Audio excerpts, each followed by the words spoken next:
A new tornado warning has been issued.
A new flash flood warning has been issued.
A new flash flood warning has been issued.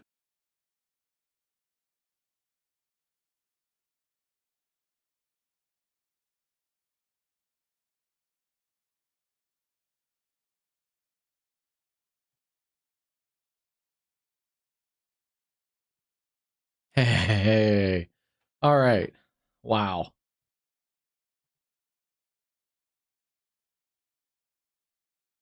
Looks like we're good to go. Looks like we are live. Can everybody hear me okay?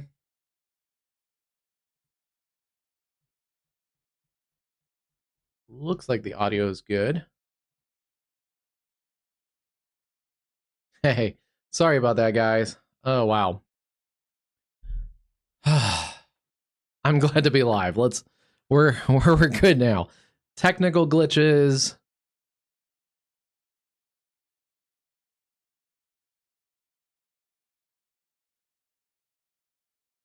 Uh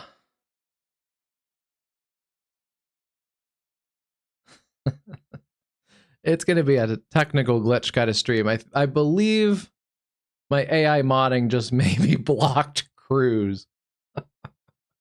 Oh, geez. We'll have to fix that. Oh no.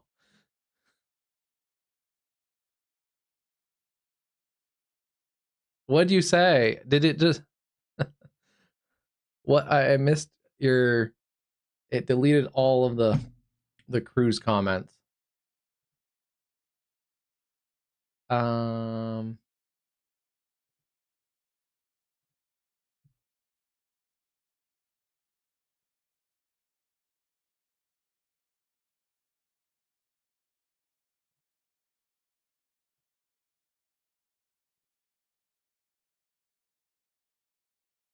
why did it okay. All right.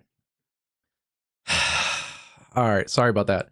We might have to make some adjustments on the fly with that, but all right, we'll play around with it. The the Streamlabs was not the problem actually. It was a bunch of other background glitches, and then I had a dinner glitch with dinner failures. So that was just a big mess. The last, I don't know, 45 minutes or something. But anyway, I'm happy to be here.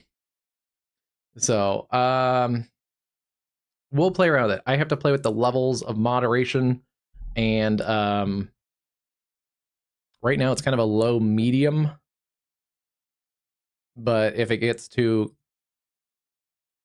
strict, we'll have to play with that one. But anyway, and if somehow Cruise or any of my regulars, especially, if somehow if you get blocked or something, I'll have to go in and fix it. But anyway, oh, I think, oh wow, thanks guys. It's been a busy chat. I'm glad you guys had fun on your own. Let's see. We did get a new severe thunderstorm watch just a few minutes ago, and I believe that was pointed out in chat, but just in case it wasn't, this new severe thunderstorm watch, a couple of tornadoes are possible, scattered hail up to 2 inches, and up to 85-mile-an-hour winds are likely. So this new watch is a pretty high-end severe weather watch. Over the last day or so, especially the last like late overnight and into early morning, the models really honed in on this cluster of storms forming across southern Nebraska and into west central Kansas. And initially, there were some questions with the model data if it was going to be an isolated supercell with a tornado threat, or if it was going to be a fairly upscale into a cluster of storms. It looks like it's been the latter. We've had more upscaling of storms. I don't believe we've had any tornado warning in this watch area in Kansas. So some good news there for the tornado dynamics, because there was actually a pretty volatile tornado environment if a discrete cell could tap that. The one thing you'll have to watch on here is some embedded QLCS spins, but also this southern part of the line. In here, there's probably a decent amount of shear, and it can access some of that.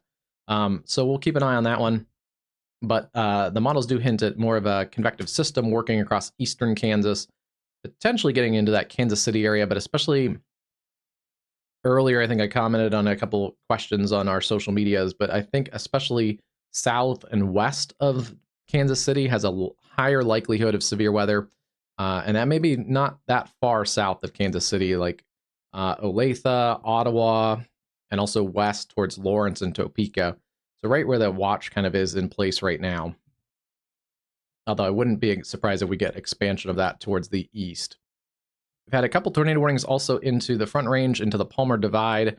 And as I was getting the stream up, keeping an eye on this camera, and pretty big HP supercell crossed the highway a little while ago. That cell is continuing to basically parallel I-70 at the moment, with large hail just north of Lyman, Colorado, northeast of Lyman. It was a destructive tag, and it had a tornado warning for a while. That has gone down to a considerable threat, tornado possible, but also some sizable hail in there. Yeah, there's your rotation track. Let me back this up a little bit, and you'll see what it looked like a little bit ago when the stream was starting. Yeah, at about 6 something. It actually had like max rotation for a while, had a wall cloud on it, very pronounced west of I-70.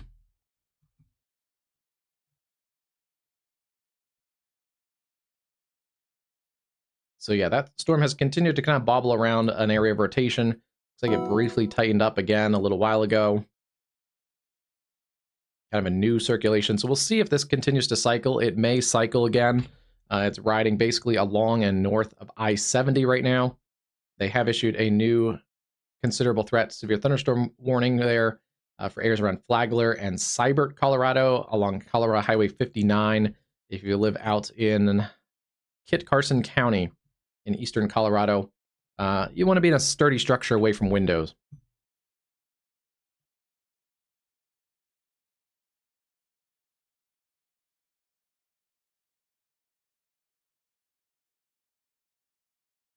Oh, Paducah is the Paducah radar down?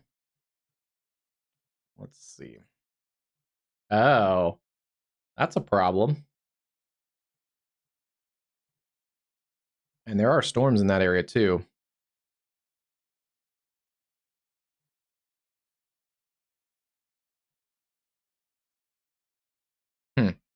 Yeah, that is an issue. Let's see. We do have MRMS data coming in, so we don't have NexRad for that area. But yeah, there is a kind of a gusty squall. This area had a lower end severe threat today, but yeah, a bit of a convective vortex. It looks like we're going to cross that area.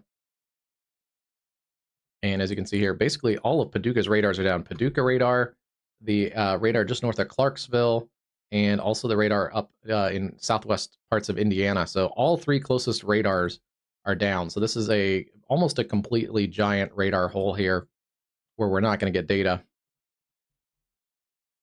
Yeah, that's an issue. At least it's not a super high-end severe weather day, but still, that actually the one warning does have a tornado possible tag. So basically, it's going to be impossible unless there's spotter reports to confirm any kind of tornado or rotation in that storm cluster that's headed basically east of Paducah, Eddyville, Calvert City, Princeton, Kentucky, and we'll keep working to the east. So if you're at Paducah and west, it's clearing out. Yeah, that's good to know, Storm Team.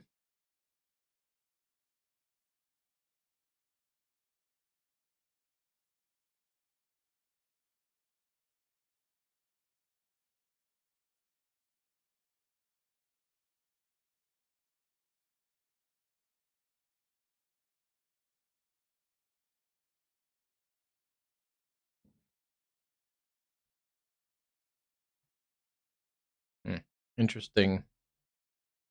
Keep an eye on those storms.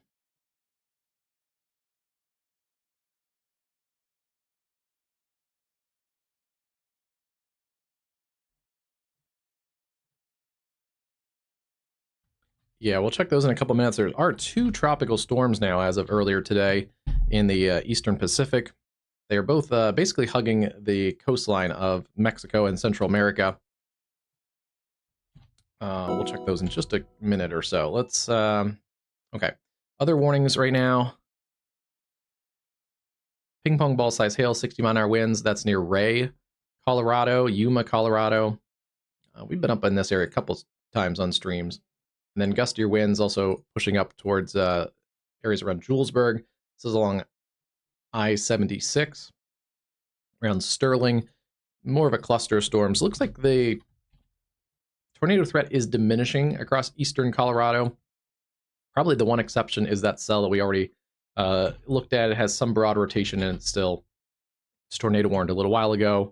And looks like that cell behind it is also slowly weakening, but also large hail crossing I-70. There are a couple other severe storms. Another severe thunderstorm watch covers parts of southeast Wyoming and parts of the Nebraska Panhandle. Clusters of storms out here producing large hail. Considerable threat, actually, for some large hail and 70-mile-an-hour winds in this cell north of the radar site there in the Laramie County area. So yeah, a couple feistier storms. Colorado should start to wind down. Some of the modeling also showed that. This kind of cluster of storms in Colorado will eventually work into some rain-cooled air from the storms that developed over southern parts of Nebraska and are working south and east across Kansas. So we should see a little bit of a diminished threat for some of those areas. There's also been a couple severe storms. Earlier, there was a confirmed tornado in the Texas Panhandle. What's left of those storms are weakening, but still a severe thunderstorm warning there in the Texas Panhandle. Still in Lipscomb County. I guess this storm must have been moving pretty slowly at about 15 miles an hour.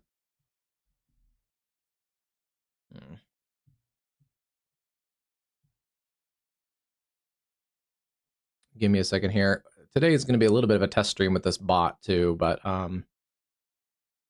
doing some background modding, but also doing some promos. I'm going to adjust it a little bit.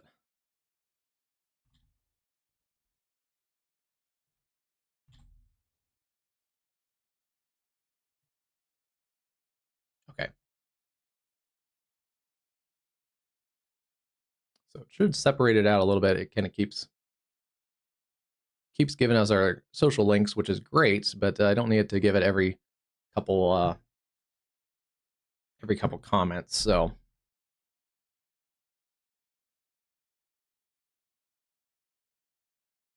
yeah, that's true. It does have a flash flood warning.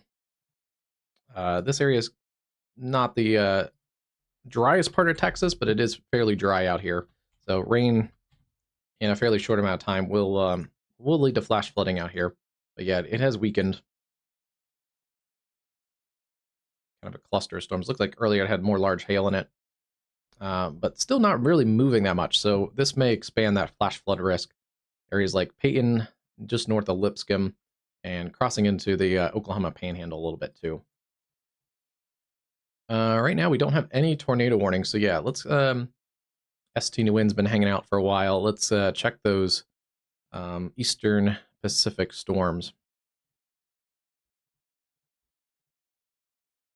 Oh, wow. That's new as of today. They've added a third potential tropical outlook. Another storm potentially here, 90% 2-day, 90% 7-day. That basically is the same kind of Central American gyre area right off the Central American coastline.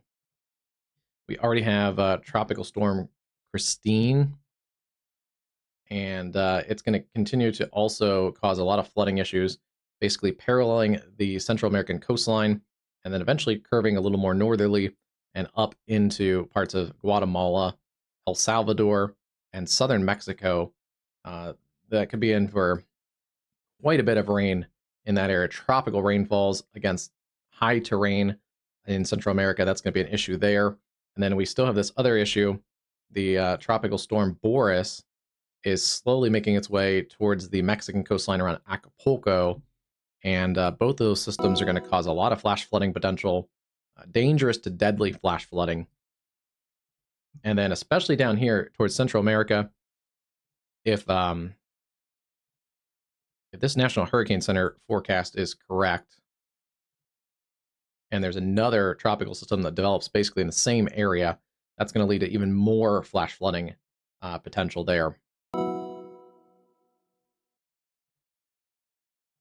And yeah, as you can see with these two storms, looks like tropical storm force winds may already be scraping the coastline here. This is in Nicaragua and approaching El Salvador. So already some of those coastal areas may be seeing A new those tropical flash storm flood force warning has conditions. been issued. Boris is a little bit more compact. Right now, those tropical storm force conditions are just about to get into areas south of Acapulco. But as this closes in on the Mexican coastline over the next day or so, it's going to get stormy, more windy and stormy, and those tropical storm conditions will reach some of those more populated areas around Acapulco. Yeah, it looks like both are going to eventually make landfall, but you can see here, not directly for a little while. They both kind of parallel the coast and then get pulled a little bit northeast, kind of pulled into the coastline. So yeah, some dangerous travel if you have any plans down in Central America right now.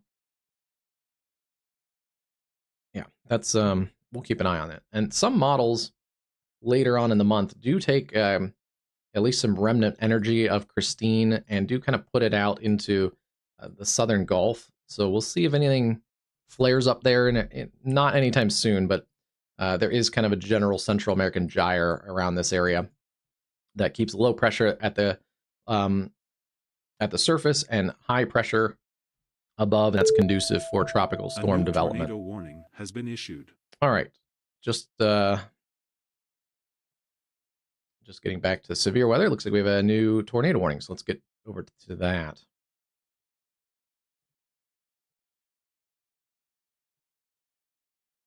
Oh, it's our Paducah storm.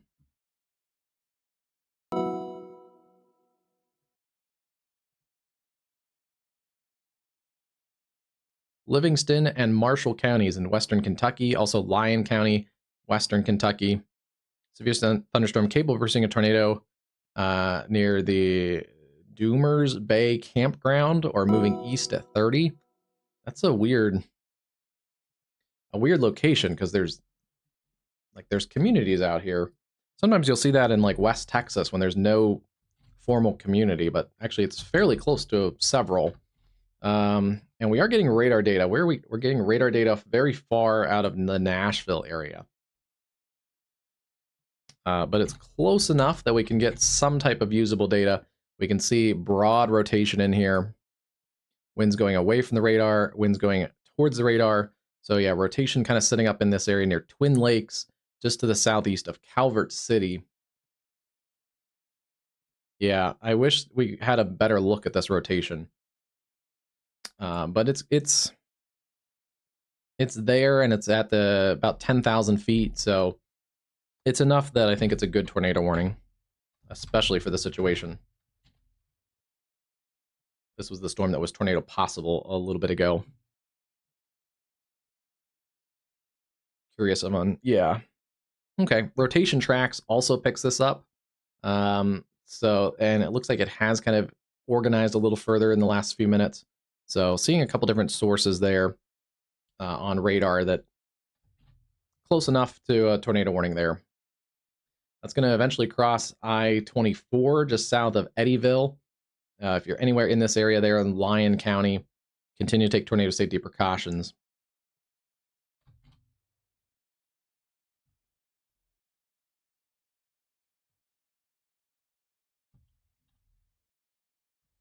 Oh, if that's, yeah, that's the land between the lakes area, right? Yeah. That's a dangerous area because there's likely quite a bit of recreational activities, campers out there. So this is a dangerous situation with a lot of temporary structures.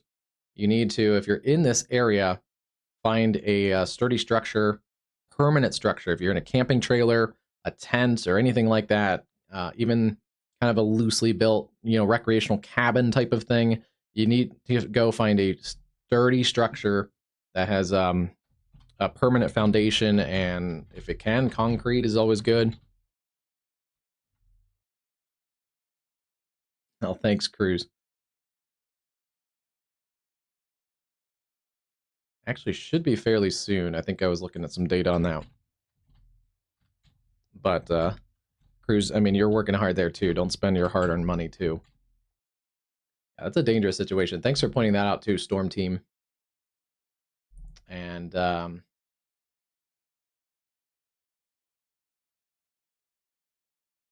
is it Katawa? Hopefully saying that right. That is also in that warning that Storm Team mentioned there.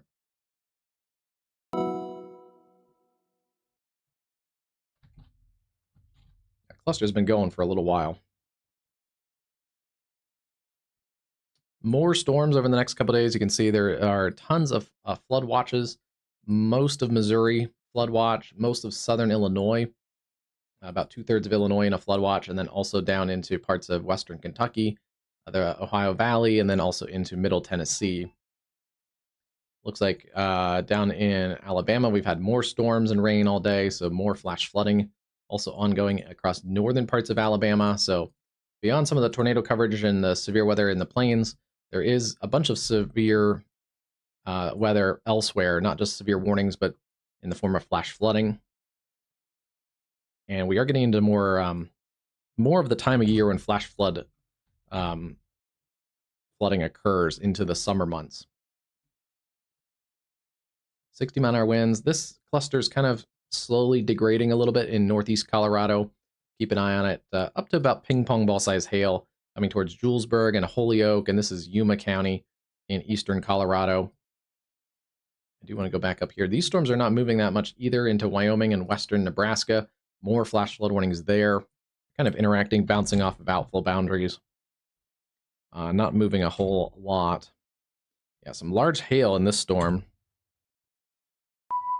A new flash flood warning has been issued. Like max out on the hail right in here. So this could be, what's it being warned for? Yeah, it could be at least that. It's in the tennis ball size range, 70-mile-an-hour winds. Tennis to baseball size hail is at 70 miles an hour going to do quite a bit of damage. There is also now some decent low-level rotation picking up a little bit. It's trying to organize a little bit of a low-level rotation. So we'll keep an eye on that, kind of on that little hook that's developing right out here. It's tucked up in the hail, too, so it's going to be hard to see.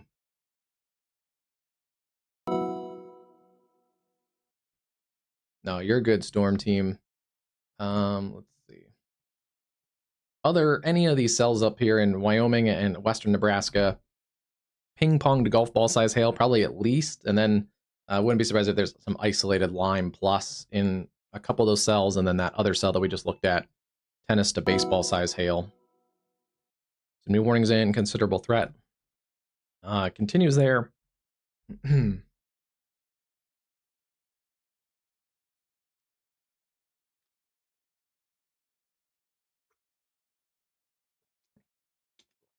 Continues there in eastern Colorado around Flagler and Seibert, basically paralleling I-70.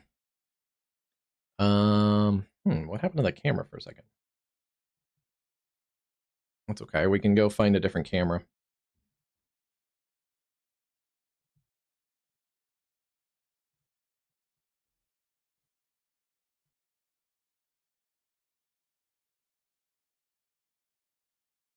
This is at Seibert, looking towards those storms. They're still kind of north and to the west of the highway for the moment, but definitely keep an eye on that one.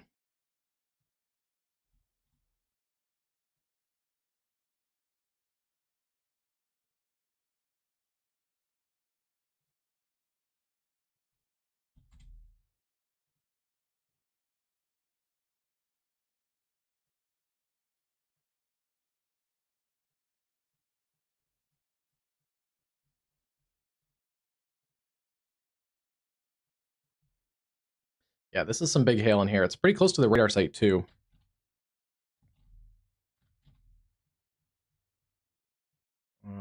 Luckily, it's staying out in somewhat rural terrain. Taking a closer look at this cluster into central Kansas, still kind of organizing. It hasn't fully formed into a mesoscale convective system yet. We are starting to see considerable threat for the wind pickup.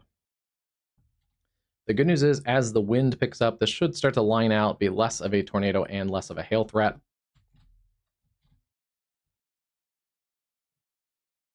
Watching that storm north of Salina, Kansas. That one's going up fairly fast.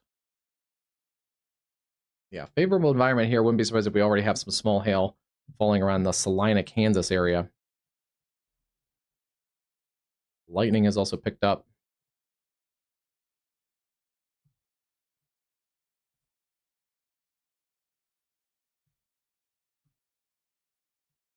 There's the look out of Salina. That's just to the east of there, around Solomon. Yeah, this little community out here just to the east on I-70.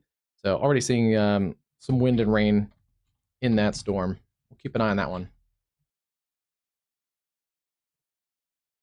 Ping pongs and considerable threat, 70-mile-an-hour wind in that cell. I think they upped the hail just a little bit. Yeah, already looks fairly windy. Yeah, correlation and come on ZDR. There's pockets of larger hail in that storm.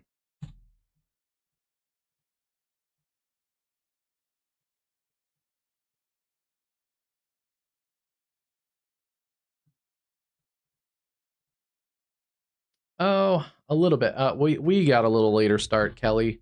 I wanted to be on earlier, but just a bunch of issues, tech issues, dinner issue, all kinds of stuff happened. So, yeah, it was a little bit later than I expected, but still seeing some rotation in there. Katawa, I think is how you pronounce that, but I don't know for sure.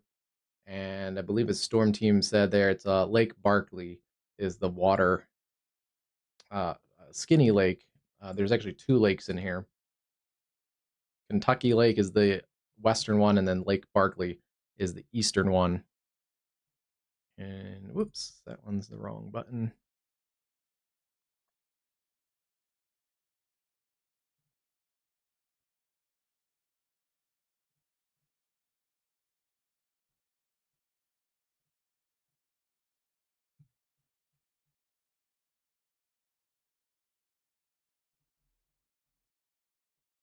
There's a look at the lakes in here. This is about to cross Lake Barkley, just near that Katawa area. Again, we're looking up far in the storm, but yeah, it's basically right there at Lake Barkley, right about now. This is I-24 that goes through here, so a really well-traveled area. It's approaching the intersection between I-24 and I-69. Princeton, Kentucky, you guys are next in line if that holds together.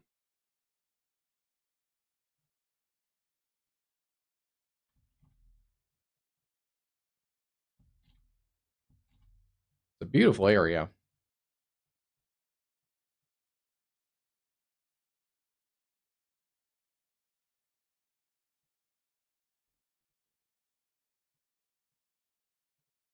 It does appear like this is, in general, more of a damaging wind risk. It's kind of that little notch feature in there. Right in there. That's, again, paralleling I-24 right now. But that checks out even from a pretty good distance from the Nashville radar. There's enough rotation in there at the mid-levels and enough presentation on the reflectivity that it's a good tornado warning, just to be extra cautious there.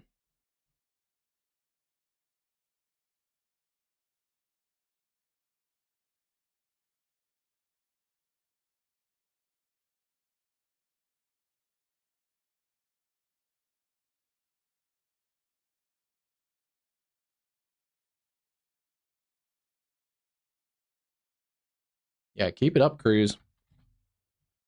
That's a good number.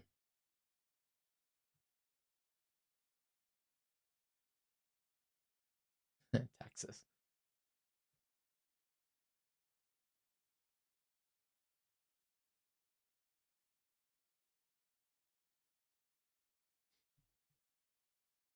Yeah, they're all part of the Tennessee Valley system, right?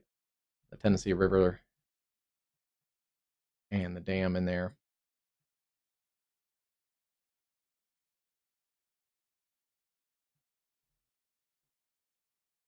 This Kutawa, something like that. Faster, maybe even. I'll just go with Eddyville for right now. That circulation is basically over or just maybe southwest of Eddyville. That's in Lyon County, Kentucky, there in western Kentucky.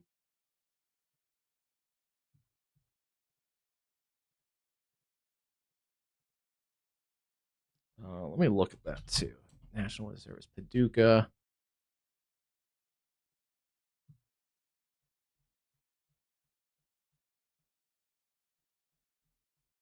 Storm team, did they give any radar estimates or any time that they were going to be down?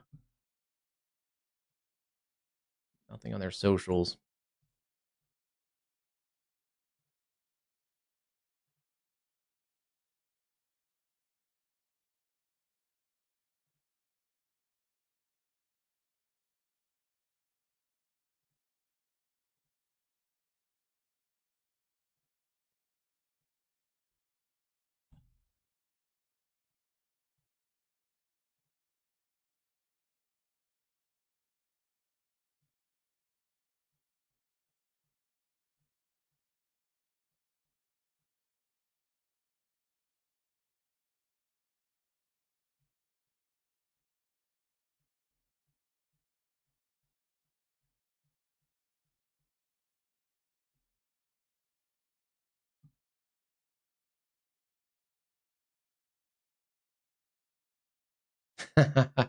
I'm sure I've probably called a bunch of different town names as well. It is definitely one of the trickier things. And the interesting thing too, doing this longer, is there are sometimes town names that are spelled the exact same. Some of them in multiple states, and it seems like sometimes every state has a different way of pronouncing it. There are a couple towns, I think there's like 10 different pronunciations, even though it's all spelled the same. So it is interesting.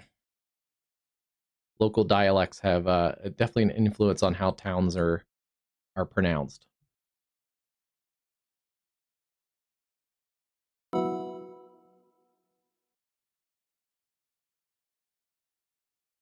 Oh, wow. Okay, so yeah, it's been down for a while then. That is the one good thing, is these storms do get closer to the Nashville area, we get better radar data. These would actually be in a really pretty well-covered radar area. But yeah, if they stay in southern Kentucky, they should get better radar data over here towards Hartford and Russellville, and then eventually towards the Bowling Green, Kentucky area from the Nashville radar. Looks like that cluster is going to go for a little while.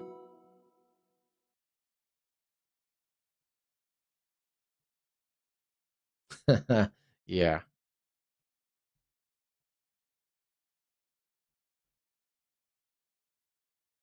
Honestly, there are some times where like the town name pops up and I make an attempt at it when you probably should just kind of go for like a town.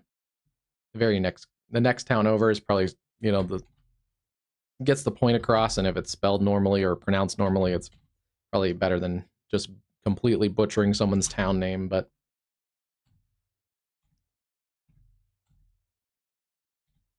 this little Salina storm is one to watch. The hail is coming up on that one. Wind starting to come up a little bit as well on that storm. Basically along I-70 around the Salina area.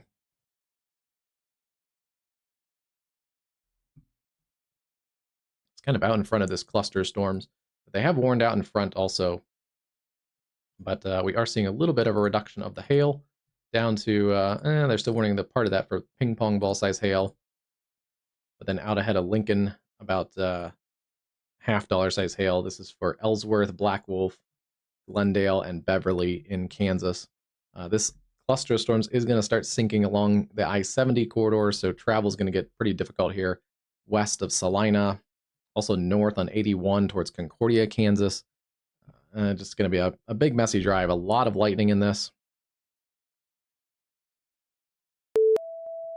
A new tornado warning has And been there's issued. a new tornado warning in Wyoming. It's for that cell that we've been keeping our eye on. Oh, wow, yeah. This cluster alone, plus the cell that's going up over the Salina area, over 4,000 lightning strikes just in this cluster. So those storms mean business in north central Kansas. Radar indicator rotation. This is going to be for portions of Laramie and Goshen County, southeastern Wyoming. Generously, they're listing it moving east at 15 miles an hour, tennis ball size hail, and a tornado possible. But I feel like the storm has basically been in this area since we've been covering things. Yeah, and it's also right up, tucked in with the hail core, so it's going to be right there in the bear's cage. Wind's going towards the radar and away from the radar, which also means that the correlation coefficient is going to be very hard to utilize in this situation, even though we're very close actually to the radar flood site. warning has been issued. Yes, we're close to the radar site. Normally, correlation coefficient would be a pretty useful tool, but this is right kind of correlated with the hail core.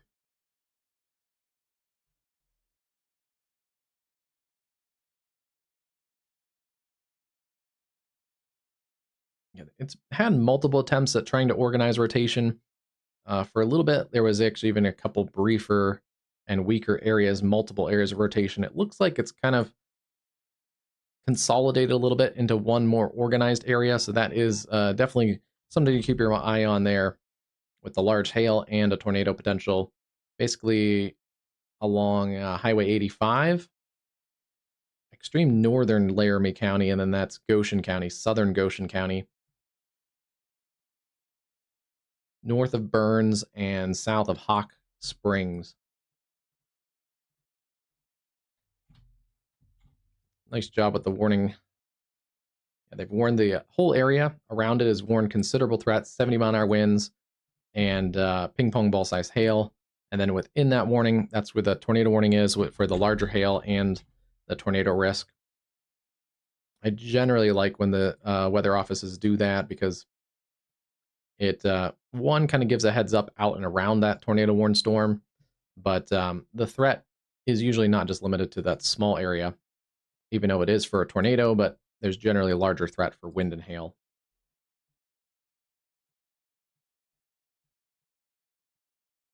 While we're out here in eastern Colorado, let's check on this other storm.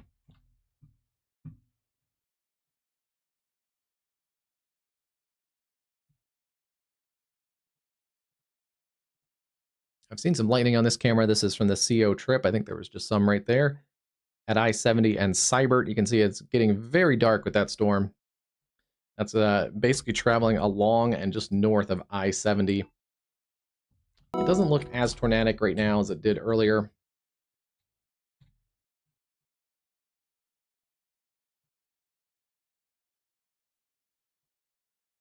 Okay, yeah, we're getting radar out of Kansas there. Still is a little bit of rotation in there, but it is more of a wind event right now. North of Seibert, I don't think there's many communities up here, but if you live north of Seibert on Colorado 59, that's going to be a damaging wind and hail threat. Lime-size hail still. And even back further towards Lyman, Colorado, wind and hail in those storms as well along I-70.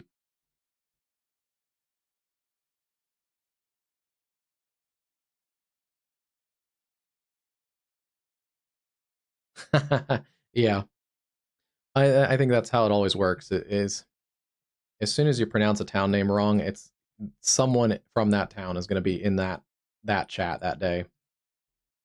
That's almost a guarantee.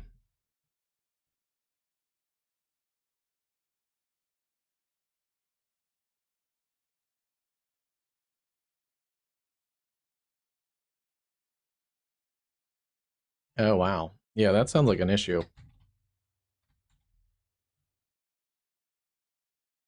Yeah, at least we're getting some radar data out of the Nashville area now, so I'm sure that's frustrating to the meteorologists at the Paducah office, though.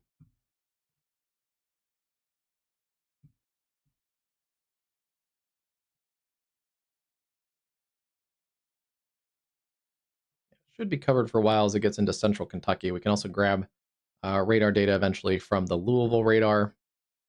There's a new sweep from the Louisville radar, and then, yeah, we can get data out of the Nashville area, too.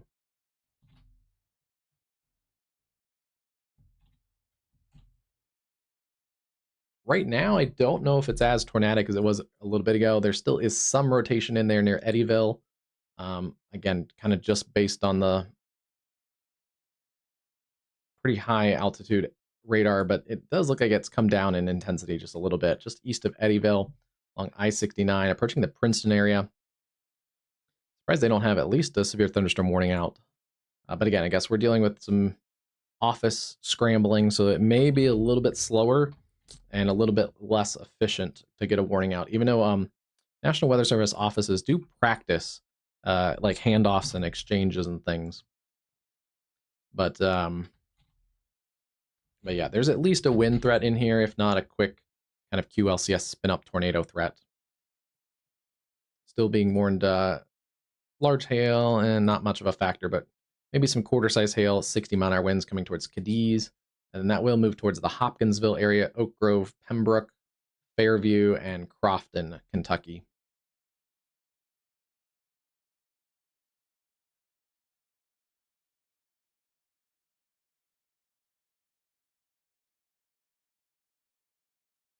Sounds good, Storm Team. Come back when you can. Hi, Electronic Tornado Storms. I think you've been in our chat before too, Electronic Tornado Storms. Sounds like a good band name. I've heard it pronounced a couple different ways on, I think, some other streams crews, but I believe it's Lyman. But I've also heard it pronounced Limon, Limon, but I don't think that's correct. I don't know anyone that actually is from that town, but as far as I know, it's Lyman, Colorado.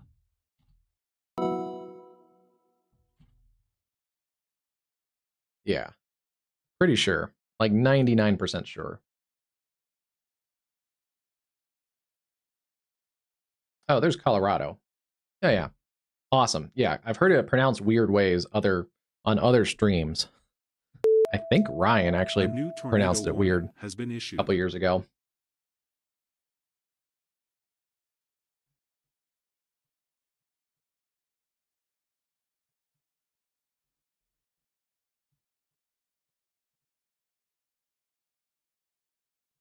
Okay, they have issued that new severe thunderstorm warning. 60-mile-an-hour winds, quarter-size hail. No tornado possible tag, so I think they might be seeing what we were seeing here. It's broadened back out, and it's weakened enough that it's not an imminent tornadic threat. Yeah, it looks a little bit more of like a wind issue. Kind of see this a little bit of a bow feature in here. Those are cool downburst winds surging out of the storm. And it looks like it's basically covering that warning pretty much all the areas that we just mentioned. Cadiz over to Hopkinsville, then up towards Morton's Gap. So we'll watch those storms. Yeah, I think so. Maybe even since then too. But I don't know. Some people, at the same time, some people probably get a little bit too grumpy about people mispronouncing a town. Like, you have to realize that not everybody has grown up in that town, so... Okay, yeah. They're going to extend that warning for our storm up in Wyoming. They've trimmed it up a little bit. It's going to be just into the... it's out of Laramie County and just into the... starts with a G. Where is it? Goshen County. Ooh. That... A new PDS severe thunderstorm warning has been issued. It's weakened though, just in the last scan. Looks like it's trying to come down.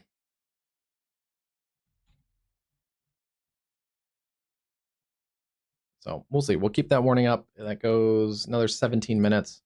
We'll see if it kind of tries to flare back up. But right now, it's probably not tornadic. And then this storm seems to be sitting over this area. Flash flood warning for Box Butte, Morill, and Scottsbluff County in the Nebraska Panhandle. Close to 2 inches of rain, an additional 1 to 1.5 inches of rain, potentially more. That's out there east of Scottsbluff. This whole area is not moving much, so wouldn't be surprised if we get some more flash flood warnings out of those. And then, yeah, tornado warning there around Eakley and Yuma, Colorado.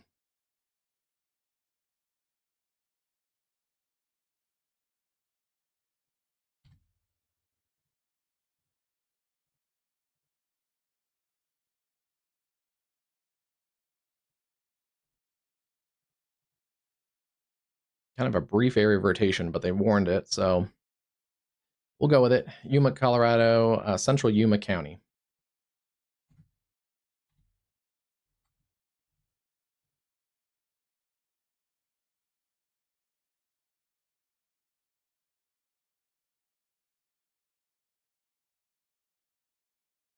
Yeah.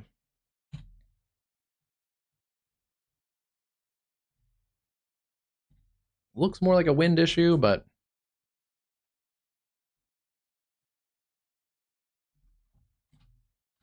a warning nonetheless. And then they did issue a new, new PDS destructive severe thunderstorm warning, 80-mile-an-hour winds. Generally, this comes with a confirm report, but let me see here. Radar indicated. So that's interesting. Lincoln and Ellsworth counties in central Kansas, destructive severe thunderstorm that's moving southeast at 35 miles an hour. Right now, it's in rural portions of southeast Lincoln County, and it's about to cross I-70, just near, maybe still in rural portions there, north and east of Black Wolf, Ellsworth, Kannapolis. Time to get into a sturdy structure. Generally, you want to treat these destructive severe thunderstorm warnings very similar to a tornado warning. Lowest level into your room, away from those doors and windows. Just realized I was not centered up. Sorry about that. There we go. Yeah, generally treat them like a tornado warning.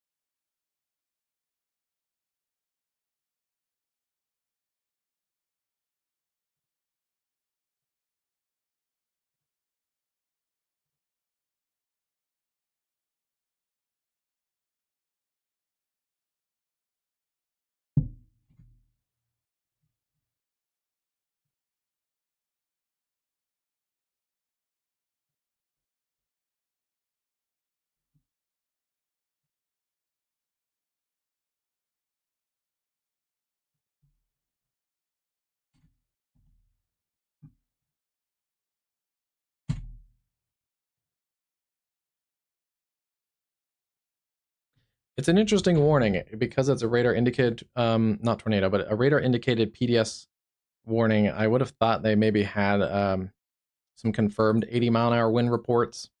It is far from the radar site. We are actually looking up about 10,000 feet.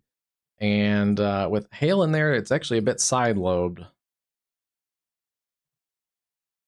So I'm not sure, actually, some of this is reaching the ground level. Some of those higher wind profiles. That said, though, still continue to stay in a safe, sturdy structure away from windows, from Lincoln down towards Ellsworth in central Kansas. It's an interesting warning. Let me see if there's actually been any reports.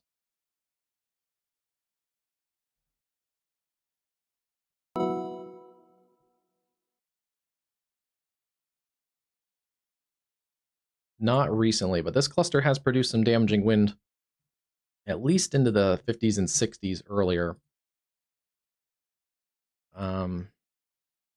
52 a little bit ago, and Hunter.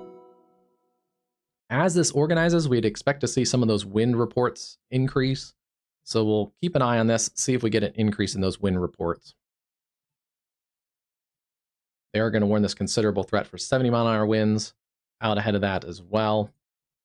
70 is probably doable. I think you can easily get 60 or 70 out of this cluster. Yeah, the destructive 80. A little bit of an iffy warning, just to be honest with you guys.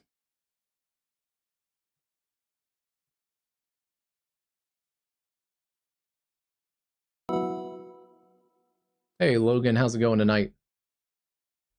Cruise is hitting the beach. We expect full beach reports once you're down there. Let's see.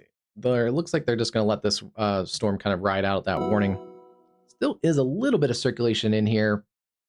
Crowtown, Crider, Kentucky there. That's along 69 to the north and east of Eddyville, just north of the Princeton, Kentucky area. just we'll keep an eye on that little area. That's generally headed towards Morton's Gap.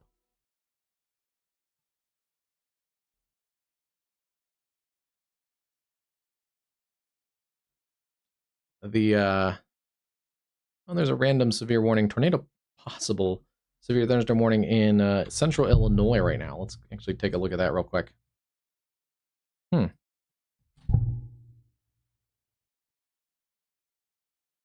Yeah, I see why it had a tornado possible tag. It tried to spin up a little bit just east of Springfield, Illinois, over the Rochester, Illinois area. That's going to be northwestern Christian and east central Sangamon County in central Illinois. Sangamon? That might be another name that I'm not pronouncing correct.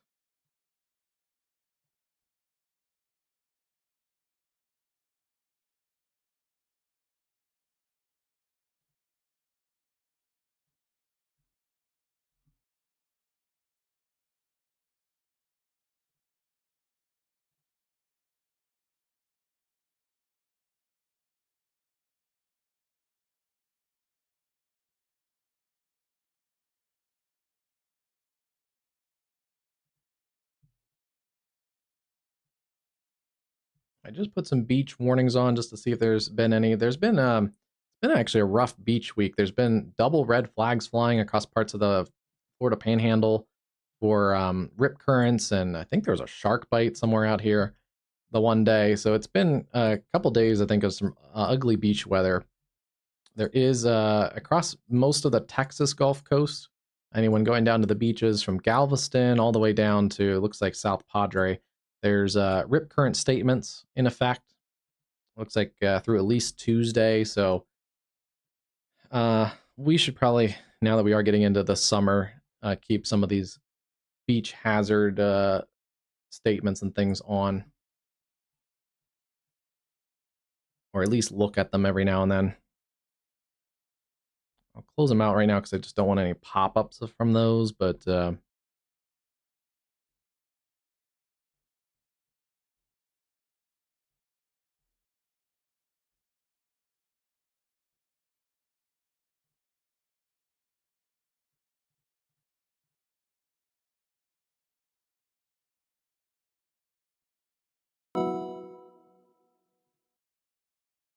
there's a bunch of different warnings I have access to.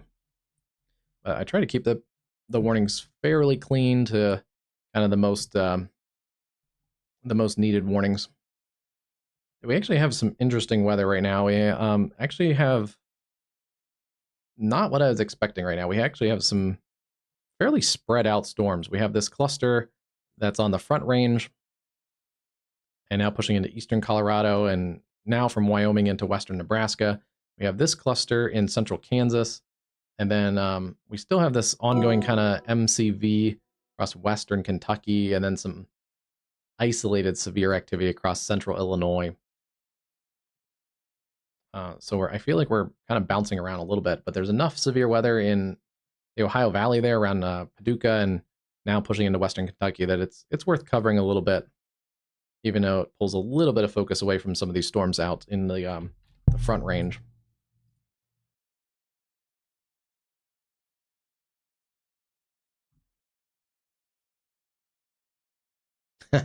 Cruise. If you're going anytime soon, I don't believe there's any in the Atlantic Basin, any really big hurricane chances. Definitely not in the next like week or two.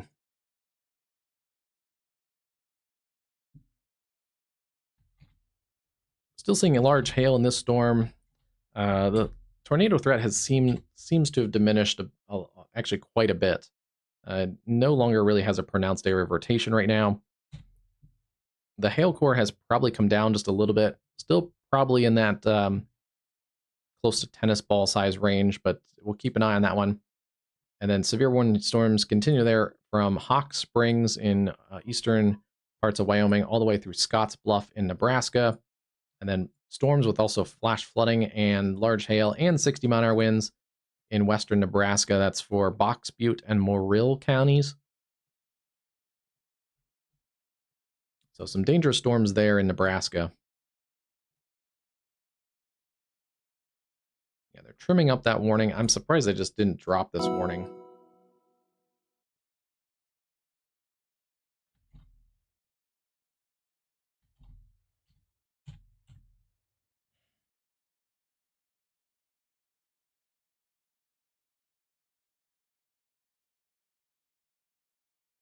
Yeah, I really don't see much rotation still. And any of the wind has actually pushed away from this area of rotation. I don't know. There's not much going on, at least on any kind of velocity.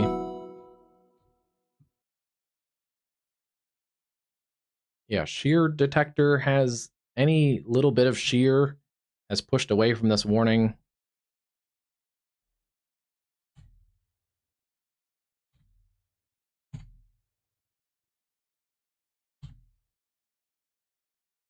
I don't know. I don't know why that warning is still there.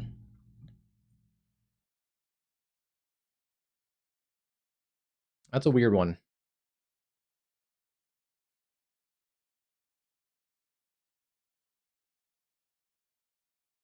Every time I've tried to search out a water spout, I come up completely empty.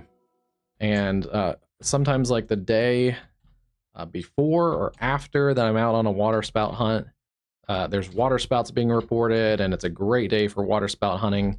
And then the days that I try, it's like completely blue sky. So good luck to you there, crews.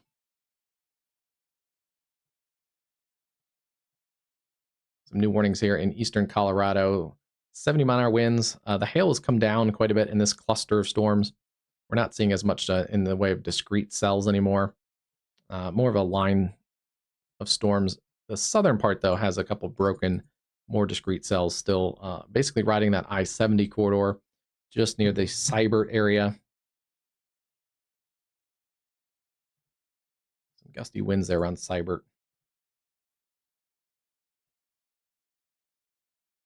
And gusty winds out ahead of that. This is looking now from the areas around Bethune back towards that severe warn cell. And that camera is shaking. Cool look. There's the dark, stormy skies, especially off to the right of that camera. And then you can see a little bit of sunshine, sunset peeking through that orange glow. Still a dangerous storm. Luckily, right now, most of the worst of that is riding just north of the I-70 corridor.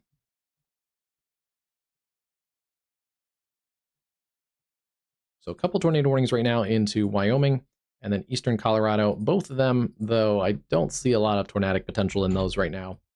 Yeah, this storm really weakened quite a bit, at least from the area of rotation. If I go back when it was tornado warned, we had pretty decent rotation there. It's broadened back out. May try to localize a new area of rotation. We'll see. But at least in the next few minutes, it doesn't look quite as strong as it did earlier. And then this area of rotation, okay, it does expire in 2 minutes. I guess they're going to let it time out, but that whole warning is a little bit of an oof, because there didn't seem to be much rotation in that even when it got warned. This whole cluster has now been basically covered with warnings. In the center of that, we still have the destructive severe thunderstorm warning, 80-mile-an-hour wind, and lime-size hail.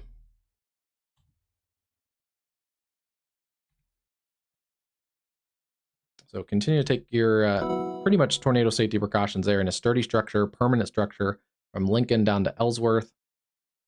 It's more of an issue right now crossing I-70 just north of Ellsworth. And do we have...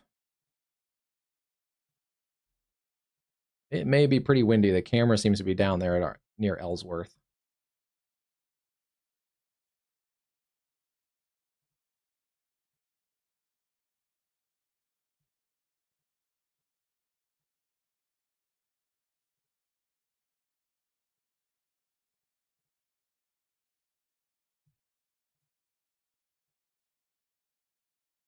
The next camera over actually has pretty gusty winds still. It's been rocking back and forth a couple times too, so still some dangerous storms. That's just a beautiful look out of that Colorado storm.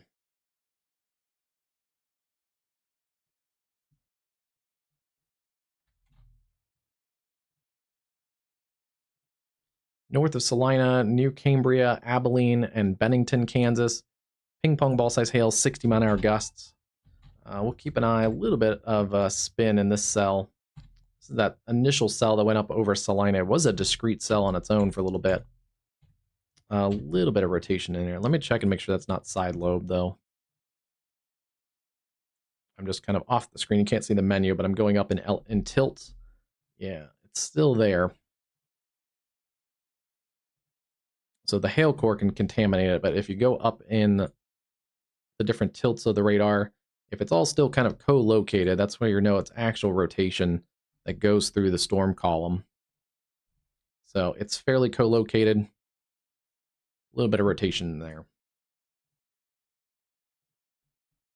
In addition to that, 70-mile-an-hour winds potentially there around the Salina, Kansas area. They've also warned this all the way out towards Little River, Lyons, and Great Bend with the considerable threat tag.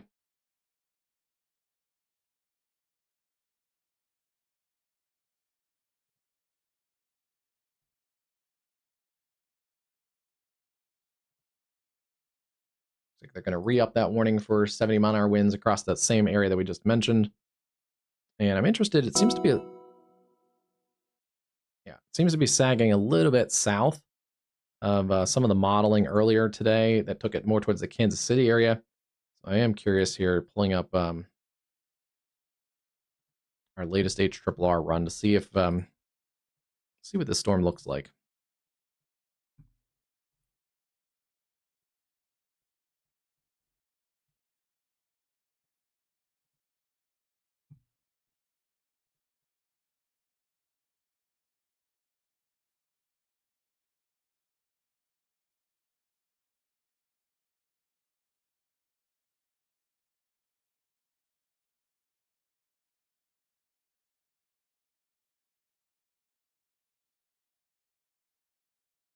The latest HRRR run still wants to pull it east towards the Kansas City area. It is interesting. It kind of has the complex right, but it does have it a little bit north and east, a little shoved a little bit more up along the I-70 corridor. You can see those warnings in real life kind of extend down this way, where the HRRR still wants to take it more like this way. So it's going to have to start turning in the next little while if the HRRR actually wants to take it this way. Otherwise, right now, it could be more of an issue for Wichita and potentially even skip Kansas City if it continues on that southeast track. So yeah, we have kind of real life looking right now like it might be more southeast, where HRRR still wants to take it east-southeast.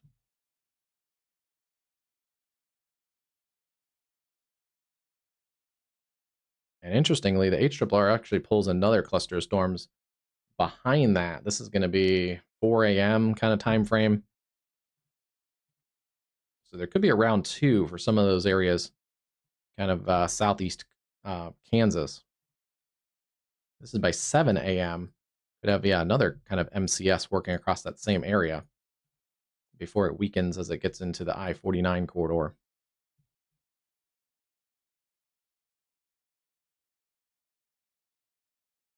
Even the high-res model data does not do a great job sometimes with these MCS events.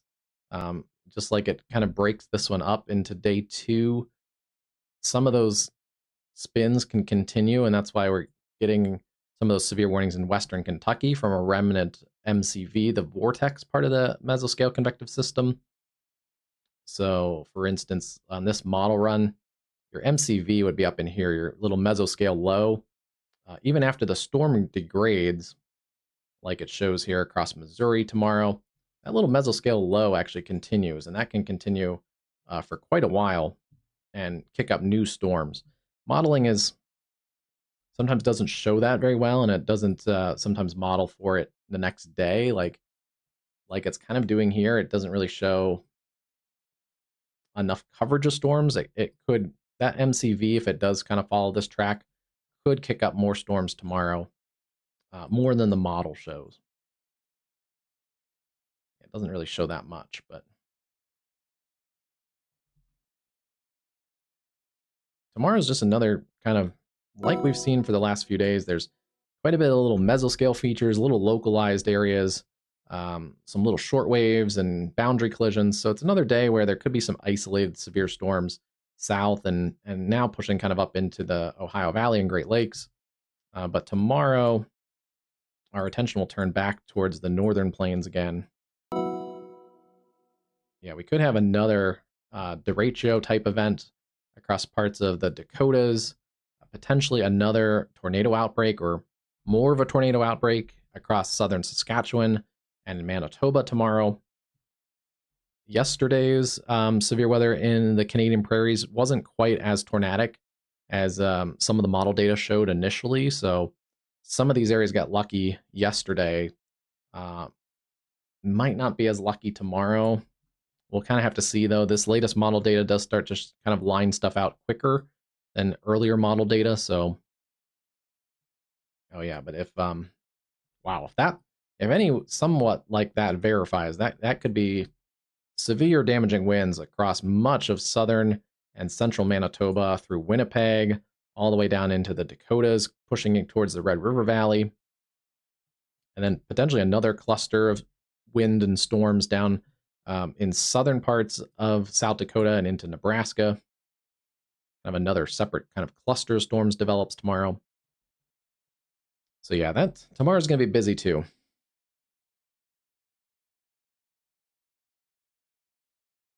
And then Wednesday, it's actually, we were just getting into range of Wednesday.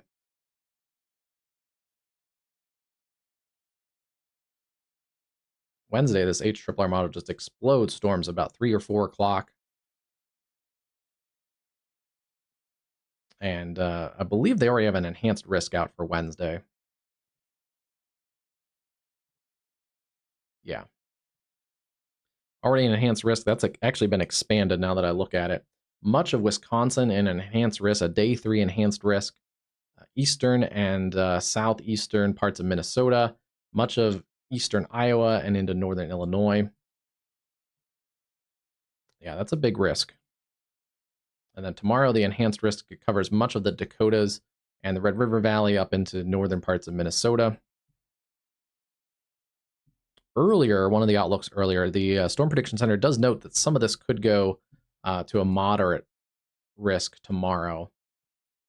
So I wouldn't be surprised if we see another moderate day across parts of the Dakotas, especially North Dakota, up to probably the Canadian border.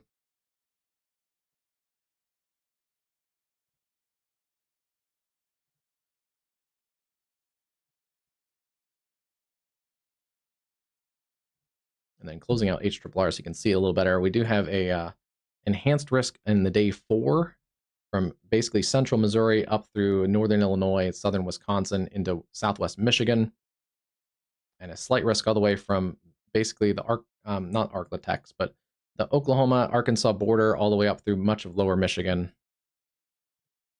And we don't have a day 5, but I wouldn't be surprised tomorrow if Friday gets some severe weather across this area into the Ohio Valley and potentially into the mid-Atlantic.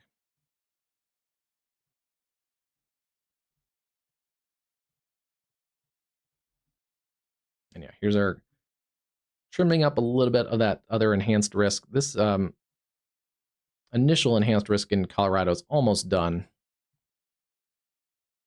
But yeah, our focus as it goes into the evening will kind of focus on this enhanced risk for the wind.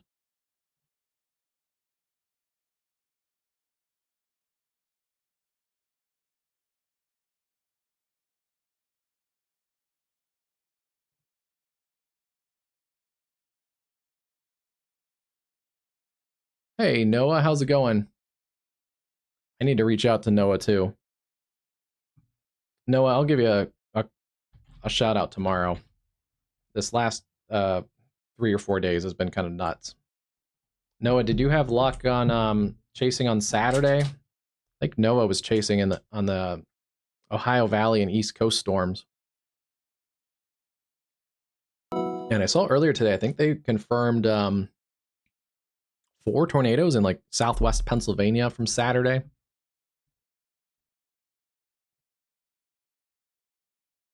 So it sounds like it was a pretty busy day across the East Coast. lost those tornado warnings for Laramie County and Goshen County. Wow. Since we did this Outlook coverage, that storm has completely collapsed on itself.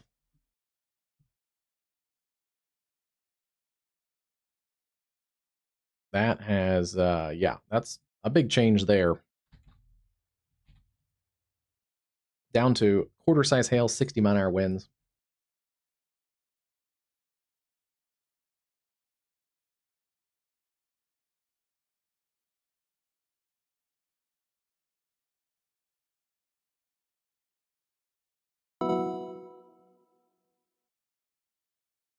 Thanks, Texas Indoor Baseball, for that sports update there. 64-57 after the first half there in New York.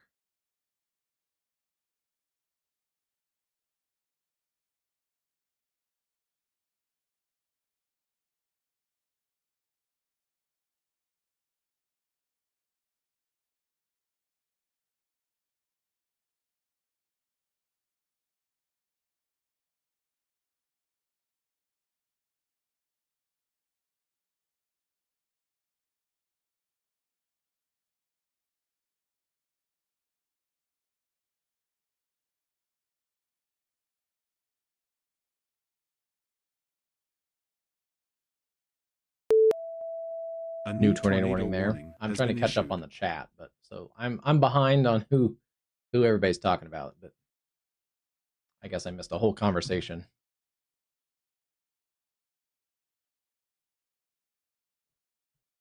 Noah, you're probably going to get some storms. Was that Thursday-ish? A new tornado warning has been issued. I think we were just, I don't know if you were in here, we were just looking at, well,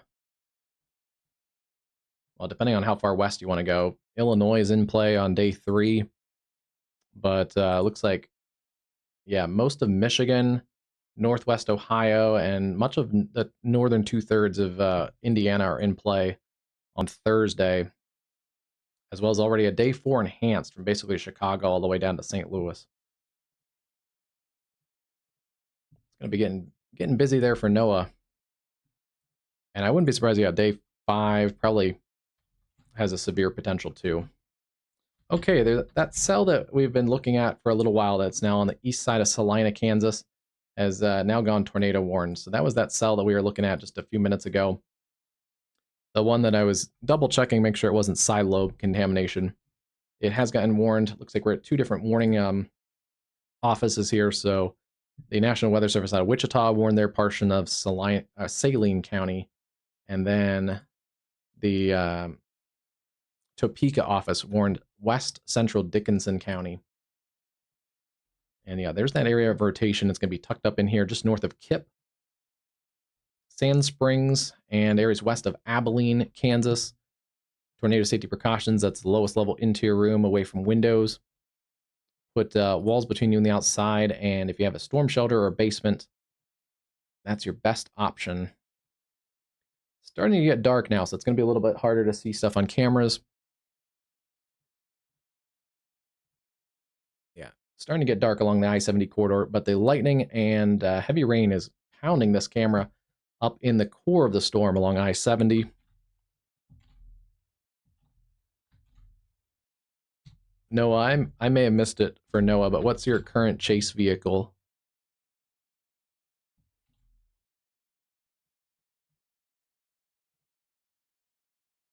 Yeah, getting the radar out of the Topeka area. So wind's going towards the radar here and away from the radar. Tornado tucks right up in that area. And yeah, it's in this little notch feature that's kind of developed on this storm. So this was a storm that went up kind of on its own out ahead of the cluster of storms. That does have interactions that can help kind of nudge these lone storms that are out in front, get them to get a little extra spin before eventually this line is going to kind of incorporate that storm into the line segment. 70-mile-an-hour winds there around Minneapolis, Kansas. And still seeing that destructive severe thunderstorm warning continues for areas around Ellsworth. Another 15 minutes or so. Let's check and see if we had any new storm reports out of that. Yeah, there's a 70-mile-an-hour wind report by train spotters at Lincoln. I think 70 is pretty easy. I don't know if we had the 80-mile-an-hour winds that warning was for. I think some of that was a little bit of side lobe. And they're continuing to warn this whole cluster along I-70 from Bunker Hill, Black Wolf, Ellsworth, up through Glendale, Beverly, Minneapolis, Bennington, Salina. You guys are in a new warning for not just the cell that's now tornado warned off to your east, but now all this line segment that's going to be blasting through in the next little while. Now, those Kia Sorrentos are pretty sturdy, though. I see a lot of chasers, it looks like, that have RAV4s now. Did RAV4 do like the weather front and just grab all the chasers all at once? I feel like there's actually quite a few chasers that have the RAV4s. Oh, it did? Again? Let's go grab that.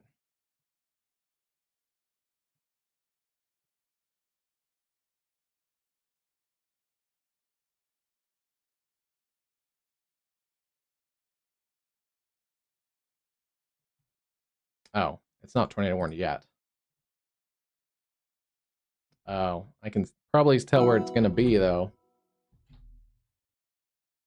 Yeah, a little bit of spin right in there.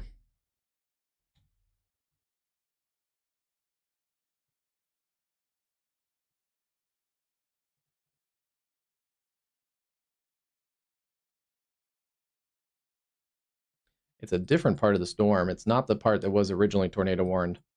That storm has since moved off towards the north and east across the Princeton area, towards Morton's Gap. It's a different area spin back here towards Cadiz. Actually, maybe two areas, one near Cadiz and then one south of Cadiz. Looks like this is, yeah, this is tracking it pretty close.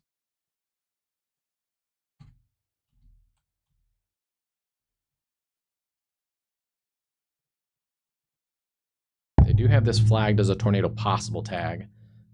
If it's a little loose right now, but if rotation tightens up probably any longer, I wouldn't be surprised if at least this one gets a tornado warning. So if you're in the Hopkinsville, Kentucky area, this is all Hopkinsville in here. Be ready to take tornado safety precautions on a pretty short notice here.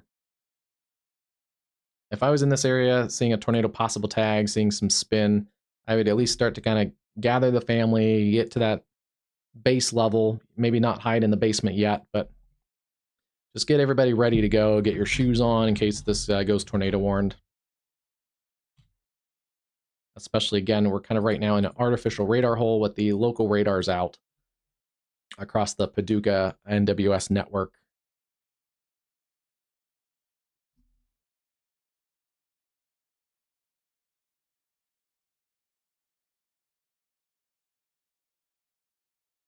Yeah, that makes sense. Yeah, it looks like it's rotating.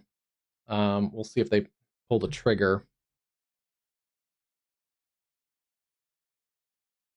Because we would normally be really close to the radars, but because we are up a little bit, it may be a little bit elevated. But I wouldn't be surprised if they pull the trigger on that one just because we are in a bit of a radar hole. This rotation has picked up in intensity again. And that's probably close to producing, and I don't think we're dealing with as much side lobe on that anymore.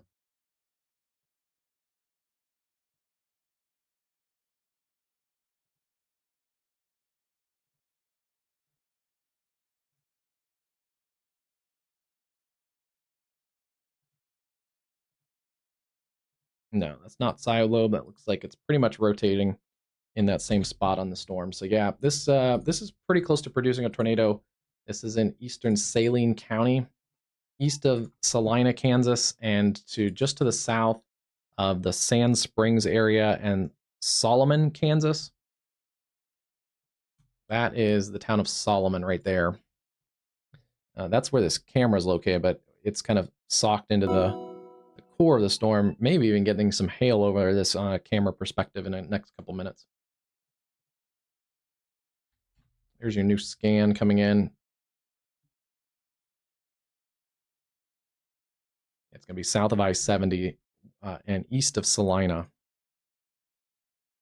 by about 7.5 miles. One of the more concerning tornado signatures that we've seen so far on this stream. That one that was in Laramie County may have tightened up fairly quickly, but then it kind of broadened back out.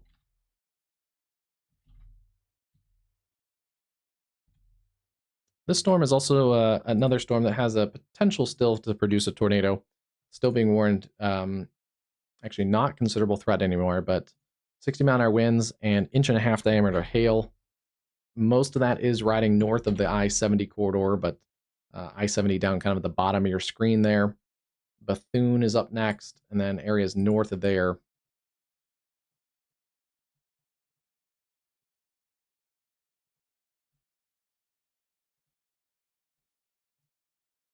That's a dangerous storm still, working basically due east along I-70.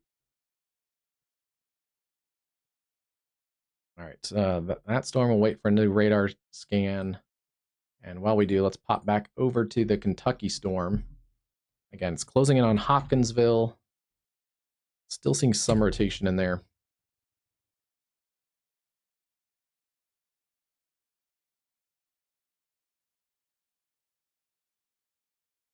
If you have Twitter, Logan, send it on that. Let's see.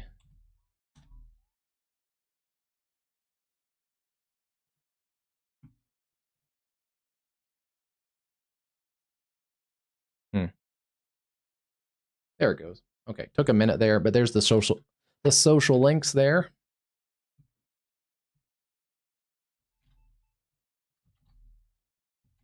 We're fairly active on Facebook, but it's not as conducive for live updates. At least how I have it kind of set up right now. Yeah, this is decently close to producing. May have weakened though in the latest scan. Kind of a new area starting to develop on the eastern side of that.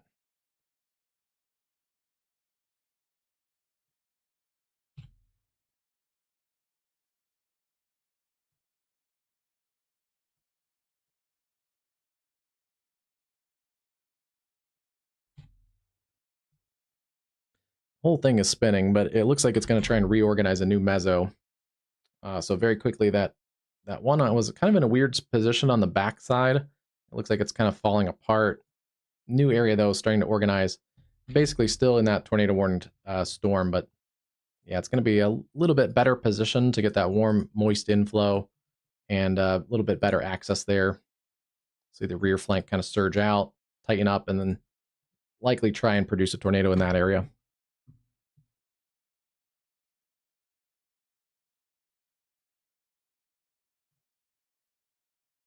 Camera feed's having a little bit of difficulty in the core of the storm.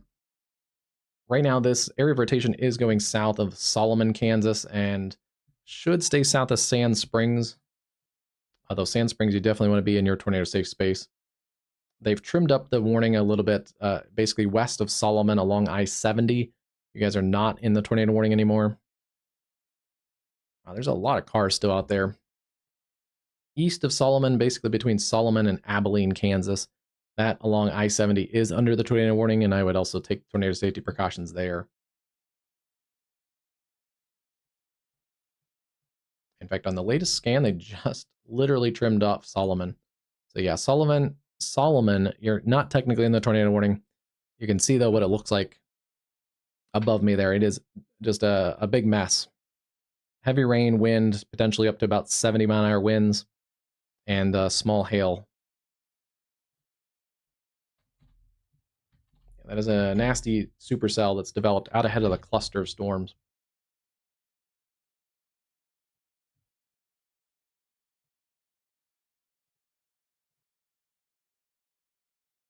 Cool, let me see.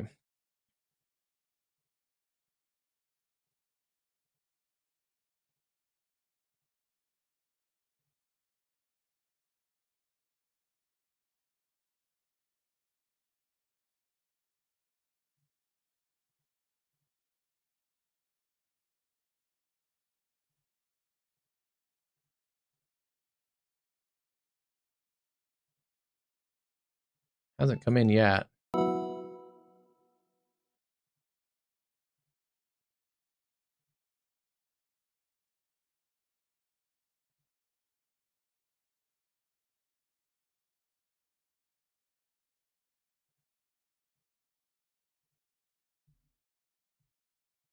This is a storm that developed basically a small mini kind of isolated supercell developed over Salina, Kansas.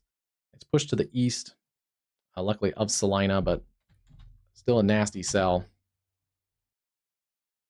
2 areas of rotation, technically, one north of Nip or Kip, and then the new developing circulation just to the northwest of Holland, Kansas.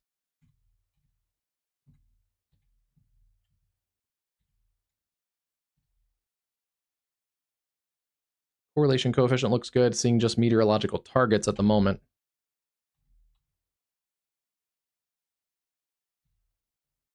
But yeah, the wind profile has also kicked up on this cell even more. Considerable threat for at least probably 70-mile-an-hour winds. That's headed generally towards the Abilene area, and especially south of Abilene. If you live south of Abilene and along Highway 15, I would also prepare for tornado safety precautions if you're not in that tornado warned section yet.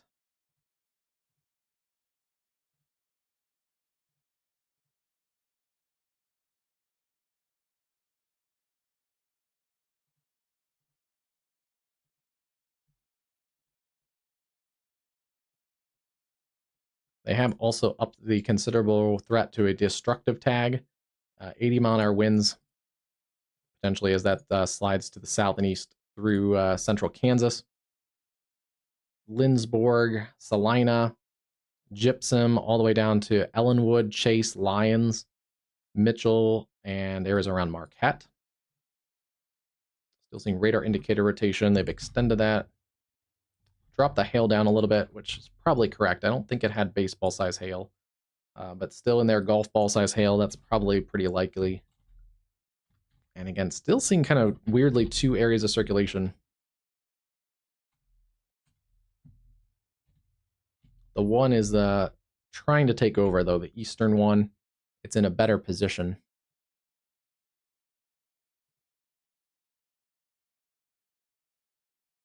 I'm actually working on a Discord. I need to finish building it, but it's sometimes hard to build the Discord while I have other streams and stuff on. But yeah, I need to take some time sometime this week and finish up building the Discord. Did you send it? I don't see it on notifications. Check just real quick. Reload the whole thing.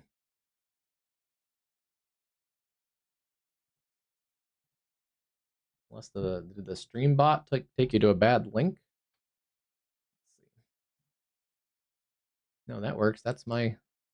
That would be embarrassing if it took you to a completely different Twitter profile. No, that's it. Correct.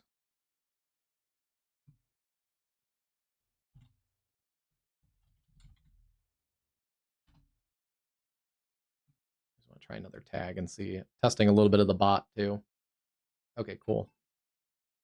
That works as well.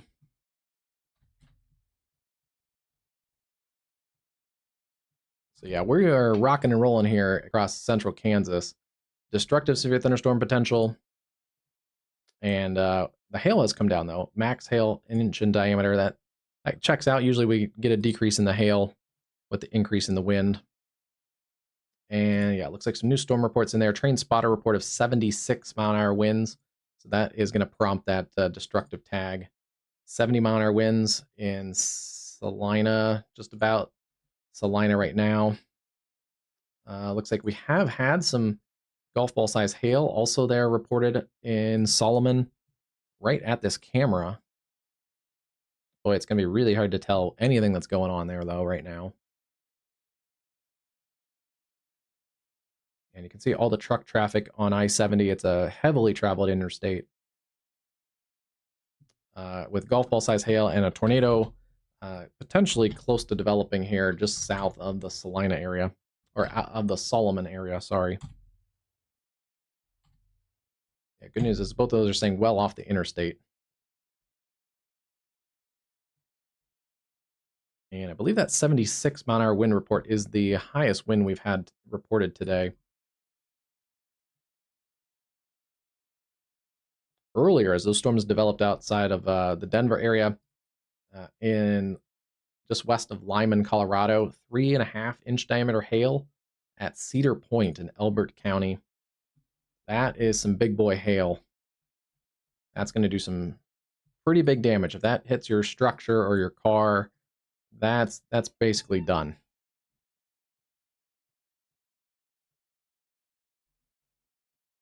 I do like to check storm reports because it gives you a sense of what the storms are doing a little bit. We've also see here, we haven't seen as much hail with this MCV. We have seen some 60 plus mile-an-hour gusts. It looks like some tree damages. Trees can actually come down without severe winds, especially if it's been a wet area. But yeah, at least some tree damages, some 60 plus mile-an-hour gusts, and close to 1-inch hail.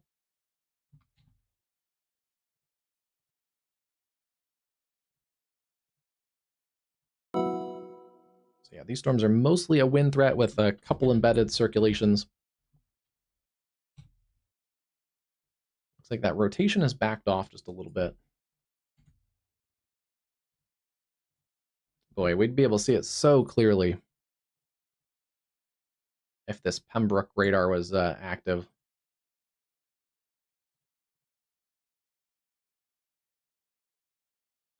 West side of Hopkinsville is very close to the radar site.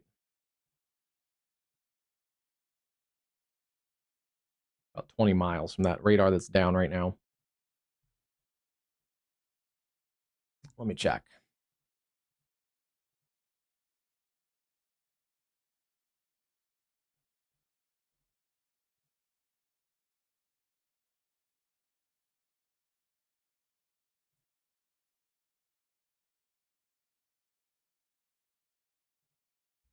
I don't see any tags with them.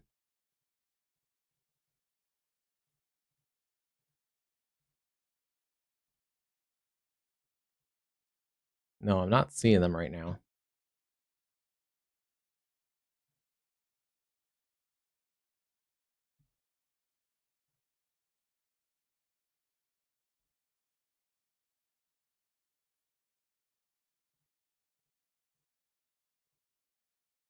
I don't have any notifications of them. That's weird, though. Let's go back to our Kansas storms.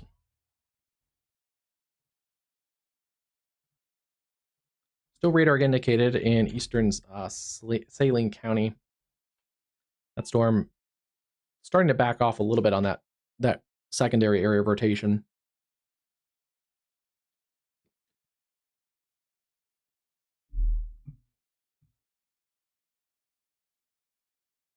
May have lost that camera. It's not having trouble connecting.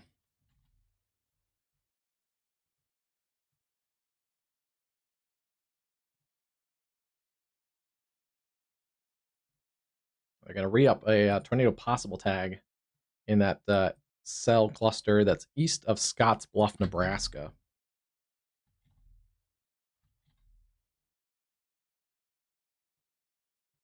From Bayard to Alliance, Nebraska, dangerous cluster of cells. There is a little bit of rotation in there as well.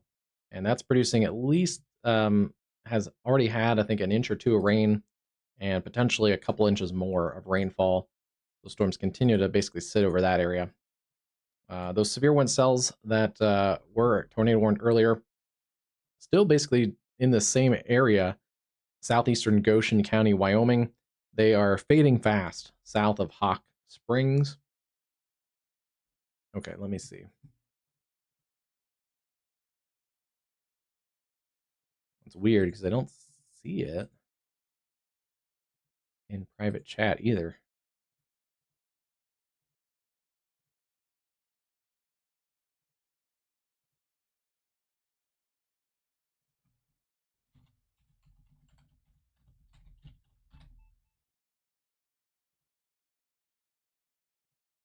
Okay, I got it now. I just had to like refresh the whole thing.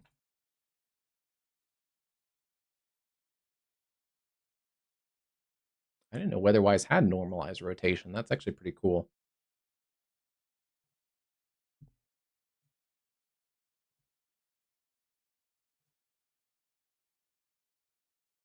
Don't think I do yet.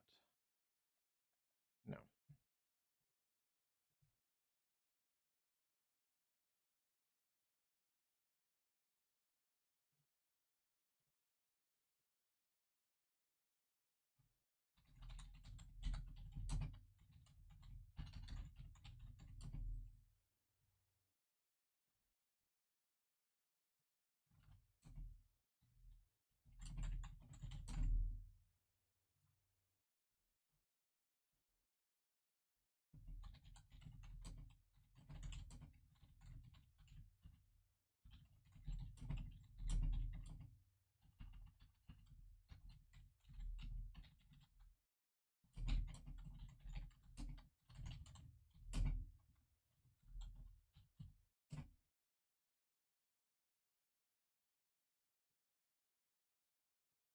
All right.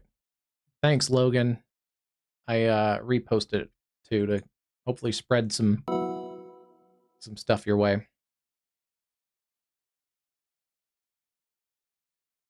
don't know why that took so long.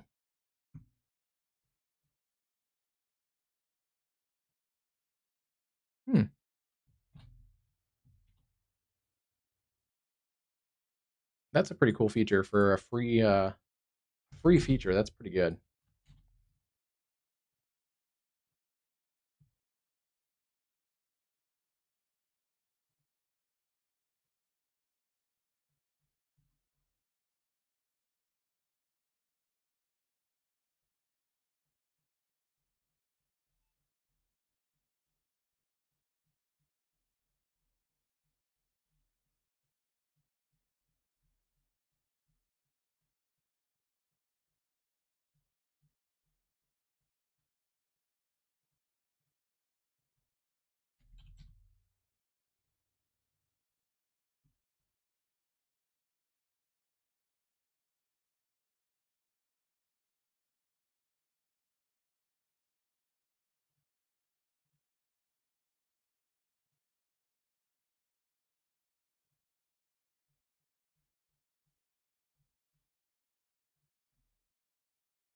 So we did get a new severe thunderstorm watch for this area. That's why I was kind of double checking the info on. Basically, kind of taking where the original watches left off, but northwest Kansas into western Nebraska. You can see it's kind of actually shaped like Idaho. Kind of weirdly, it's kind of stair steps down and then comes back up like this, or maybe like a leaning snowman. I don't know. But that area until 2 a.m. in the central daylight time, that would be 1 a.m. mountain time. A couple of tornadoes possible, isolated hail up to 2 inches possible, and scattered wind gusts up to 75 miles an hour possible. It does include North Platte, McCook, Nebraska, east of Alliance and Chardon, Nebraska, and then into Kansas, Goodland, Colby, and Norton, Kansas, along the I-70 corridor. So yeah, late night threat. Those storms should start to diminish, and certainly less of a tornado threat in general in that region. But some of those are slow movers, so they also that isn't described in the watch, but a flood threat though continues, especially for those areas there on the around the Alliance area. And then a little bit ago, the Storm Prediction Center does have a mesoscale discussion out for those storms in central Kansas.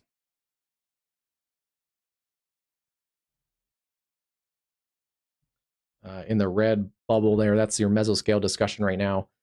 75 mile an hour wind gusts possible in that continued area. Still also looking at 1.5 to tennis ball size hail, and then also a lower end tornado risk, but not zero across that area. Basically just kind of confirming that we're going to continue to see an all hazards threat across this watch area, with wind being the dominant hazard.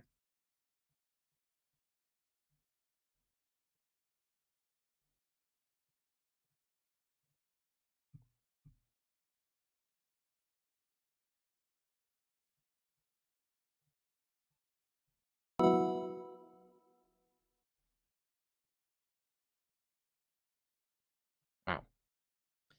Kind of textbook here. We have a supercell that developed out all on its own in front of the line segment. The line segment is slowly catching up to the storm, or rapidly catching up to the storm, but it could still try and produce a tornado before it really gets incorporated into that line segment. Still haven't seen anything weird on correlation coefficient, but yeah, still seeing meteorological targets at the moment. But it looks fairly pronounced. Yeah, seeing pretty much max rotation, also picking up on the rotation track, instant rotation. It definitely has that look to it.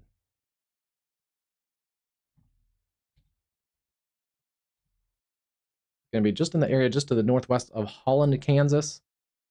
Still staying basically in that same area. yeah, it's kind of just almost stationary. It's drifted a little bit to the south. Yeah, it's going to get incorporated into the line segment, and that'll give it a shove. But until then, it's basically stayed there in areas southwest of Abilene, Kansas.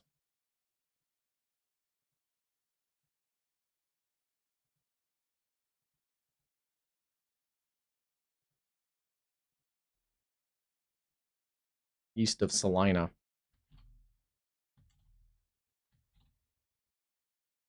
They have let that destructive tag expire. It's back down to a considerable threat for 70-mile-an-hour winds and quarter-size hail. Chase, Lyons, Sterling, Moundridge, Galva, over towards Tampa and Gypsum, Kansas. Wow. Nasty cluster of storms across the I-70 corridor.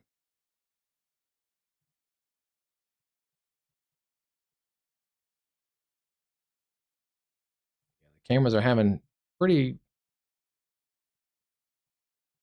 poor connectivity issues right now. There's one. That's at Abilene. Almost constant lightning, too. This whole cluster still has about 4,000 to 4,500 strikes.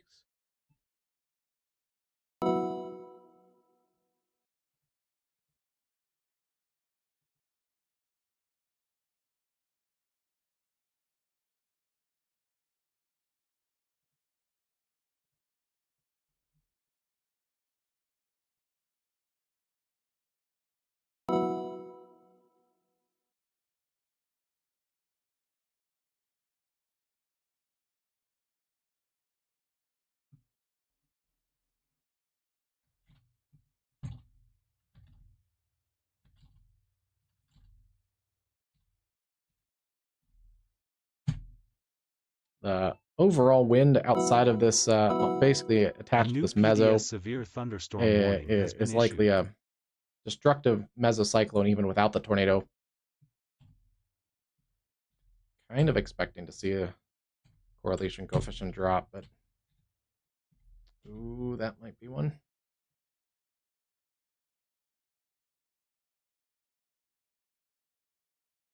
A little bit of a suspicious lowering of the correlation coefficient. We'll see if that continues in the next scan or not. Hard to say. Maybe also wrapping a little bit of hail in there.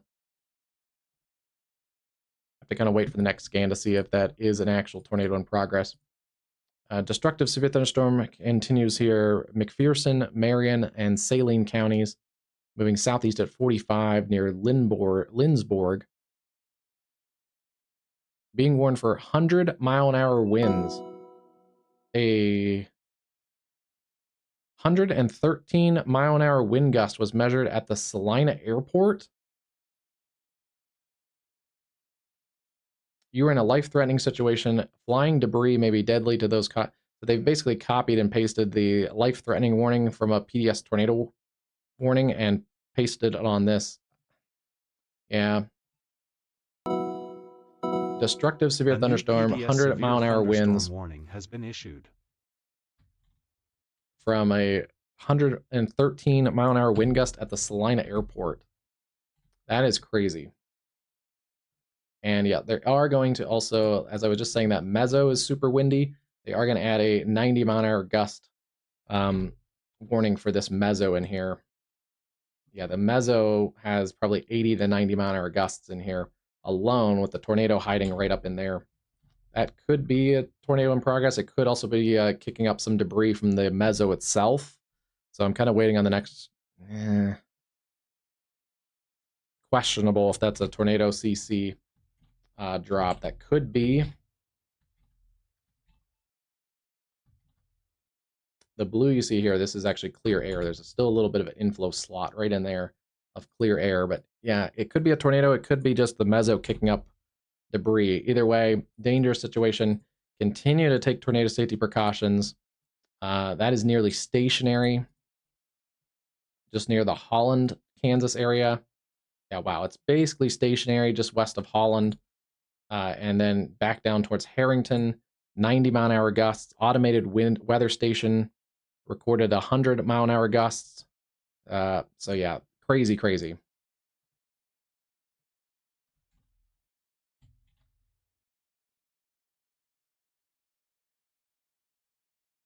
Yeah, I'm curious to see what that looks like. Yeah, and it's a small airport, but it gets flights. That is an active airport too. That's not just like, Country Bob's airfield. That's actually like a actual airport that gets flights from like Dallas and Denver. So that would be the type of wind you can sometimes see videos on like social media of actually the airplanes like lifting up off if they're not if they're tied down. You can sometimes see they're tied down, but they lift up sometimes. You could get something like that there. This if it's not producing a tornado, is very close to producing a tornado. And even if it's not, you're getting 90 plus mile an hour winds just by the meso itself. A new tornado warning has been issued. Keeping it radar indicated. But yeah, 4 miles northeast of Gypsum, moving southeast at 10 miles an hour. Radar indicated rotation and golf ball size hail. And yeah, they're going to warn this way out ahead. Considerable threat for Sedgwick, Marion, Heston, Newton, Burton, Whitewater, Elbing, and this is slowly sinking towards the Wichita area. So I think Wichita, we got to start discussing safety plans if you're in the Wichita area. If anyone on the stream knows people from basically Wichita and points north up to Salina, Kansas, give them a heads up that there are destructive winds in this storm complex. The tornadic threat may not last forever. It's really just this incorporating of the supercell. But the winds are going to continue to be an issue. A new flash flood warning has been issued.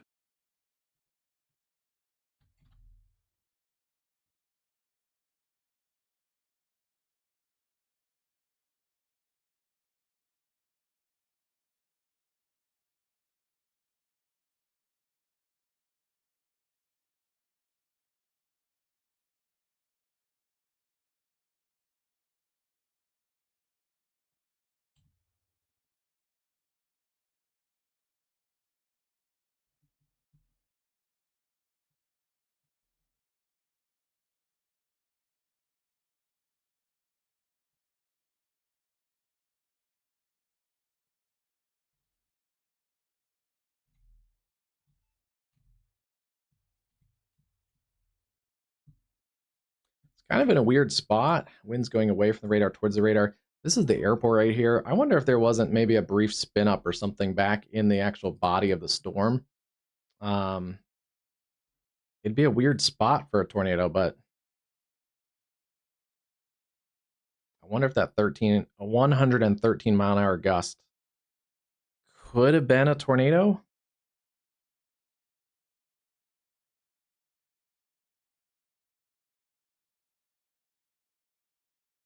But either way, it needs to be taken very seriously. Let's see if this has a correlation coefficient drop yet. It's still kind of messy.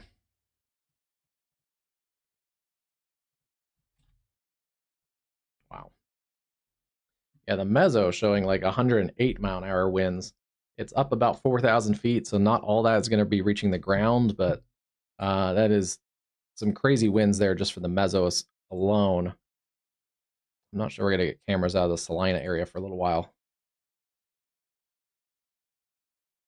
This actually camera is right at the airport, so I'd be surprised if that one comes online.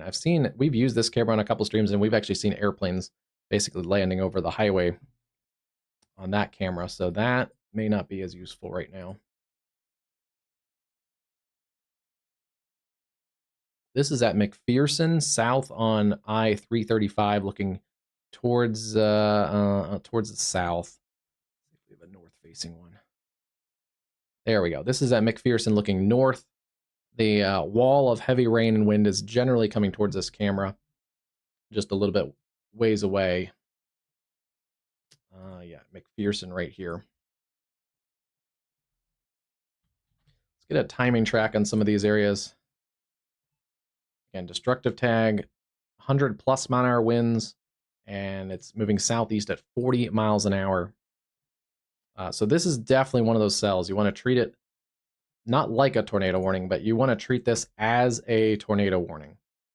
with destructive 100-mile-an-hour winds south of 40. There's some of the locations there. New Gotland, it's going to be pretty close to now. Tampa, about 18 minutes. Lehigh, 23. Marion, 41. And then, grab a couple other town names here. McPherson, it's going to be about 10 minutes or so. Got dangerous conditions there into central Kansas. 100-plus-mile-an-hour winds. In a couple different spots, potentially there with the big body of the complex and this big cool pool of air surging out on the leading edge, and just behind that in the storms. Then also with that other separate supercell that's embedded in here, this potentially has its own 90-plus-mile-an-hour winds. That's in the areas around Holland to Kip. A little surprised too. I wonder if it's just because it was maybe a fleeting either downburst or area of rotation that may be produced right over the airport. It just visually doesn't look like it has like a giant swath of 100-mile-an-hour winds. So yeah, I'm wondering if that's why it's not a destructive tag, quarter-size hail, and 100-mile-an-hour winds.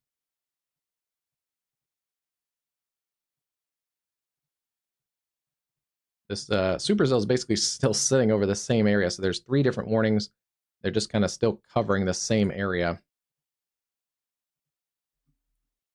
If you're in the Holland area, you need to continue to stay in your tornado safe space, even though it's been quite a while.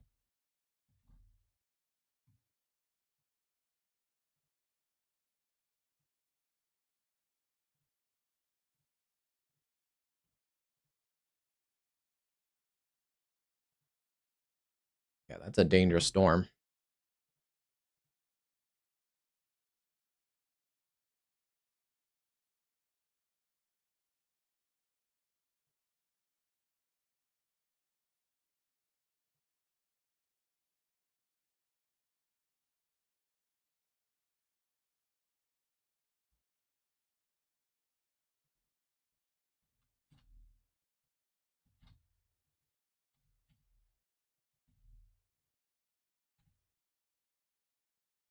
Crazy look at that storm, too.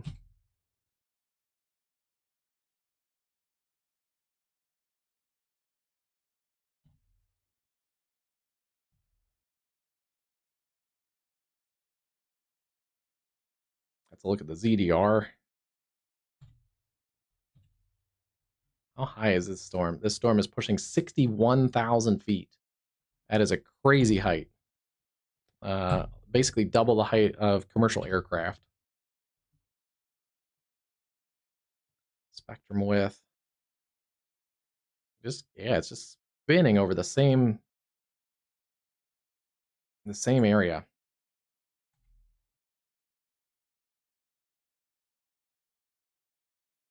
I wouldn't be surprised if this gets probably confirmed as it seems to still be kind of a big, broad, super windy mezzo, but I wouldn't be surprised if it's had some localized spots where it's probably put down some vortices. Just it's been basically in the same stationary position for quite a while.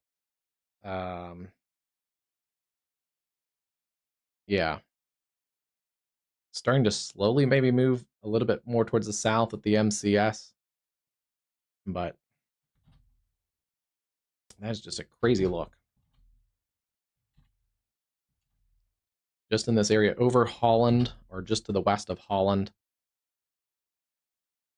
And again, still not really seeing a correlation coefficient drop, seeing a couple different lowered correlation values every now and then, but it's hard to really tell and confirm if that's actually a tornado or just the super windy mezzo that's in here.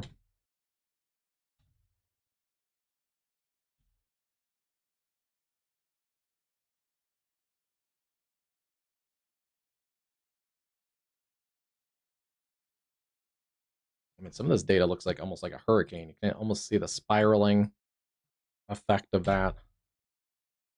Wow.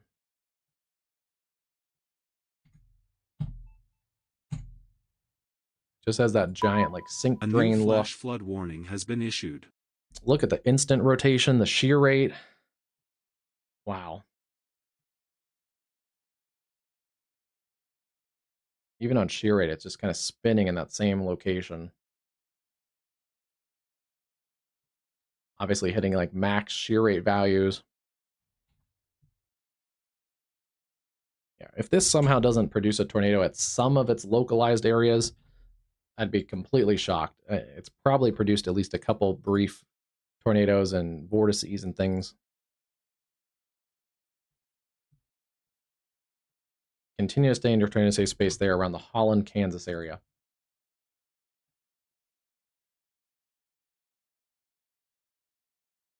I mean, it has to be. The one thing that's probably preventing more hail formation is it is getting kind of taken over by this line segment. Otherwise, a 60+ thousand foot supercell with a super windy mezzo would have, this would have some really pronounced winds at the upper levels to, you know, hold some very, very big hail. But yeah, luckily it's slowly getting absorbed by this line segment. And again, 100-mile-an-hour winds potentially. Yeah, we've been focused on the supercell, but south of Salina, along 135, you need to basically be in tornado safety precautions. New Gotland, McPherson, Lehigh, Hillsboro, and areas, let's see, zooming into some pretty small communities, but Tampa, Kansas, all those areas there, you need to be in basically tornado safety measures.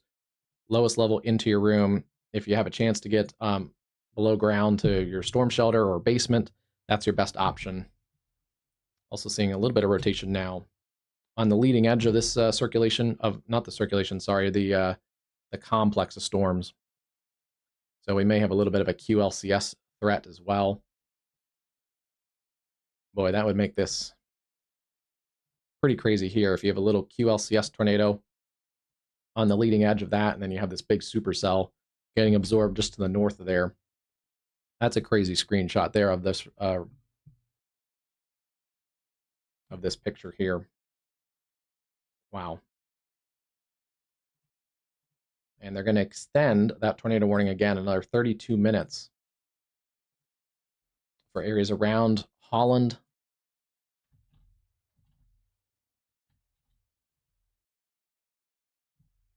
I'd be shocked if there wasn't a tornado in this.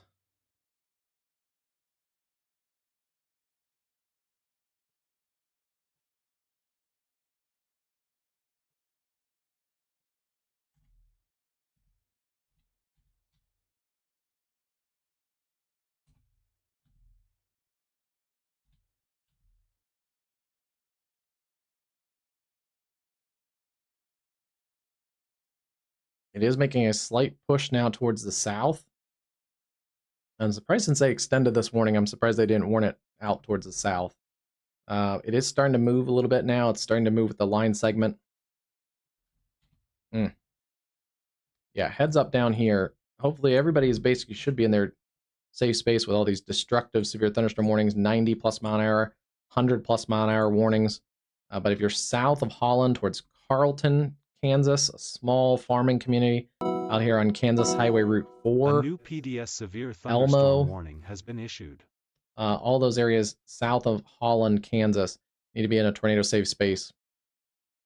Yeah, this is starting to move now. They'd probably need to issue a new warning eventually for this starting to move. That's a crazy look. Yeah, it's that yeah, this little QLCS spin. Wouldn't be surprised if that starts to produce a tornado too. And then here's the wind profile also starting to show a little bit. 70+ mile an hour winds along 135. Yeah, near Roxbury, that's where this other rotation is. Has broadened just on the last scan, but there is still rotation in here.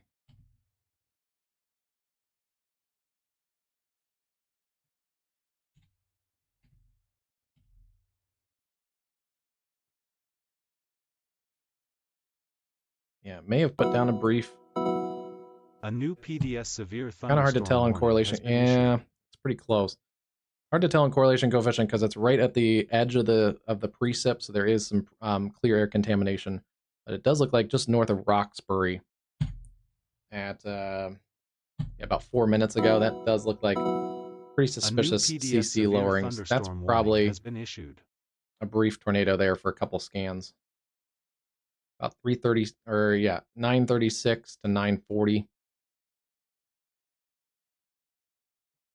Don't think that's clear air back here. It's right at the clear air interface, but that looks to be a tornado, a brief QLCS tornado. And yeah, that's coming basically to the area southwest sides of Tampa, Lehigh, Hillsborough, Mound Ridge, Newton, Peabody, Elbing, and they're basically bringing that destructive tag severe thunderstorm into the Wichita areas. So areas like Valley Center, Park City, Bel Air, Matfield, Cedar Point, Florence, Lincolnville. Again, take tornado safety precautions there with 90+ mile an hour winds. McPherson, Sedgwick, Harvey, Chase, Butler, and Marion counties in central Kansas.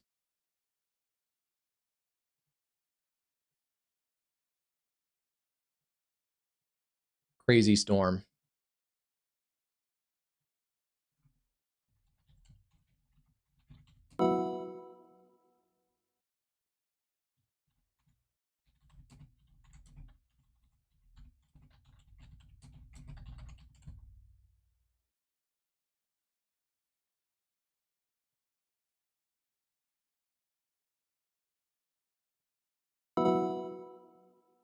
If anyone knows anyone in this area, central Kansas, basically, again, that area basically between Salina and Wichita, Kansas, and south and west of Emporia, Kansas.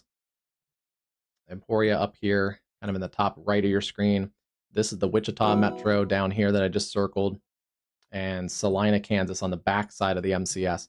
Anywhere kind of in that triangle, if you have friends or family in those communities, text them, call them, send them our stream. Just make them aware that they need to treat this like it's a tornado warning. Anywhere you see that polygon there that's highlighted by the white, they need to treat that like a tornado warning with 90 to 100+ mile an hour winds. And again, there is the possibility of some embedded QLCS spin-ups as well. Looks like that area has backed off just a little bit on the latest scan. Still in there a little bit. Spectrum width is actually very useful for QLCS tornadoes since they live on that little interface there between the clear air and right where we thought we saw the clear air or the CC drop right next to the clear air. It looks like that did probably produce a brief tornado, at least in there. It's weakened a bit, but it's actually pulsed back up again on spectrum width. So yeah, potentially still a tornado in progress or close to it again. Looks like that passed just to the north of Roxbury, Kansas. And yeah, flaring back up just a little bit.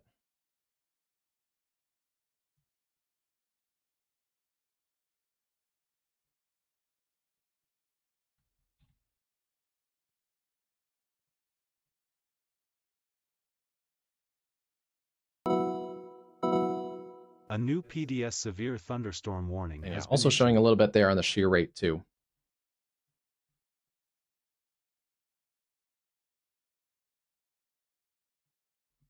Wow.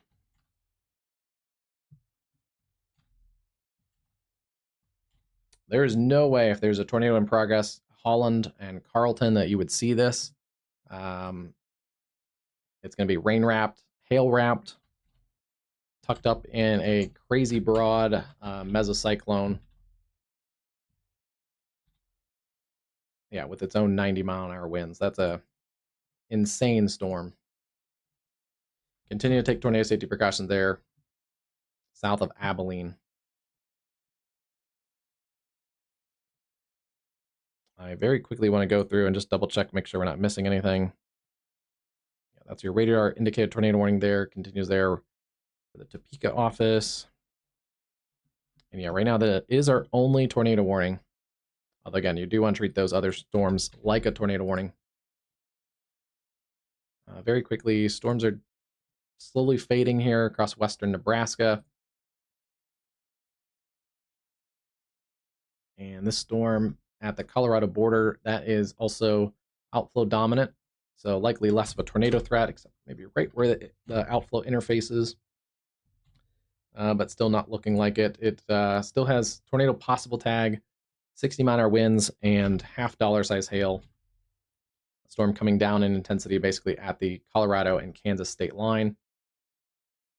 Dorado and Burlington. And then still seeing some other storms back up towards Alliance, Kansas, or Alliance, Nebraska, along 385. Some large hails, gusty winds, and flash flooding is an issue there in the Nebraska Panhandle. So yeah, this is right now kind of the main show. We'll continue to focus in on that area. I do want to double check, because we did have a tornado possible tag still in that Hopkinsville storm. Looks less impressive right now. Oh, wow. But yeah, that flared up over the Hopkinsville area. Pretty tight rotation there a little bit ago.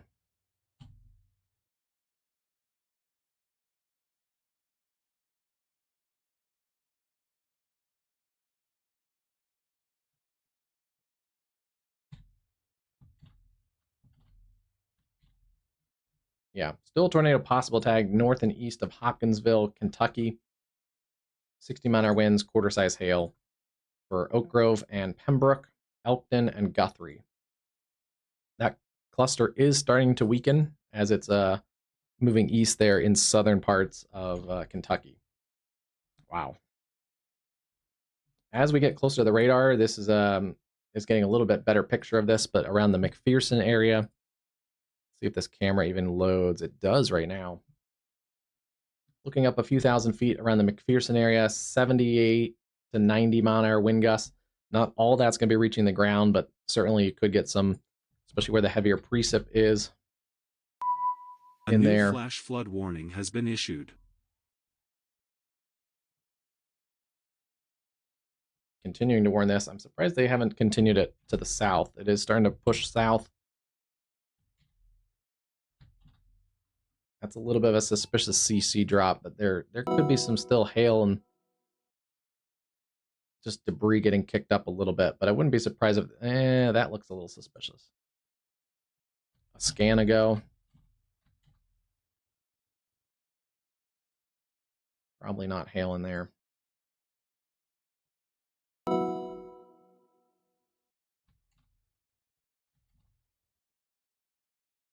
It's been there for so long, it's actually maybe starting to wrap some hail into this too. Very hard to see. It's very hard to confirm a tornado in there. Just by the look of it, I'm guessing it's produced a couple times, just brief vortices in there. We may have lost the McPherson cam.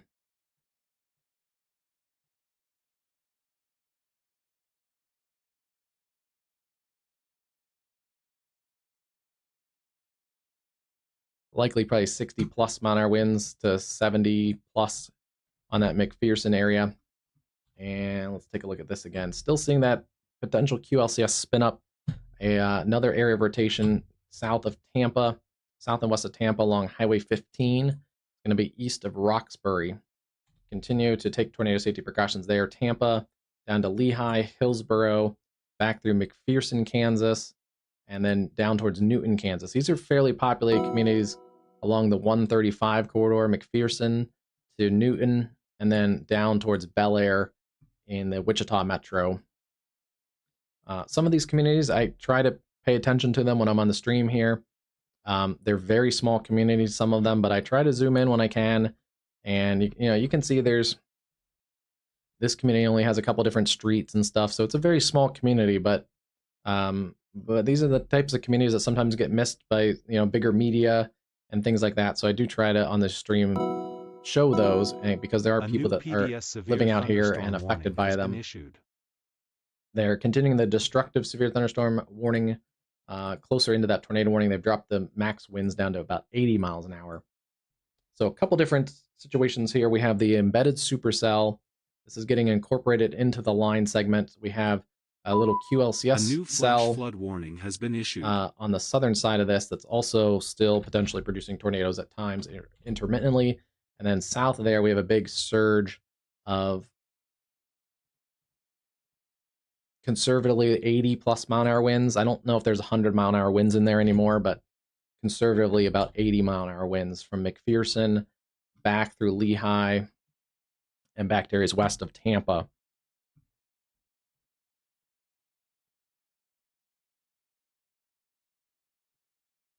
Hey, Stones, how's it going today? Right now, let's see. I mean, right now, the nastiest part of this is going to probably miss the KC Metro. We looked at that earlier today. There were some differences between what the models were still saying as the models shoved this over towards Kansas City. The storm motion has continued to more be towards the southeast right now. Although just in the last little bit, it started to make a little bit more of an eastward shove. So still kind of TBD on this. It does look like it's shoved maybe a little bit more easterly. Earlier, it was more on the track, kind of the center line of that warning. Now it's a little bit more east-southeast. So if this can turn, then it could be a potential issue for especially probably the southwest sides of the Kansas City suburbs.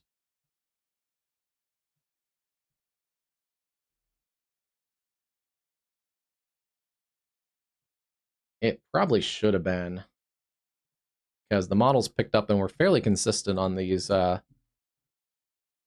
threats for a while.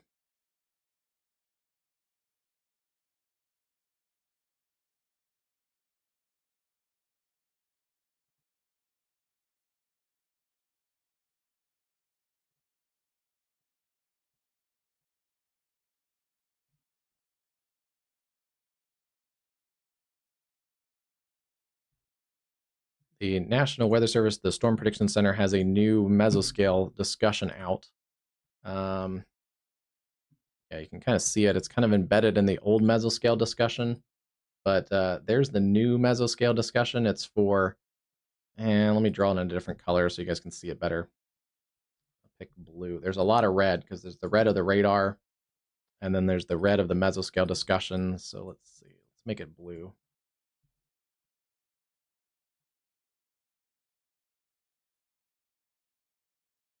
Oh, you know what? I forgot I can do this. Hold on.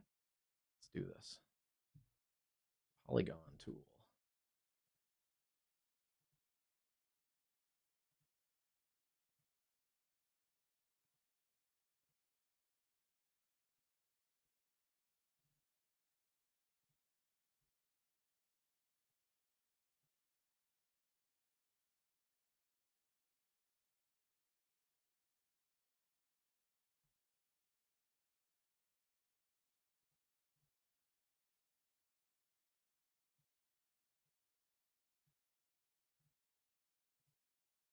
So this blue area that I kind of outlined, that's the new mesoscale discussion by the Storm Prediction Center. Winds 85 to 100 miles an hour.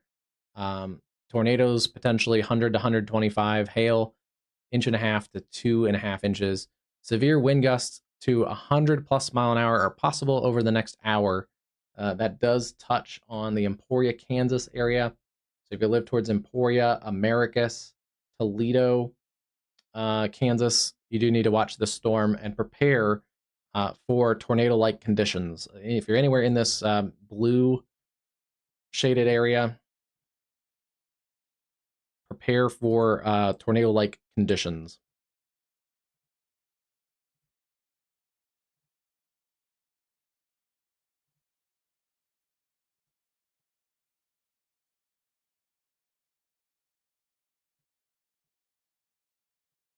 There you go. I've kind of hatched it out for you too. So yeah, that's a pretty intense mesoscale discussion there. They also have timings on this. They have it about halfway through. So areas like Lincolnville, about 10 o'clock. So it's slowed down a little bit.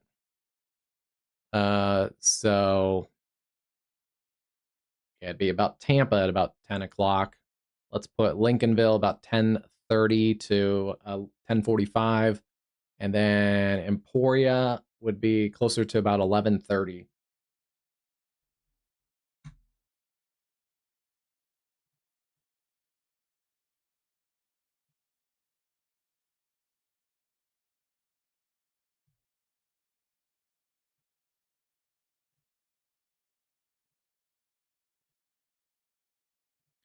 All right, how do I get my polygon off the screen?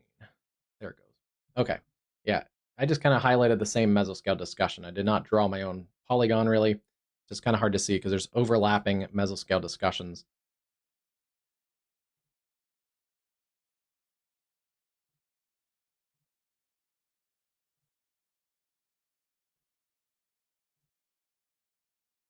New radar scan coming in. The tornado threat, let's take a look at this here in just a second on this new radar scan comes in.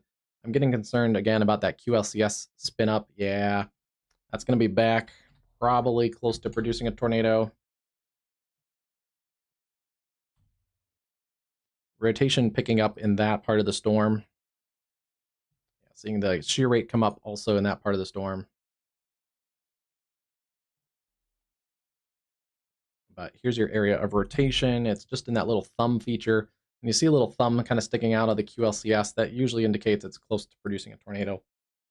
Just on that leading edge. And yeah, that's right in there. See if there's any correlation coefficient drop. Nothing right on that.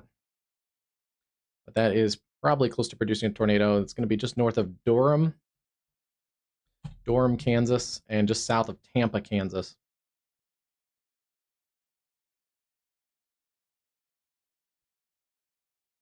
Yes, aguacero weather. In fact, I can do this. Check this out. Oops, not that one. Should pop up a link for you. No promos, just a link, and there's a free tier too. So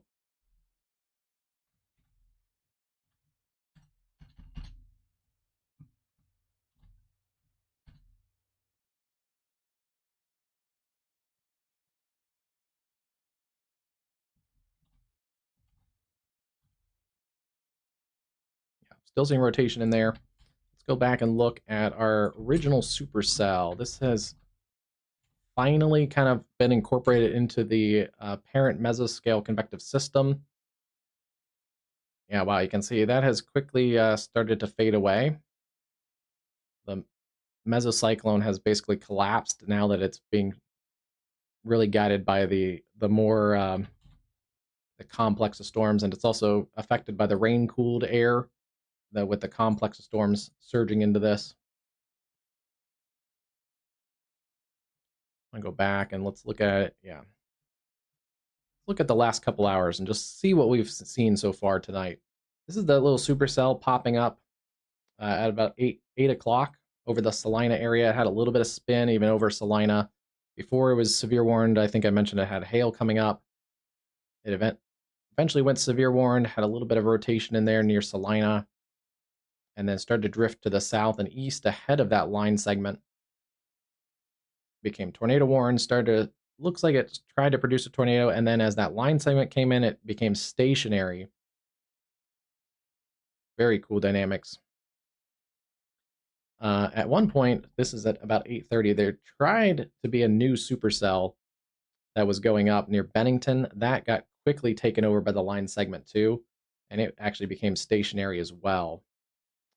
So this thing has like 2 or 3 different supercells. And yeah, you can kind of see they become stationary, and they basically occlude back into the parent MCS, and that's kind of what happened for that Bennington cell. And then you can see this cell made that southeast progress first, and then started to really become stationary before then it gets incorporated into that parent MCS. A new PDS severe thunderstorm warning has been issued. And it's completely collapsed in the rain-cooled environment of that MCS. Now, that has allowed this other vortex, that was a little QLCS spin on the leading edge of the mesoscale convective system. That has intensified. Wouldn't be surprised if this is close to producing a tornado. Marion Lake Wildlife Area, Pilsen, and areas just west of Lincolnville. If this gets any tighter, they'll probably give it its own tornado warning. Although, again, remember, this is a destructive severe thunderstorm warning, and people should already be taking tornado-like precautions. Tampa, Hillsborough, Florence, and areas in Marion County, around Marion, Kansas. That said, this is continuing to tighten up. Looks a little bit tighter, a little bit brighter. This is clear air. If you see this blue color right there, this is actually clear air contamination from the correlation coefficient. We're going to be looking for non-meteorological targets just off of that. Yeah, I'm looking right in this little thumb feature. And that's where the circulation is. Probably close to producing.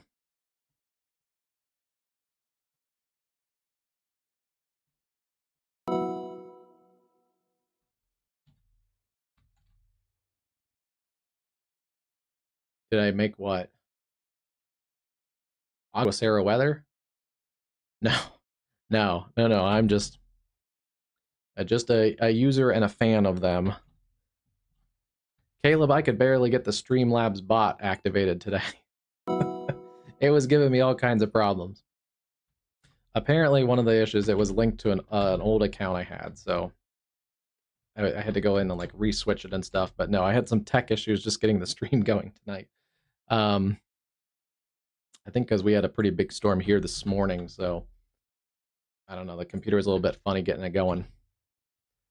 But no, but they are good guys over at Aguacero, meteorologists, trained at Penn State. So I do prefer not everybody. Well, most of the bigger software companies that make weather apps do have meteorologists on their dev teams. But yeah, if it's a smaller development, I do prefer to have people that have meteorological experience with the apps. It has really great potential. It's been used. They've been around for about a year. It has really cool potential for data visualization. You can do all kinds of different, almost Photoshop-like layers. And yeah, I have all my layers. You can't really see them all, but they're all off to the side of my screen.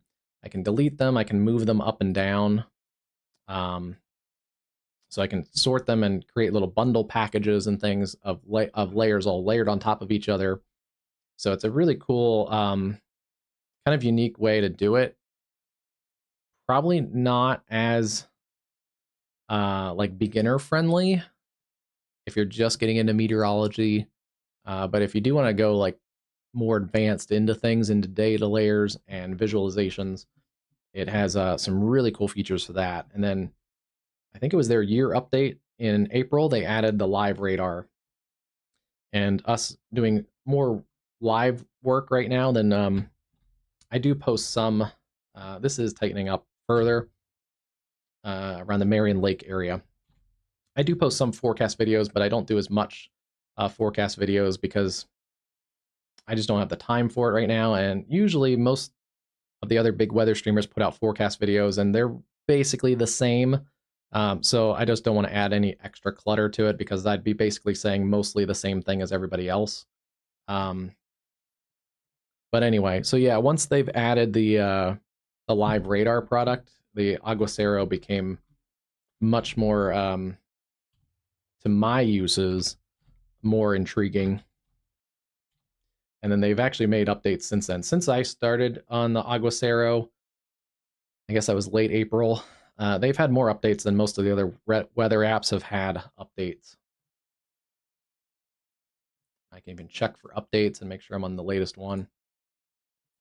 Because it's been almost daily that they do at least a little bit of tweaking and updates, which I also appreciate that they are good customer service. I can appreciate that, and also that they continue to refine their product and make it better. But yeah, that's my speech there.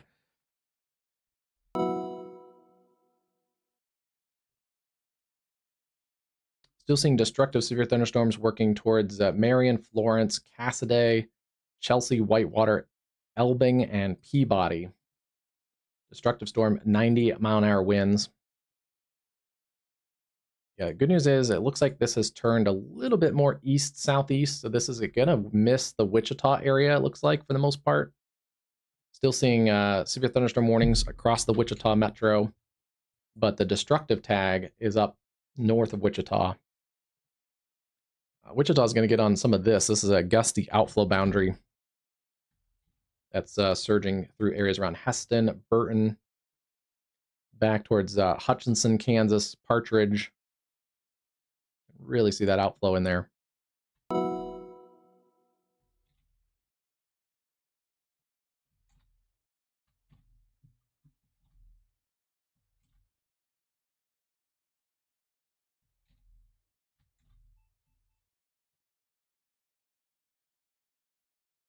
Yeah, it's a severe warning just for the outflow boundary alone, because you can see the outflow boundary in the wind profile very clearly. There's still some very strong gusts in here, despite no actual storm pushing through areas around Hutchinson right now.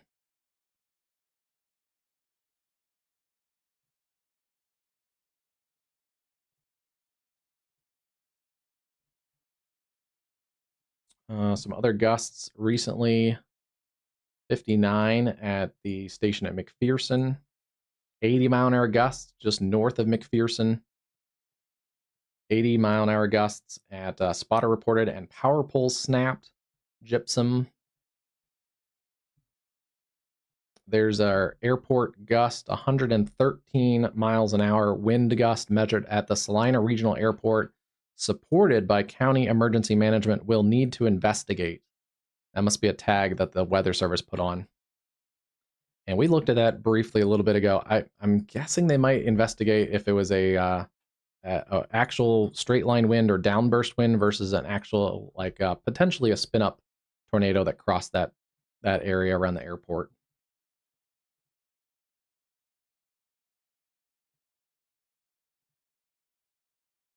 On the leading edge of those storms, there was a 60-mile-an-hour gust at the airport, and then a few minutes later, under the body of that cell, there was the 113. So yeah, it could have been a downburst. It could have been a brief tornado up in a kind of a weird spot. And then there was also, it looks like, a 98-mile-an-hour gust at a personal weather station west of Salina Regional Airport. So, okay, so that maybe helps confirm that maybe it wasn't a little spin up. It may have actually been a downburst or some straight line winds in here that were 100 plus.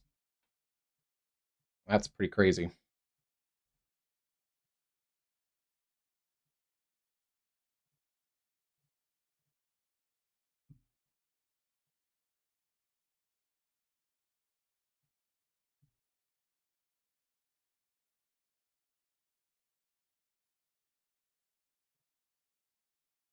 Yeah, just recently the Aguacero team has added that broadcast sweep. I really like that. And it was funny because right when they added it, they added the broadcast sweep option in one of their updates, and I liked the broadcast sweep. But the broadcast sweep, it goes around and around and around. It wasn't like a true sweep. And so I was going to actually email them and ask if they can make it maybe a sweep on new scan. And literally the next morning, I pulled up Aguacero to look at some data, saw I had an update that was ready, and I clicked the update, and the new update showed an option that I was gonna request in an email, and they must have thought of it overnight or something too, because they put it in. So I have it set up so I get the broadcast sweep on a new scan. So if you see that that scan, that actually indicates a real radar update, which I appreciate. So little things like that, their development team is doing very thoughtfully. As we slowly get closer to the Wichita radar, we are getting a better wind profile of this storm. So you can really see this big surge of wind approaching the Newton, Kansas area. See if Newton will play.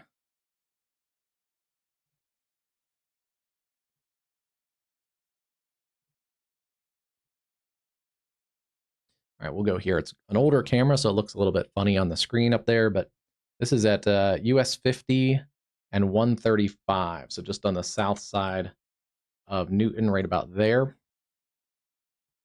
So about to get into some really nasty winds. Probably some of the worst winds in this storm are bulging out basically parallel to 135. And those are going to get towards the, especially the northern and eastern suburbs of Wichita: Sedgwick, Potwin, Burns, Peabody, and the Newton area. Yeah, here's the radar sweep. So that is a new radar sweep, and especially how fast this is going, you can see it update in real time. That leading edge moved, basically cutting across the Newton area just now.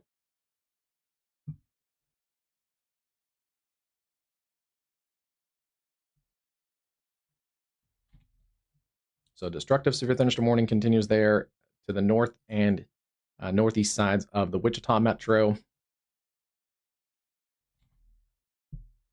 And Stones, if you're on here in the Kansas City area, the worst of this at the moment is still on the southeast trajectory.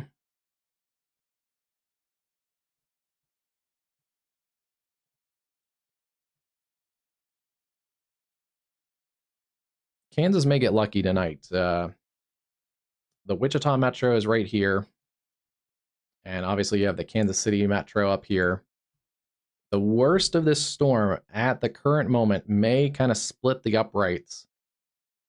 Again, there are populated areas. There are communities like Newton and Marion and Emporia that are in the path of this, so I don't want to downplay that. But a couple of the biggest cities in the Kansas area, even Topeka and Lawrence, like those areas up there, still probably going to get some severe weather tonight. But in Wichita, you got the gusty outflow boundary still headed your way, but you can handle some 60-mile-an-hour gusts. It's a lot harder if there's a swath of 100-mile-an-hour gusts. That's basically like a wide, couple mile wide, potentially, tornado essentially. If it's 100 to 113-mile-an-hour gusts like we saw at Salina earlier. That worst part of the storm may miss some of these biggest metro areas in Kansas. So yeah, we may get a little lucky here.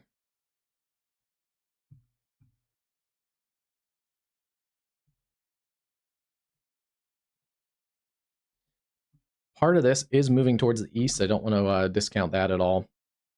There is a new warning from Junction City over towards the areas around Newberry.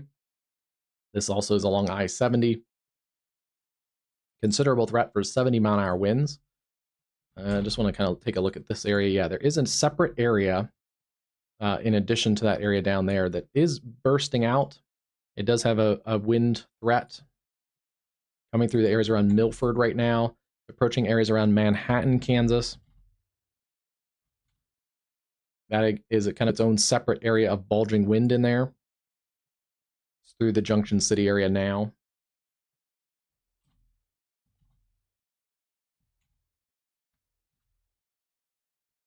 And it's pretty close to this radar site, so we're getting a decent look at this too. Yeah, 70 to 80-mile-an-hour gusts potentially in there, Wakefield towards the Manhattan area, along Kansas Highway 18 and also I-70.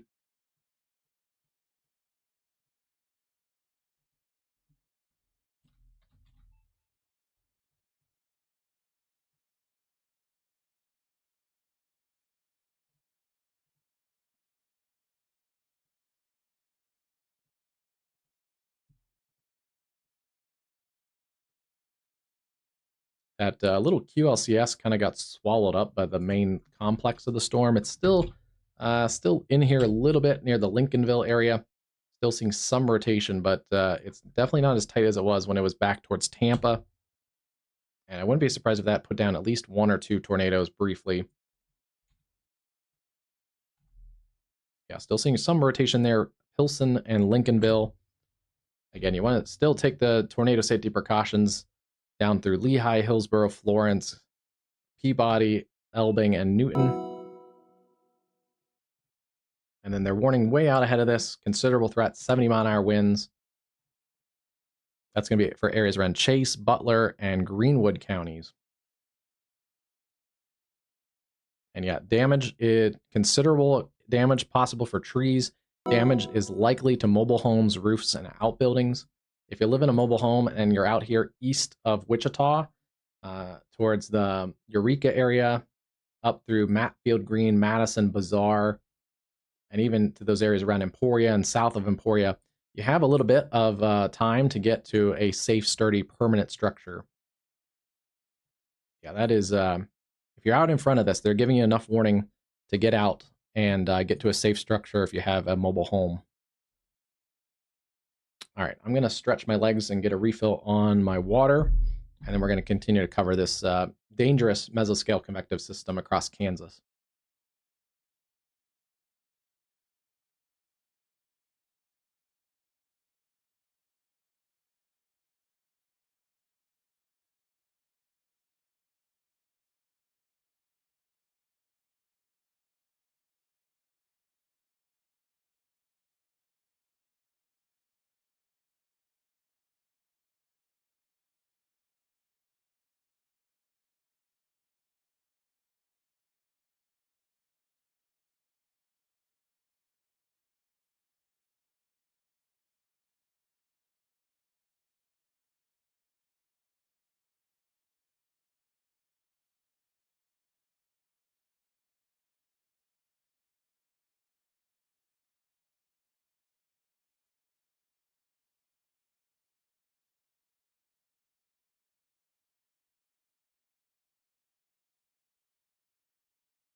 Okay, got a snack, got water refilled, we're ready to go.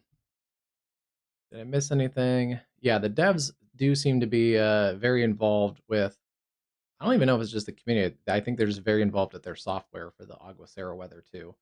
Um, but yeah, they do have good, they seem so far to have good customer service too. Although, like I mentioned earlier, I didn't even have to email them because what I was going to suggest, they must have thought of overnight and put out a new update that morning. So that's actually happened several times. I was going to make a suggestion, and then on the very next day, a new update came through, and it was not even fixed, but just something new was added or something. This lightning counter up here at the top of the screen, that was something I was also going to email them about as a cool idea, and all of a sudden, like a day or two later, it popped up. So I think that's part of it. Is they are meteorologists, the dev team. So I think they're also adding stuff that meteorologists can use, which is a good thing. You can see the yeah. I wouldn't be surprised if you can. Where are those storms? Oh yes, still another storm in Colorado. Considerable threat for large hail near Hugo, south of Lyman, Colorado.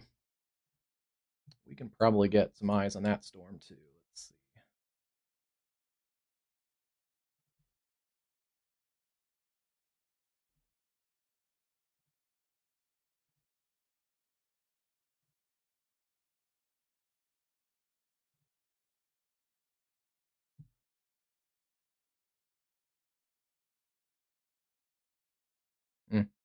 There's cameras there. They just look really dark. That's the camera out of the Lyman area, just east of Lyman. So that cell looks like most of the heaviest is south of the highway right now. But yeah, we'll keep an eye on that one. Colorado clouds. You might be able to find some sprites out of that if you have a good camera for photography. That's pushing about 53,000 feet on its own. That's a pretty strong cell. Still there in areas south of Lyman, Colorado. The other cell that's still going pretty strong, it is outflow dominant, but there is a hail-producing cell that's rode all the way along I-70 through Colorado. Considerable threat still there for some large hail and 60-mile-an-hour gusts. That's in Sherman County, Kansas at the moment. Other storms in western parts. Thunderstorm warning has been issued. New destructive tag. We'll get to that in a second. This cluster is kind of coming down. Still severe warned along the I-80 corridor near North Platte, Nebraska, and then also back into western Nebraska. Still some strong cells with also some flash flood potential for the slow-moving cells.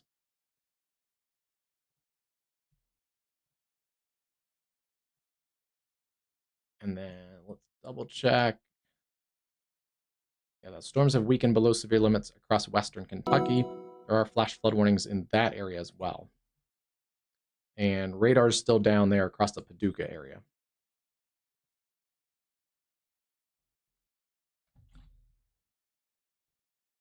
Let's see. This is a real interesting cell. There's a bunch of warnings just for that outflow boundary alone that extend south and west of the cluster of storms. So you're going to get, with even out rain, thunder, or lightning, you're going to get some very gusty winds across the Wichita metro all the way out to about Cunningham and Pratt, Kansas. Some a new PDS severe thunderstorm warning has been very issued. Strong gusts there, up to 60 miles an hour.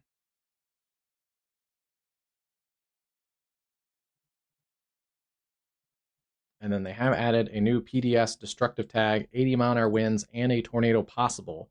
Cass and Marion counties moving east at 30 miles an hour. Destructive storm that's around the Lincolnville area, Cottonwood Falls, and rural portions of Chase County. Radar indicated 80-mile-an-hour winds. This is that segment that had the little QLCS spin too. That's why there's a tornado possible tag on it. Still seeing that spin in there near Lincolnville, just on US 56, right, crossing right around the Lincolnville area just now. Still seeing that broad circulation in there. And again, destructive tag, 80-mile-an-hour winds. You want to treat this like it's a tornado warning. Matfield Green, Bazaar, Cottonwood Falls, and I would too if I was in the Toledo area, Toledo, Kansas.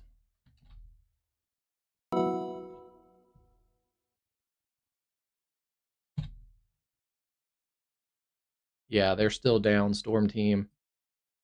Yep. Paducah's down. Western Kentucky is down near Evansville, and then the Hopkinsville radar site is down, or Pembroke. And actually, they just expired. That warning, tornado possible severe thunderstorm warning, just expired for around the Hopkinsville area.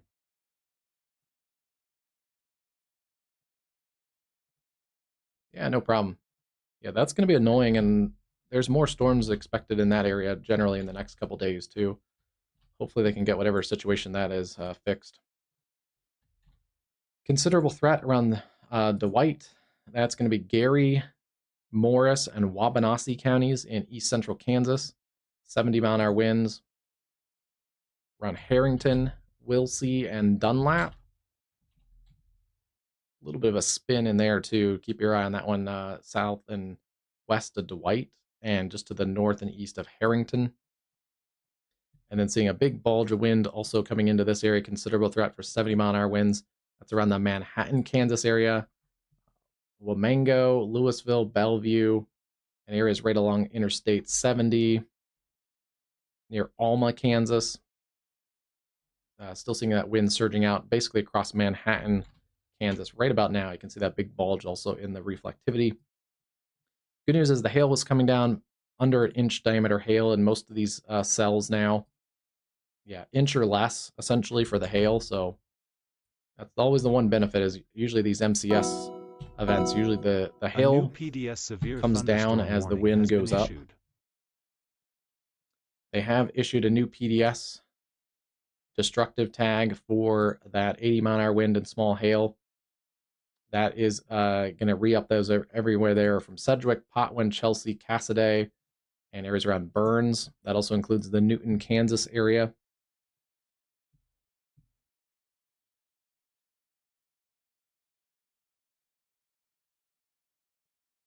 Let's see, we might be able to get further south.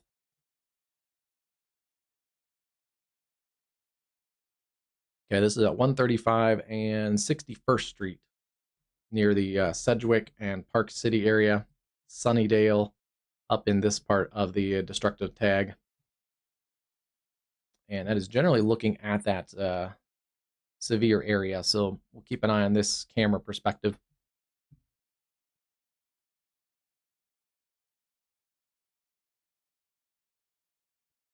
Oh, Colorado clouds. What are sprites?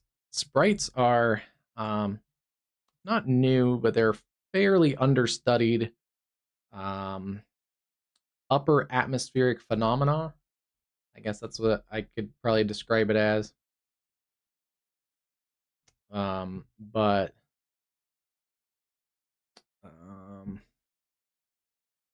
yeah, they're kind of trying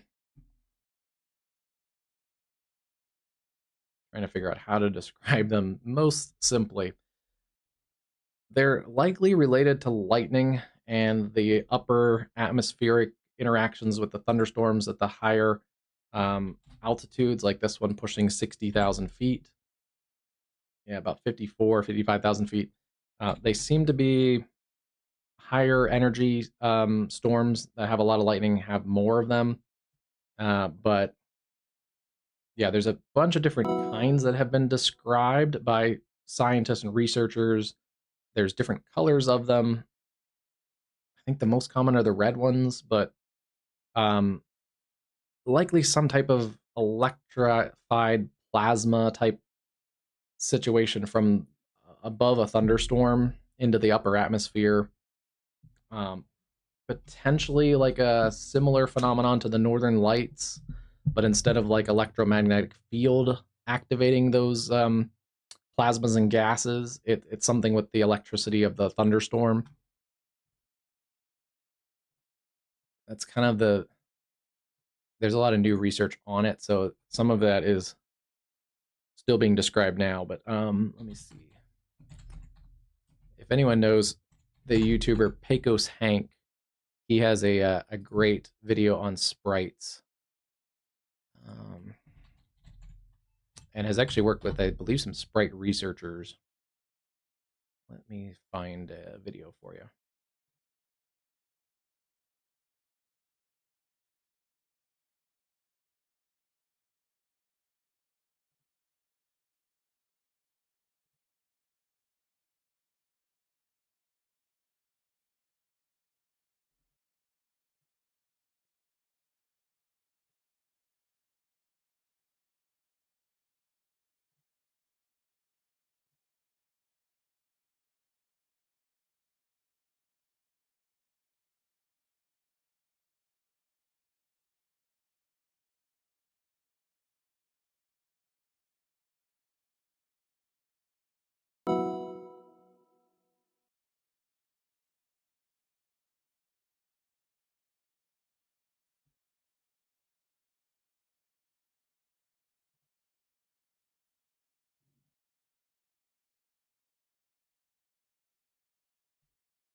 All right, let me try this. Let me put this in.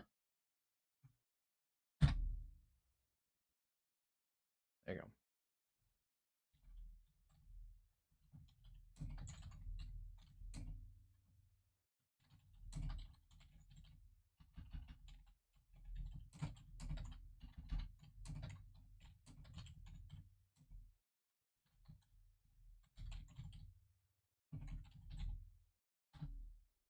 That link I just put in the chat is from Pecos Hank. Really, probably one of our top, I would say probably our top, or one of our few top, not like storm chaser, like I would consider him more like a storm cinematographer. The way he, I mean, he obviously storm chases, but it's not raw like a lot of the storm chasers you may watch on our streaming channels and stuff. It's beautiful cinematography of storms. And he's also worked with a lot of researchers in that because he has really good footage for research. If you don't know his channel, check out Pecos Hank. And Hank, if you want to give me a shout back, that's always good too. Just joking though. He's a big streamer. Yeah, 1.23 million subscribers. So yeah, but he has a great description. That's actually a fairly new video if you haven't seen it yet. That goes deeper into the sprites and jets, atmospheric phenomena.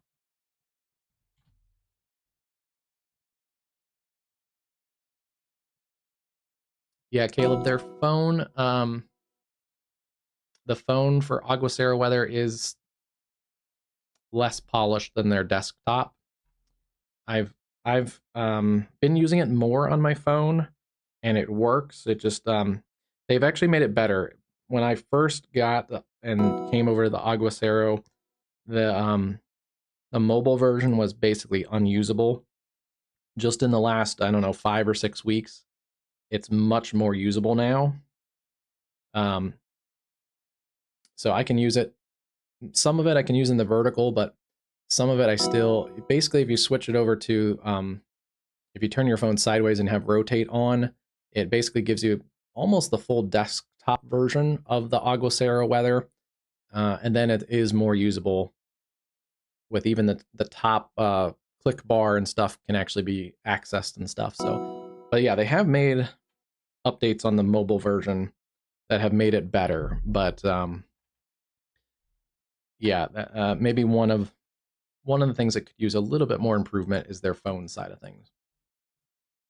But for the desktop, and it's buttery smooth and works amazingly well. Still seeing that line of storms, and now the outflow boundary from those pushing into the Wichita metro. Take a look at this camera perspective. The one problem with the cameras across the Kansas area is a lot of them don't have a lot of trees or vegetation, at least in the shots. So it's hard to get kind of a gauge of the wind.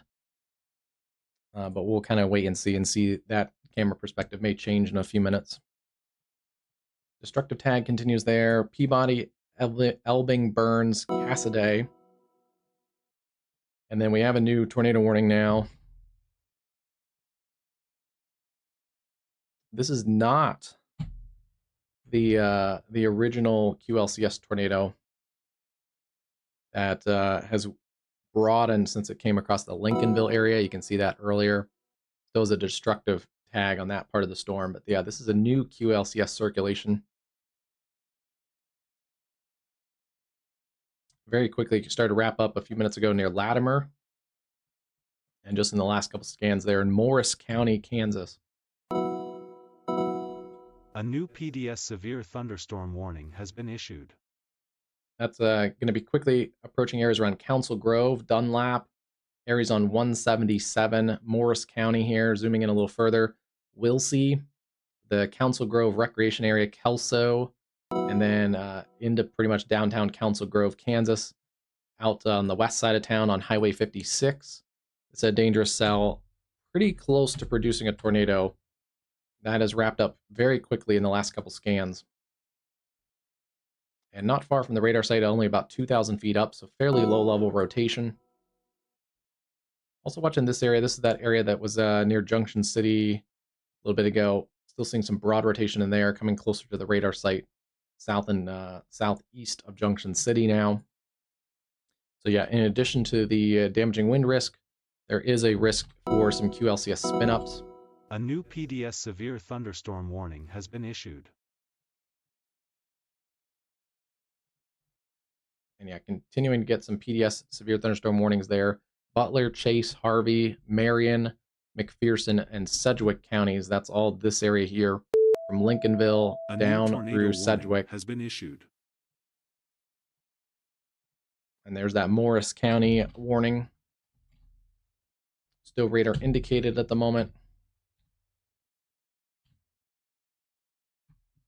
Take a look at the spectrum width. Yeah, you can see QLCS tornadoes are a little easier sometimes to see in the spectrum width, because they're right at that little interface point. Now, that latest scan that came down in intensity, that's why these are so tricky. That was very close to producing, even could have produced on the last radar scan, and then just in the last scan, 3 minutes apart, it actually has dissipated and weakened.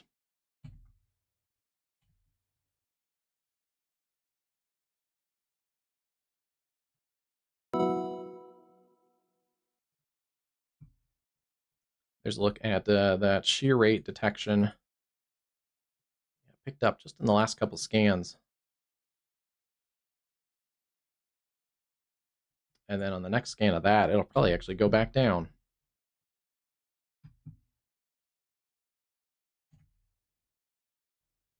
Another little area, that's that original, could be clear air.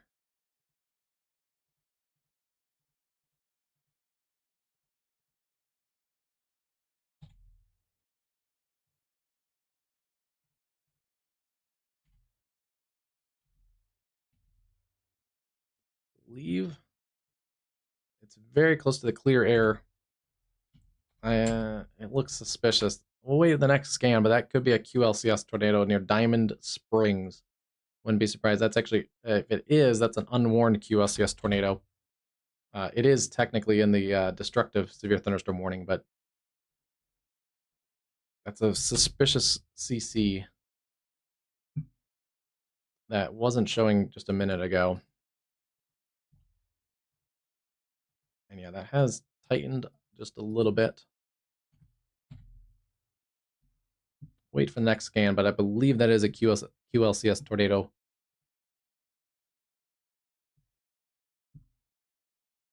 Okay, jumped ahead.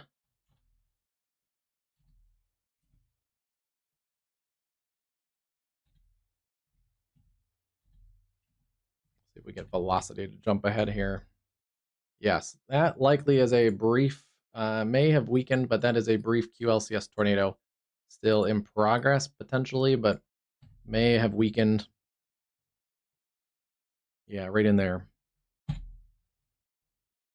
So continue to take tornado safety precautions if you live in this destructive tag. That includes areas around Toledo, Kansas.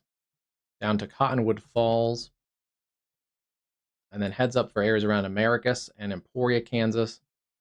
This is all headed your direction. In fact, we can get some cameras up that way too.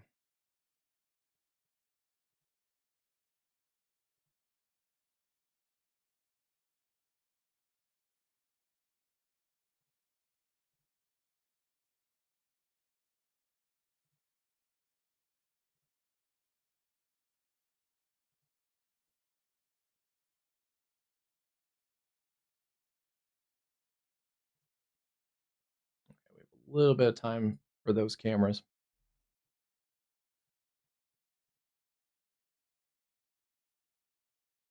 Kansas 245 at Kansas 196. That is out here, just on the edge of that warning polygon near El Dorado in Butler County.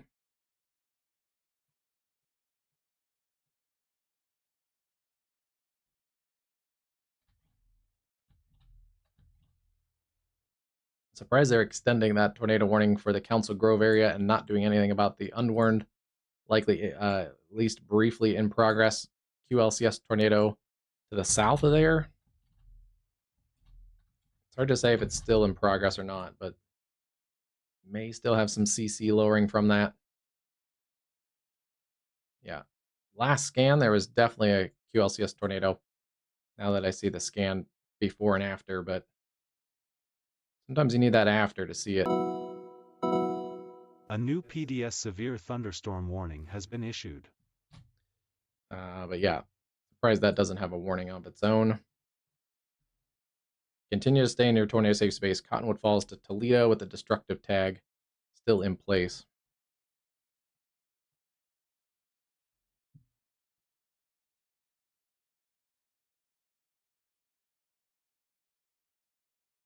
I believe this camera looks to the south or the east southeast. So it's looking away from the storms. That's why you're not seeing a lot of lightning in the that camera perspective right now.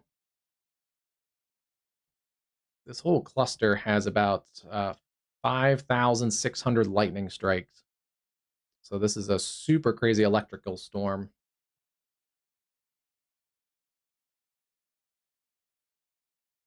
And actually, just going back, it's actually has the most lightning strikes now than it did in the last hour or so.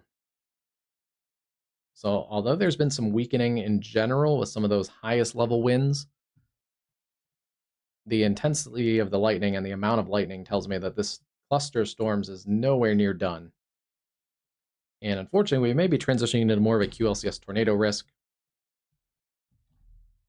when it's late at night. Oh boy, what is this? Yeah, that's clear air. But there is a circulation now to the south of Cottonwood Falls. Circulation there. Circulation there.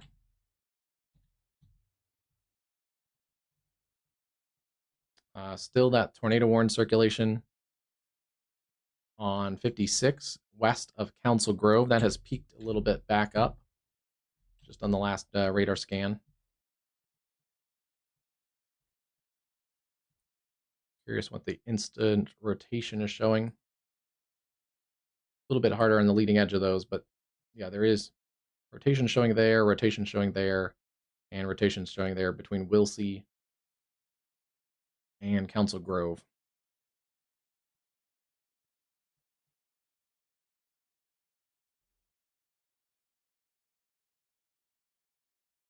There is also some in this area. This is near, I gotta zoom really far in to see this little community.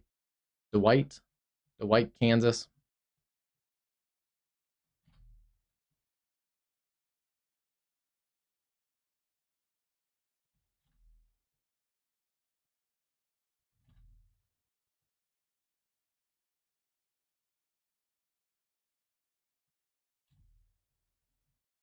Spun up rather quickly there, and then seeing big burst of wind coming through the Manhattan area, approaching areas around Louisville, Wamengo, and down towards Alma, Kansas. Some of this wind in here in the Manhattan area is weakening a little bit. It's coming through the Junction City, Alta Vista, Eckridge, and areas there along I-70. Big burst of wind still, though, in there. That's eventually going to get over towards the Topeka, Kansas area.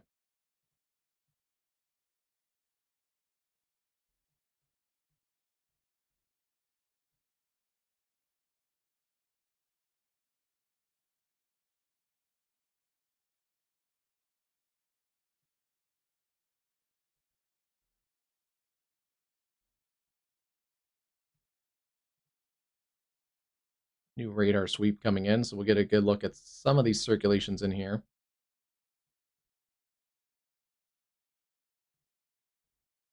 There's kind of broadly 3 or 4 that catch my eye.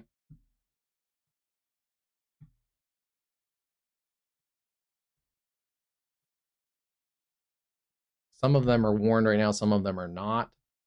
But the Council Grove one, there's one that produced likely a brief QLCS south of there, one that's trying to tighten up a little closer near Cottonwood Falls, and then this other one tightened up a little bit ago. It's still kind of broad right now along Kansas Highway 4. But yeah, those are all potential QLCS spin-ups.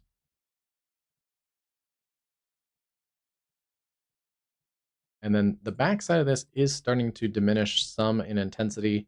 We're not seeing as much in the way of the biggest storms across the Newton area. The wind profile has come down a little bit. Those damaging to destructive winds are pushing through the Wichita metro as we speak. It's about to cross this 254 corridor, pushing through downtown Wichita as right about now. Let's actually go to downtown Wichita, see what it looks like.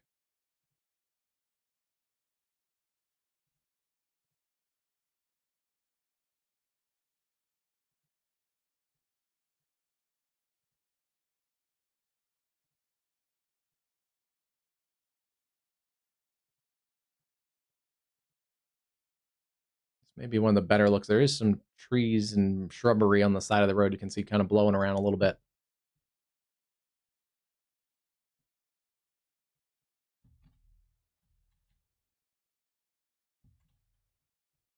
Yeah, and those surge of winds are pushing out towards the I-35 corridor, Minnehaha, Chelsea.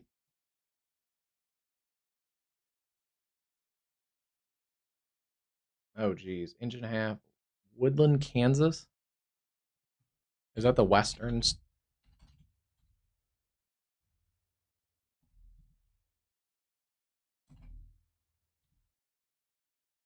Or you mean Goodland, Kansas? The western hailstorm.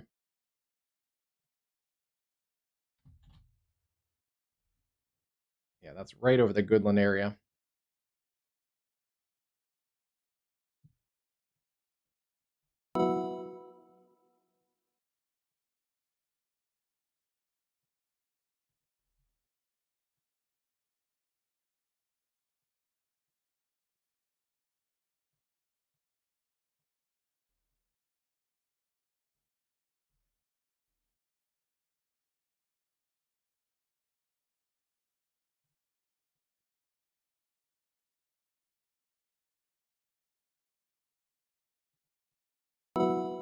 May have just been north of the highway because I don't see anything directly on the highway. It's hard to tell though, it's dark.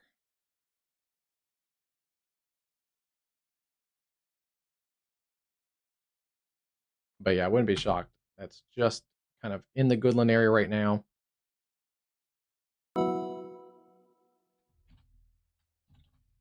Still a dangerous storm. Still being warned for 1.5-inch diameter hail.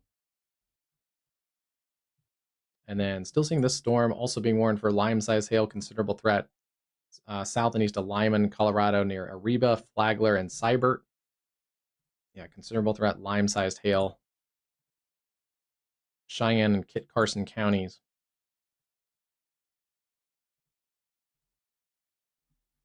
Still seeing that tornado warning trimmed up a little bit around the Council Grove area. Still surprised there's no tornado warnings for that other QLCS rotation. Again, they may be just leaving it because it's in a destructive severe thunderstorm warning already. And destructive tags you should treat like tornado warnings already, but I don't know. I don't think it hurts to have an overlapping tornado warning for another QLCS circulation. And there's the second one down here in southern Chase County, south of Cottonwood Falls. That one isn't quite as tight as the two to the north. So yeah, there's 3 areas here that could potentially produce tornadoes in a fairly short amount of time. And then also watching still this area also along Highway 4 east of Dwight. It's going to be some rugged terrain out here in the Flint Hills, A but new PDS eventually over severe towards thunderstorm Eckbridge and warning has been Bradford and issued. Harveyville.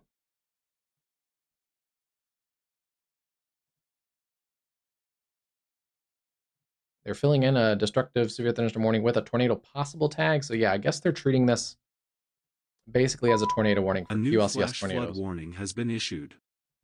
Destructive winds, 80 plus miles an hour, and a tornado possible. That is for areas there in Chase County.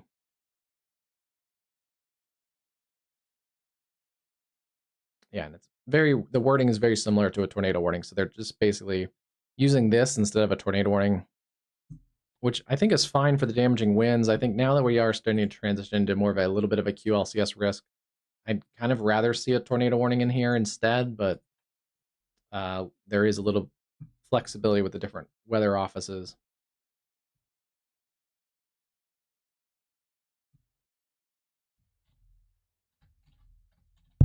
Those 2 areas of circulation are generally headed to the east-southeast towards the Emporia, Kansas area. So if you're in Emporia, no tornado warning or destructive warning yet. You are under a considerable threat severe thunderstorm warning. If you're in the Emporia area, up to Americus, and then down south of Emporia along Highway 99 towards I-35 as well, I would also prepare for tornado safety precautions in the next few minutes.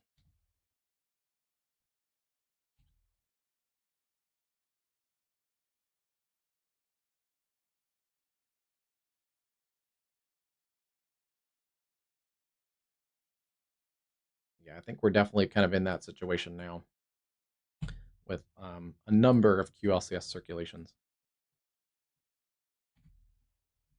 This one's a little bit tighter now too. Back that one that we were tracking to the east of Dwight has picked up in intensity. This is another one that's not really warned other than being in a considerable threat. Yeah, they're going to extend the destructive tag with a tornado possible tag, so they're adding that. I'd rather just see a tornado warning for those circulations.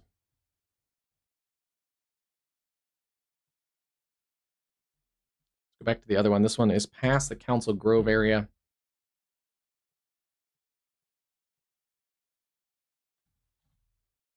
Clear air.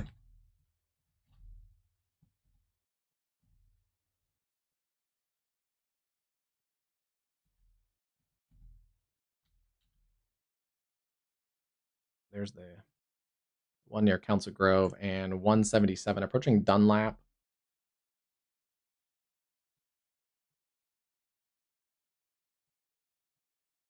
There's the other one showing up also. Spectrum width is really helpful on this. And the one south of Cottonwood Falls has broadened just a little bit.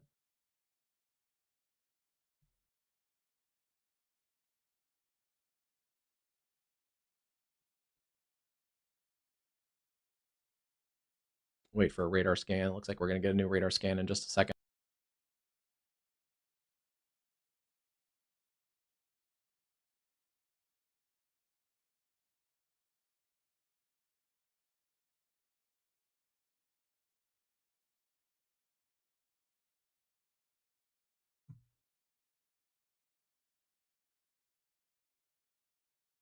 You can really see with the fast forward progress that definitely advanced.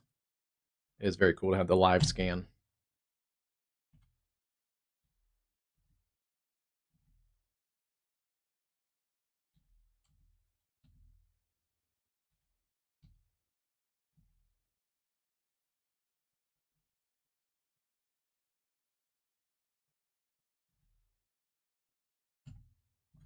This one's kind of weakened a little bit as it's between Council Grove and Dunlap. It's like they're probably just going to let it ride out and leave the warning polygon, but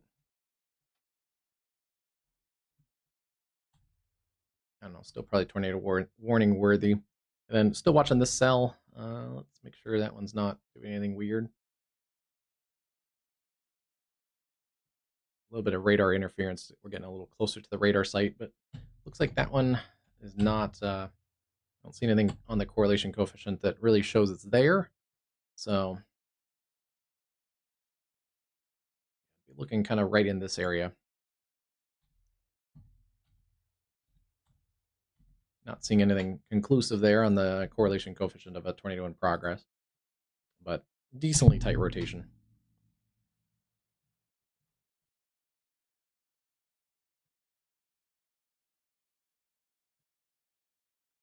So some of this has, interestingly, the southern end of this continues to weaken. They've allowed the destructive tag across the Marion and Newton, Whitewater, Burns, Florence, those areas, allowed to expire up towards McPherson. So just general strong to severe thunderstorms, especially on the leading edge back along the I-35 corridor.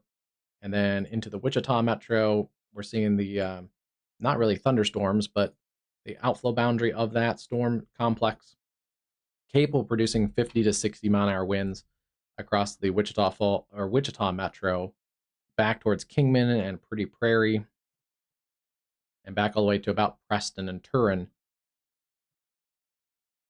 So strong storms across the south central Kansas area, with the severe warning continuing there for considerable threat from Douglas to Leon, Chelsea, and Cassaday. But then it's up here where we have the destructive threat still ongoing, with still some embedded circulations, still watching for some spins in here in this area along the I-35 corridor west of Emporia, Kansas. The northern part of the storm has stayed fairly consistent over the last little bit. It hasn't seen the destructive warnings, but it's seen a pretty consistent share of considerable threat warnings. That part of the storm complex has worked a little more easterly, so that maybe does now put a little more severe risk towards the I-70 corridor. Earlier, we weren't sure if the whole thing was going to sag towards the south. It's still sagging south and actually further south than the models put it, but it is weakening as it continues to track towards the south-southeast. This part, though, that has not weakened is continuing to work towards the east. So yeah, that's going to be a severe threat here in the next little while for Topeka and Lawrence, Kansas. Zooming in a little bit here, Lawrence, Kansas. And then potentially getting into the Kansas City metro. And then especially there, the I-35 corridor from Emporia up to Linden and Ottawa, Kansas. Probably a more concentrated area of severe weather potential in there. So yeah, we're still hitting it hard here in Kansas.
Oh yeah, thanks. Yeah, I was busy diagramming stuff. I think. Sorry, Stones. I missed your question earlier. But yeah, Caleb handled it. I was trying to look for any new storm reports on social media real quick, and I don't see a ton yet, but wouldn't be surprised. It is dark now, so we sometimes get less of those, but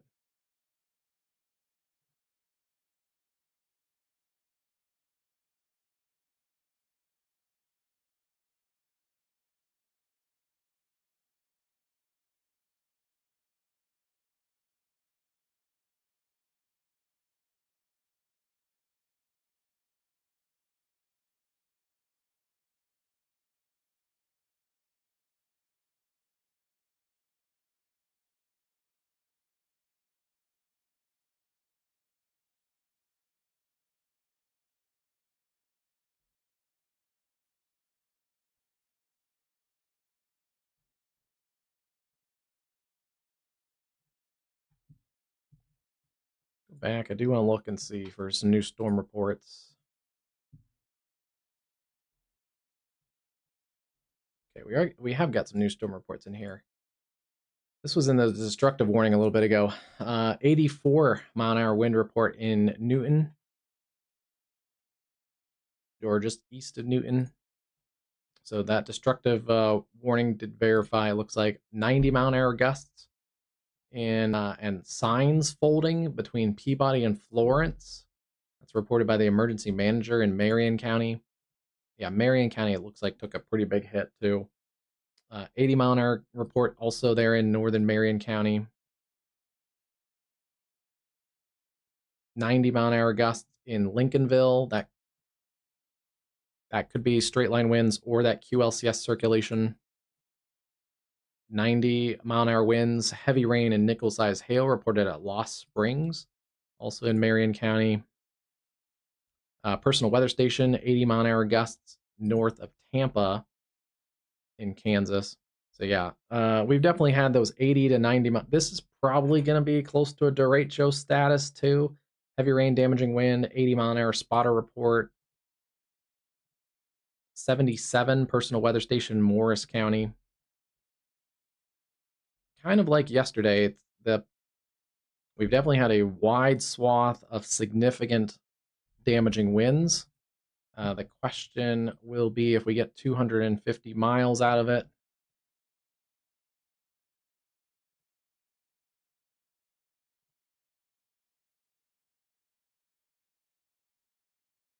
Shrink those storm reports so we can kind of see the tracker a little bit. We start back here.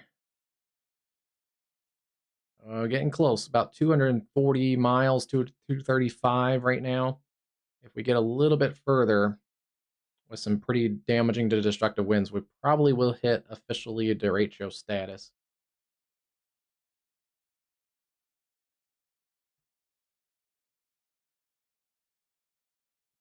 Yeah, especially taking it kind of on the center line. That would be about 250 miles.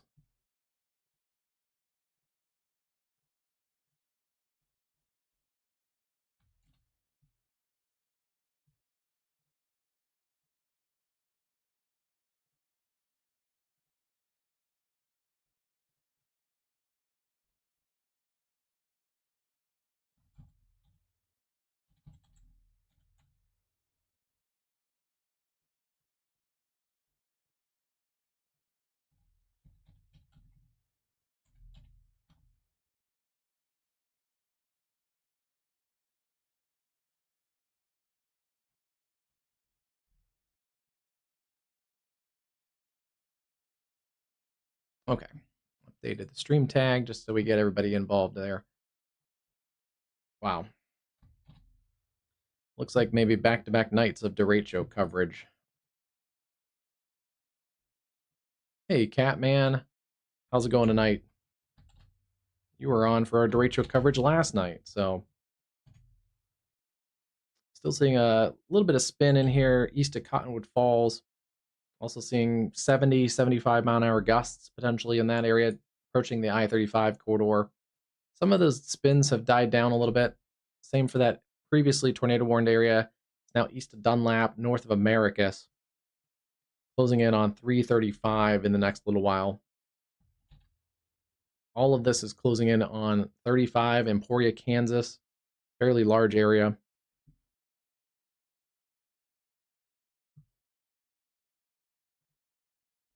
Let's probably move my camera perspective up that way.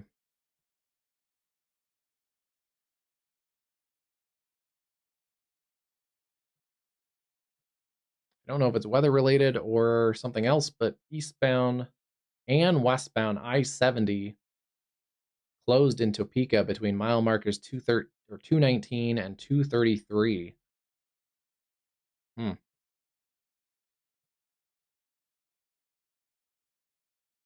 Oh, geez. Yeah. Eastbound and westbound I-70 closed between mile marker 219 and 233. I-70 is closed due to multiple crashes, severe weather, and high winds. Use alternative routes. So they have I-70 completely closed near Topeka for crashes and high winds. Wow.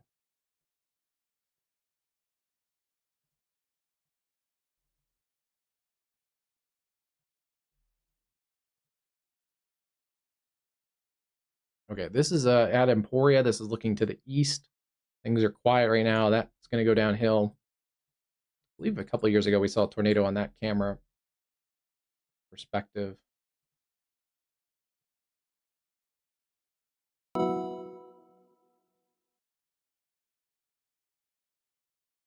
Lightning's pretty crazy. I guess this is the closed segment. There's no cars on it.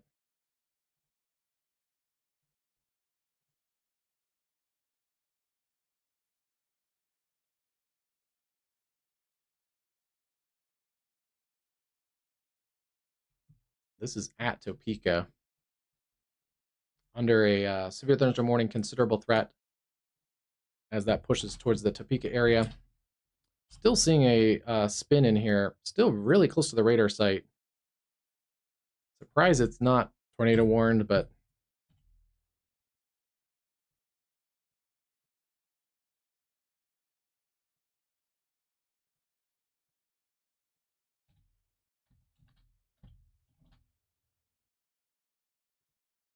another area that has a little bit of a suspicious CC lowering. Could be close to producing a tornado. Really close to the radar site, so it's a little bit kind of muddled. Very fast, too. But yeah, winds are going away from the radar like this and wrapping towards the radar like that. Circulation is right up in there.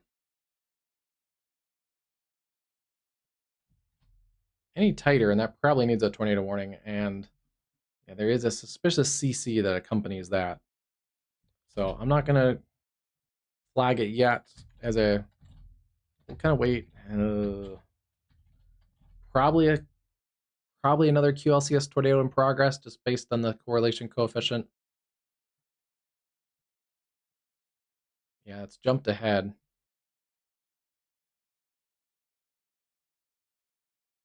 It's right on the edge of the cone of silence for the radar, but the way that jumped ahead with the circulation, that leads me to believe it's probably a QLCS tornado on the ground. Yeah. There's the latest scan of the velocity, and it jumped ahead as well to that exact same spot. So likely a tornado in progress. It's in this little thumb feature again. Unwarned tornado.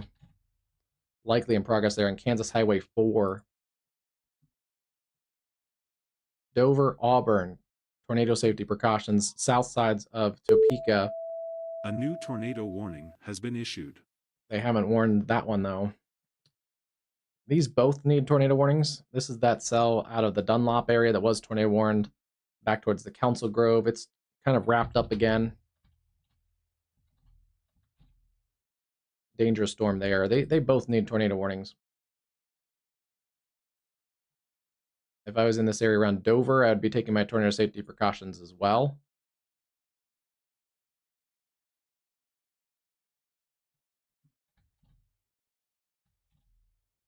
about to push through the I-35 corridor. Osage and Lyon counties, east central Kansas, located 4 miles south of Allen, moving east at 45.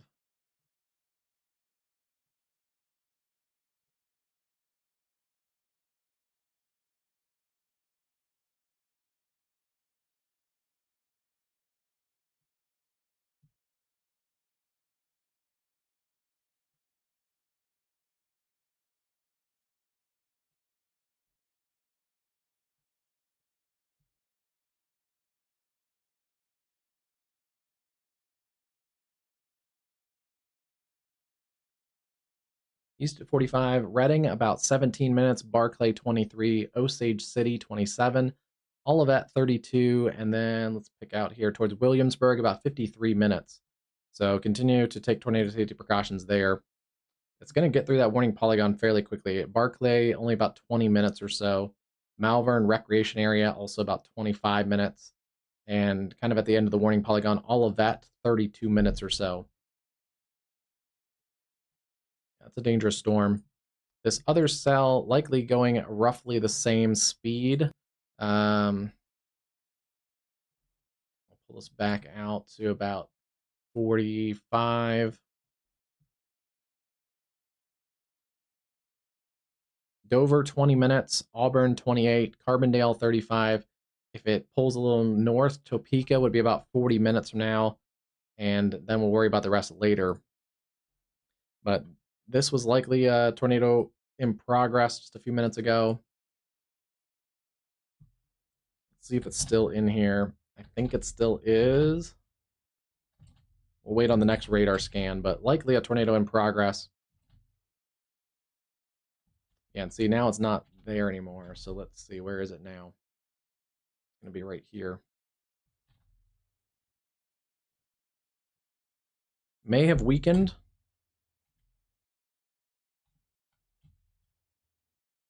It actually looks like it surged east on the latest scan. Yeah, it doesn't, I don't see it anymore like I did back here. And the scan before that back here. So yeah, this is likely, I think, traveled like that. Probably not as imminently in progress at the moment, but we'll keep an eye on that one. Yeah. Yeah, that's gonna continue driving this. And we may be able to see that. Can we see that in the velocity? Yeah, we can. It's big and windy, not just on along that leading edge, but also back all in here. Over the Manhattan area. Still seeing some gusty winds over the Manhattan area. A lot of lightning. Until that also has the MCV look to it.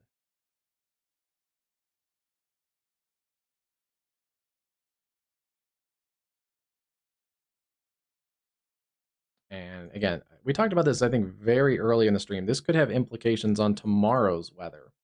Because this MCV may actually make it all the way like over here into western Illinois tomorrow.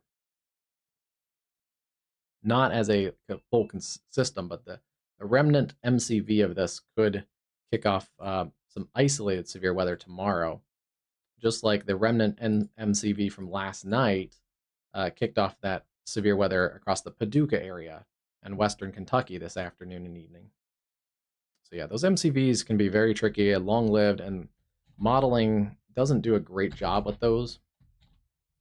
Still seeing a big considerable threat, severe thunderstorm warning, tornado possible tag out there in eastern Colorado. Still, this is south of I-70 along Highway 59. There is rotation in that cell too. Kind of broadly rotating in there. The biggest threat right now out there is large hail.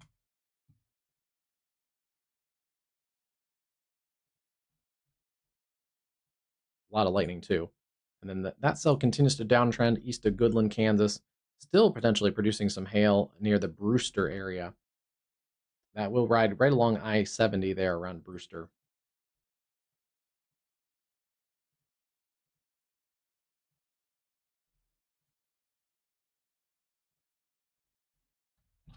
Continuing that radar indicated tornado warning. Some of those other circulations have relaxed a little bit. That's some good news as they're pushing through the Emporia, Kansas area and areas there around Americus. Yeah, there's a look at the heavy rain and wind pushing into that camera.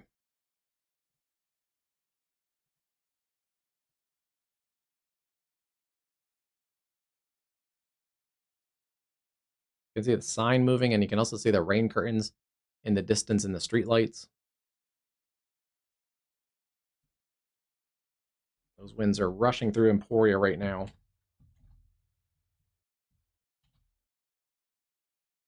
They're basically right at our camera perspective. That tornado warned section is just to the north of there, along Kansas Highway 99 and Interstate 335 in the Flint Hills State Park.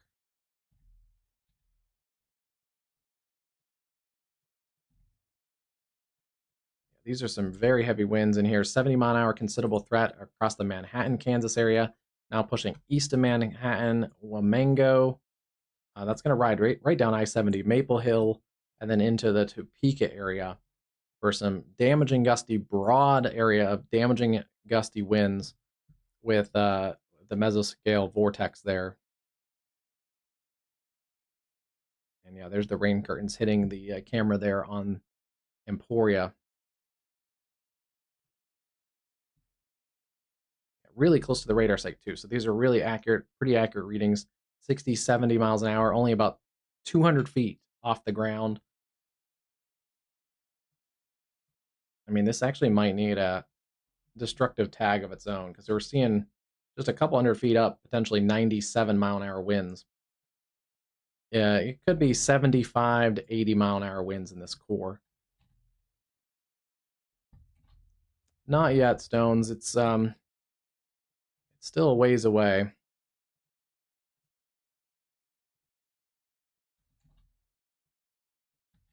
Still west of Topeka right now.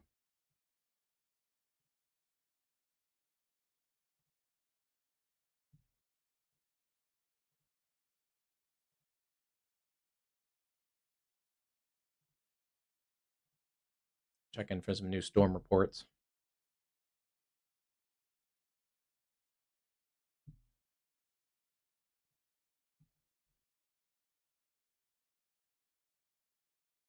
Almost a guarantee that they're going to extend this severe thunderstorm watch at some point. Potential watch is very likely. Storm Prediction Center has a watch probability of 95%.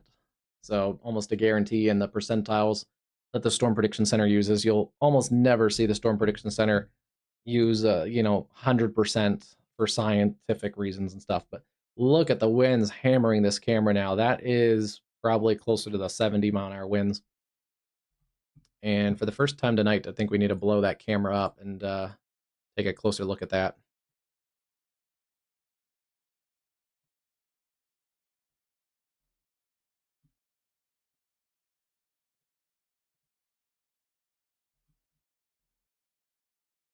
Look in the distance, you can see kind of the bluish light of the next street light up. You can see really the rain curtains sweeping across the highway from that perspective, as well as the street lights to the right of the camera. You can see the rain curtains there.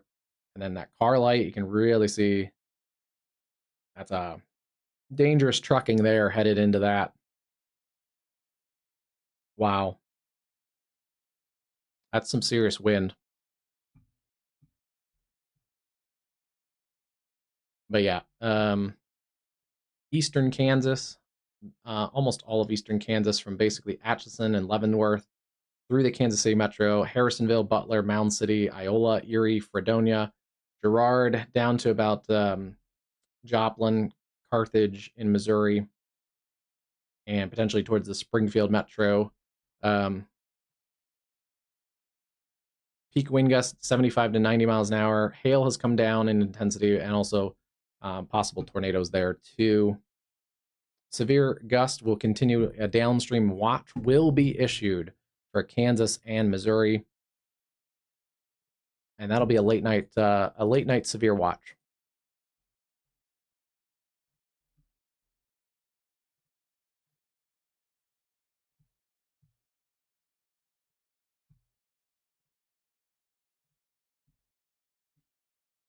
All right, let's close that back.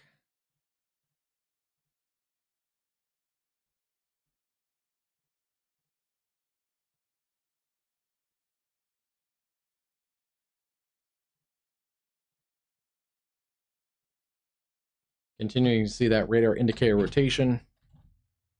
It's broadened just a little bit, but damaging winds also accompanying that circulation. It's working east of I-335 along Kansas Highway 170. You're going to be north of Arvonia in the areas around Reading and Barclay, Miller, and the Flint Hills Trail State Park. Also just south and west of Osage City.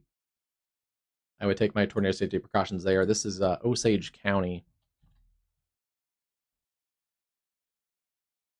North of Emporia. That is north of Emporia right now. Kind of a broad circulation in there right now. Still seeing that remnant circulation near Eckridge. That has weakened. Likely produced a brief QLCS tornado we saw earlier along Highway 4 to the west of there. And then, yeah, seeing a big MCV, Wabanasi, Manhattan, Bellevue, approaching areas around Grove and into the Topeka metro in the next little while. This is a mesoscale vortex. Essentially, this whole thing is a kind of a broad low pressure of its own. So it basically is creating its own weather. It allows this whole system to kind of continue to move along with this. So yeah, it's going to accentuate the wind threat along this leading edge and produce a wide swath of damaging winds, gusting 60 to 70 miles an hour under this low pressure system. And then trailing that is kind of your little squall line QLCS situation through Emporia, approaching areas around Lebo, Linden, Waverly, and down along the I-35 corridor. Yeah, pretty classic setup. Trails all the way back towards the Wichita area. Wichita, you've made it through without really any actual storms. It's been this outflow boundary. They've dropped the severe warning on this, but still potentially some 40 to 60 mile an hour gusts. Norwich, Milan, Cardwell. This may even get down to the Oklahoma state line. Shows how powerful those situations can be.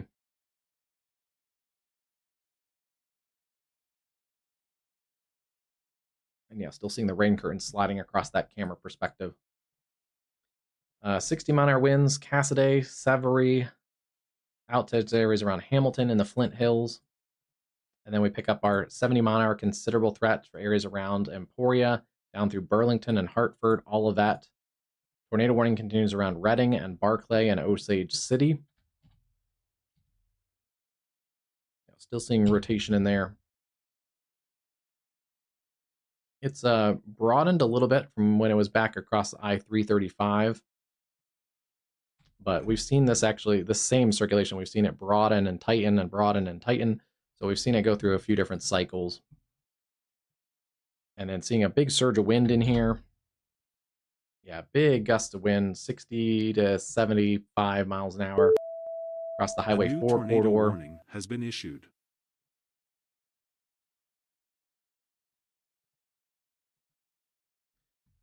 Looks like Goodland has warned this severe storm that's in Colorado. Yeah, pushing through eastern Colorado right now, south of Seibert along Highway 59. This is tightened up in the last little bit too. Yeah, you can see in the last couple scans, it was broad rotation. We looked at it a little while ago, it was broad rotation. Just in the last few scans, it has tightened up a little bit more intense.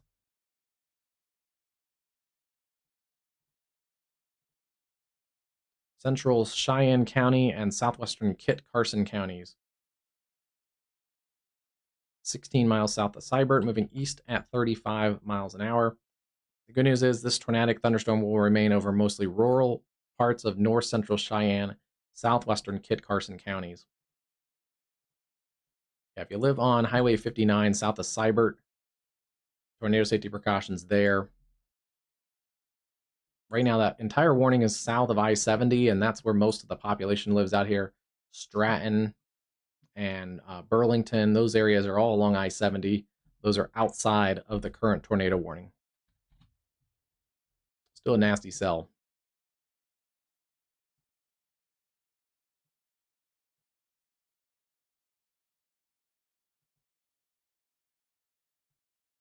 This cell continues to roll. This is a storm that fired on the Front Range over the Palmer Divide near the Denver area. I think it was southeast of Denver, and it continues to roll with hail and some gusty winds along the I-70 corridor, just north and east of Brewster, Kansas. There was the report earlier that we had in our chat. Apparently, 1.5-inch diameter hail was falling at the Goodland Weather Service office with accumulating hail. So this storm has had a long history of some large and accumulating hail.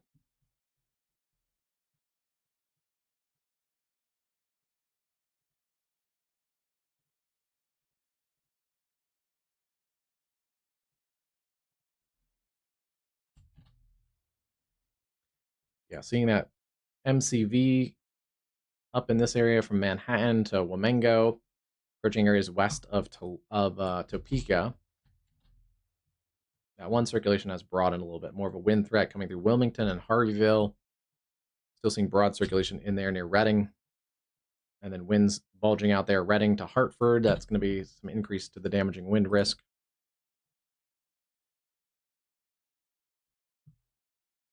Let's see, some new damage reports.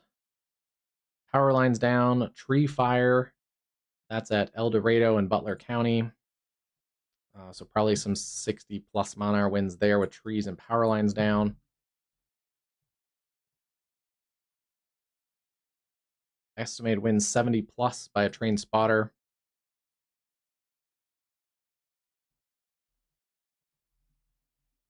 That's at Strong City.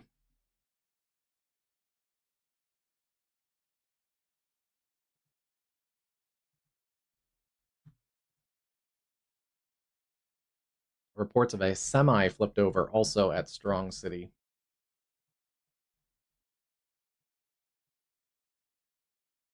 Wilsey, 80-mile-an-hour gusts. Heavy rain and damaging wind.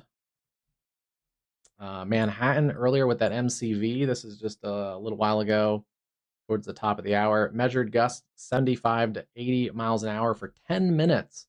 That's what I was saying earlier too with the MCV, this vortex, this mesoscale convective vortex. You're going to have extended damaging wind. It's not just going to be along the leading edge, like some of these squall lines where the highest wind is right along the leading edge. This whole thing can produce damaging winds.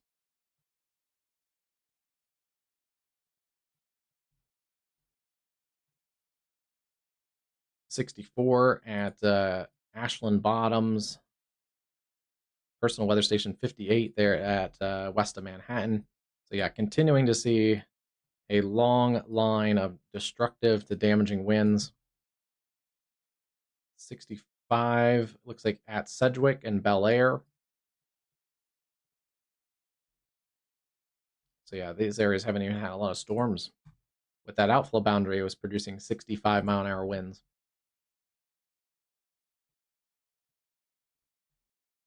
And then we should get more storm reports along the I-35 corridor.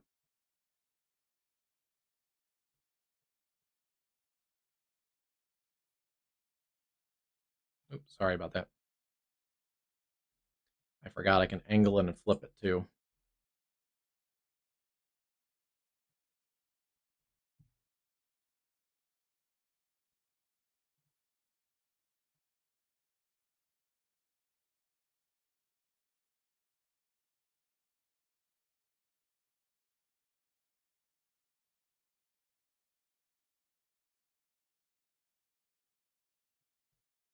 At least in my book, getting closer to official derecho status. We're about 243 miles.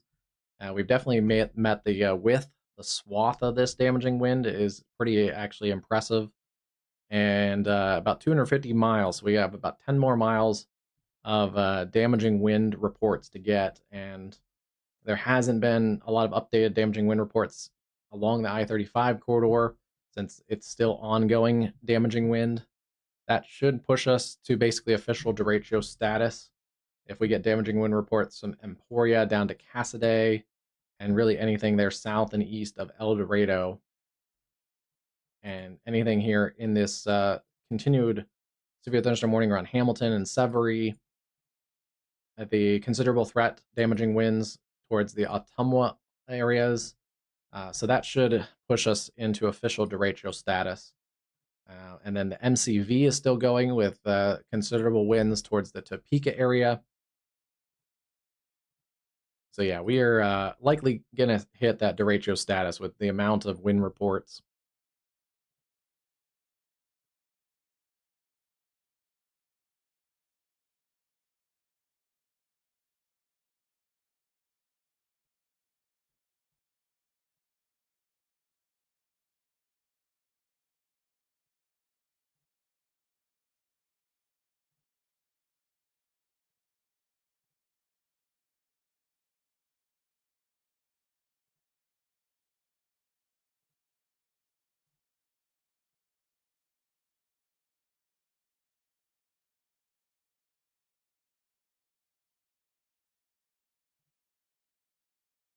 Yeah, 83 hail reports, 138 wind reports, 53 flooding, 33 rain and fog, and 3 tornado reports. Not all that is in this picture. There's obviously more reports further out. A number of those flood reports were in the Mississippi River Valley with storms earlier. And then some of the other wind reports and thunderstorm wind damage reports were that cluster that moved across the Paducah area earlier this afternoon. Hopkinsville reported 51 mile-an-hour gusts. So yeah, and then we're likely going to see a few more. A lot of hail reports back here in east central Colorado. A lot of wind reports also back up into northeast Colorado and southwest parts of Nebraska. There's been some impressive storms up there on their own. You can see there's some 60 to 70 mile-an-hour gusts in a few of those storms earlier today too. Also some larger hail up in that area in southeast Wyoming. I still think, just kind of loosely checking things at near the Lyman, Colorado area, that 3.4-inch hail reported by a storm chaser there at Cedar Point is our largest hail of the day. Also had some over 2-inch hail earlier today as well, south of Lyman, near Pumpkin Center. This might be that Goodland, Kansas.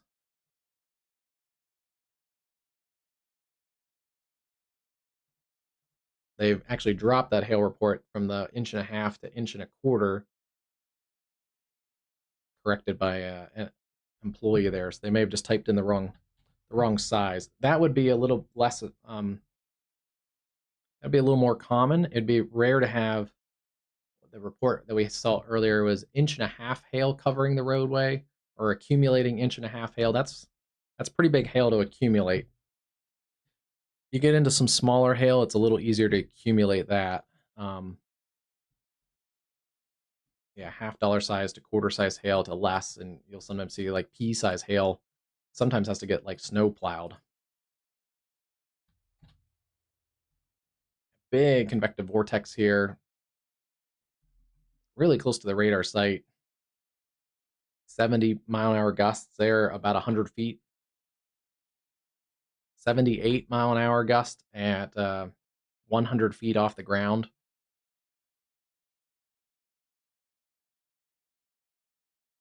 So some of that is likely translating to the ground level. The reason you want to get, lowest readings you can is because the further up in altitude you go, the less friction there is. There's,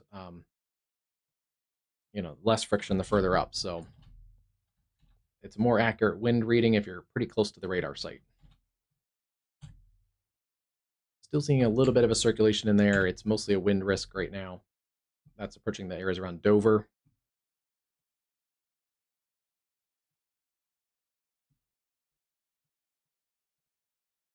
And then our tornado warning continues. That area of circulation is about out of the warning polygon. Looks like they're probably just going to extend it as a severe thunderstorm warning. And they're going to warn a bunch of these counties out ahead: Franklin, Jefferson, Shawnee, Anderson, Douglas, Osage, Jackson, Coffee, and Lyon counties in eastern and east central Kansas. That's everybody from Valley Falls down through Lawrence, Dover, Carbondale, the Topeka metro area, down through Ottawa, Peoria, Linden, New Strawn, Westphalia, Colony, Kincaid. A new flash flood New warning severe has warning been there. issued.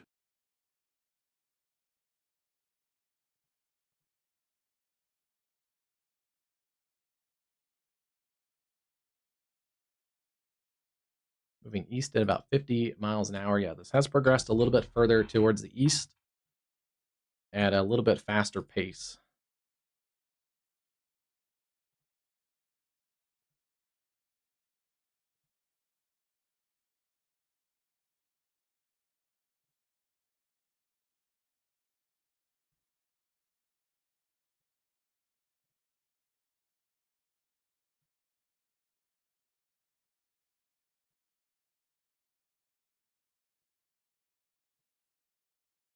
I was looking at some of the storm reports. There's actually been a landspout report earlier today at where is that? Lyman, Scottsbluff area, Scottsbluff County, right on the Wyoming and Nebraska state line.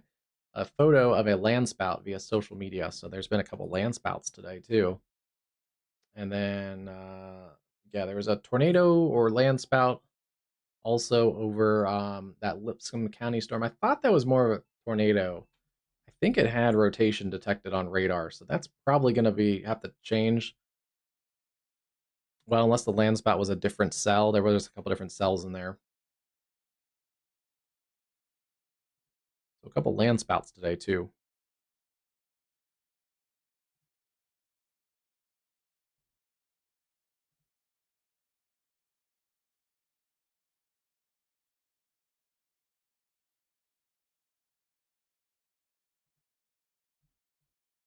And a brief tornado was confirmed in Luzerne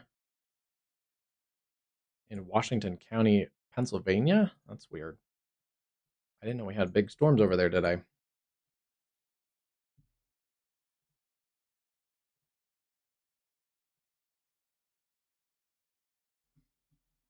They're going to extend and re-up that tornado warning across parts of the Kit Carson County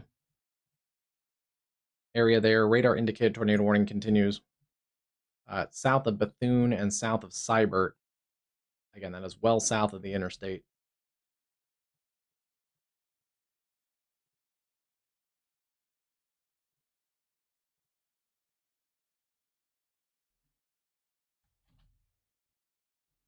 Big windy convective system that's pushing into areas around Olivet and Malvern, Ottumwa, up towards Barclay, and then we get into areas there around Dover.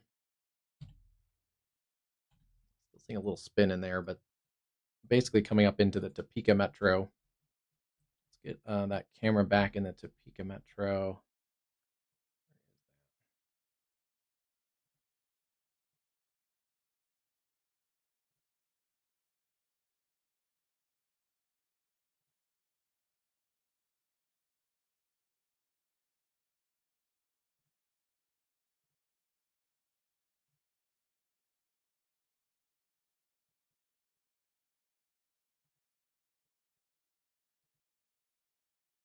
All right, we'll just take this storm or this camera.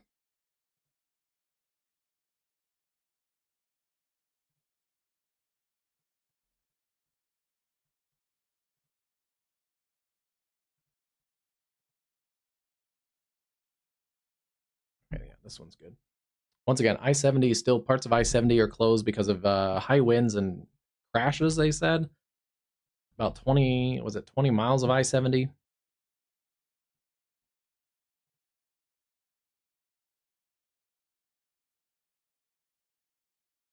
No, it looks like they've opened some of it up between 8th Avenue and Topeka Boulevard.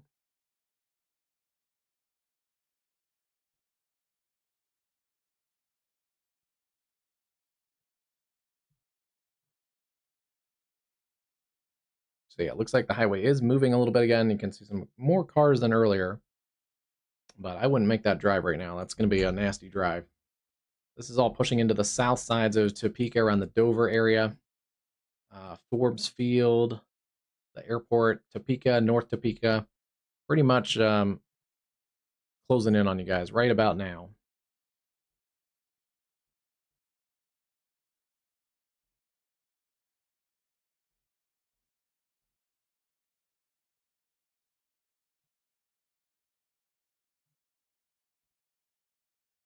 Silver Lake, Maple Hill, down through Burlingame, all of that in Melbourne. Let's take a look at this little circulation again.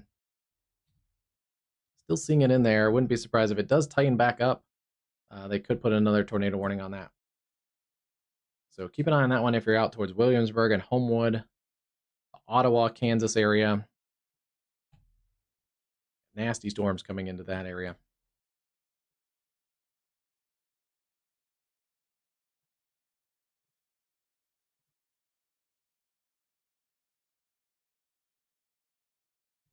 It is it's slowly weakening. It's not putting out the 90 to 100 mile an hour winds like we saw earlier. It's in that 60 to 70 probably right now. Wouldn't be surprised if there's some gusts over to 70 maybe right now. And yeah, right now we don't have actually any considerable threat warnings. So it has come down in intensity a little bit. Yeah, lightning strikes have come down a little bit. 5,000 lightning strikes. We peaked at about 6,000 lightning strikes a little while ago, almost close to 7,000. They have just issued a new severe thunderstorm watch.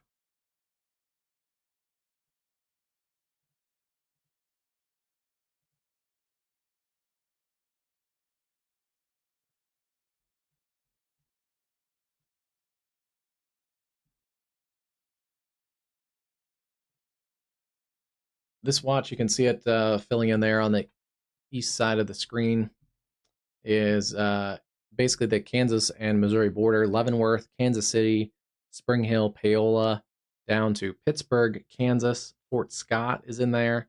And then the I-49 corridor from Lamar and Greenfield up through Nevada, Missouri, Appleton City, Butler, Clinton, Windsor, Harrisonville, Holden, Belton, and then areas east of Kansas City towards Warrensburg, and then also up towards Richmond. A couple tornadoes are possible. Scattered hail up to quarters are possible. Yeah, we're not seeing the larger hail, so that's one good thing. And then scattered wind gusts up to 75 miles an hour are likely.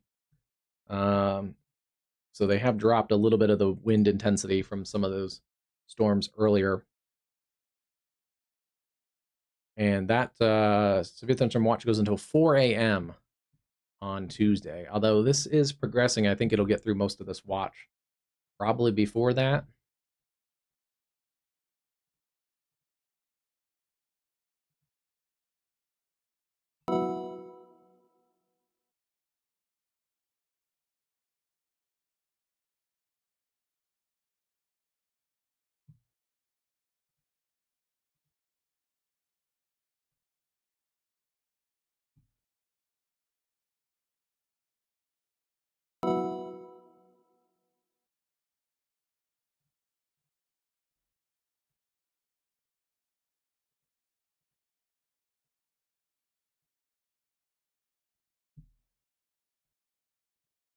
Reload the, I want to get the latest HRRR loaded up.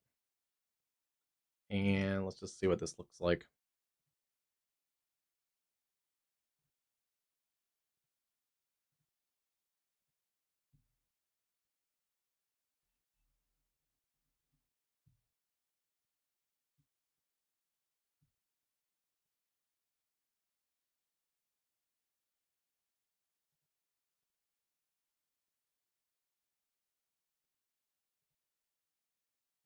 Okay, latest HRRR. That's why it wasn't loading it. is probably running now.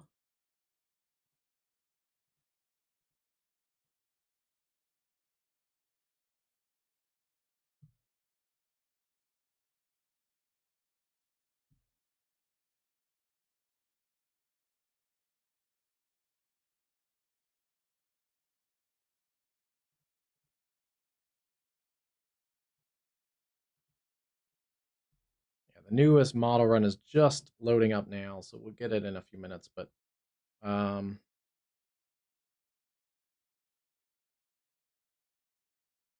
running ahead of schedule from the earlier runs. But Topeka right about now,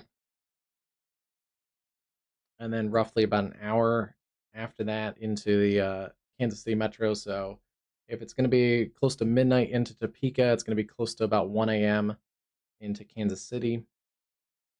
And then moving through the Kansas City area, 1, 2 a.m. by about 2 a.m. east of KC.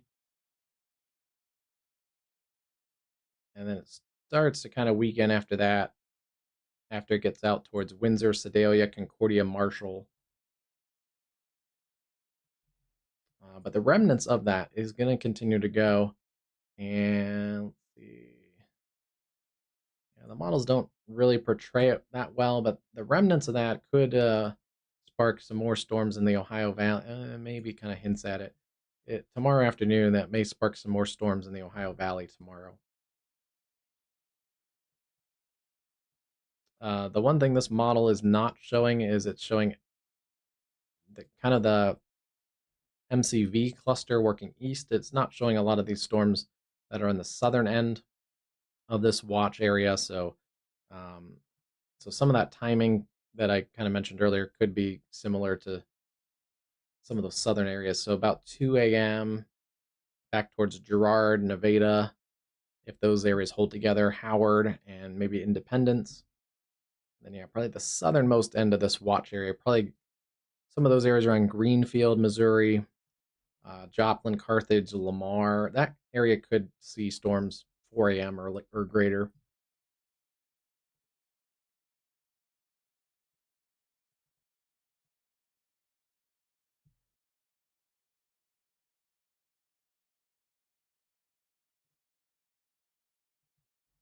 Yeah, it is progressing a little bit ahead of where the modeling took it.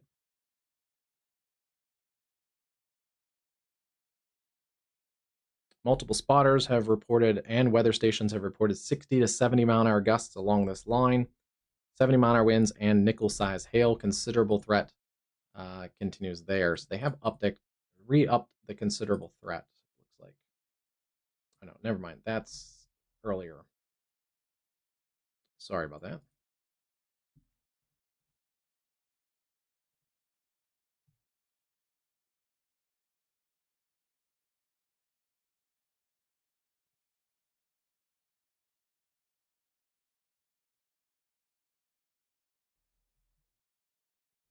It's definitely surging out. It's going to make it through Kansas City fairly quickly. Into the Topeka Metro right about now. Not raining on that camera perspective, but that is facing east.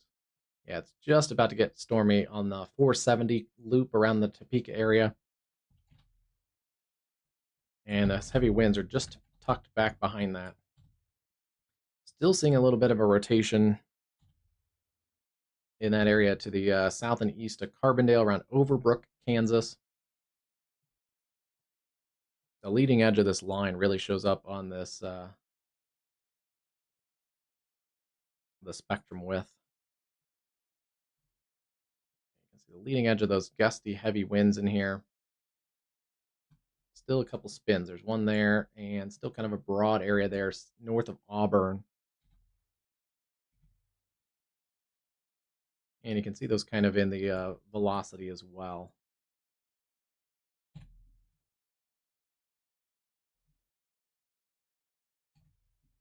Another one down there near Malvern, approaching Homewood.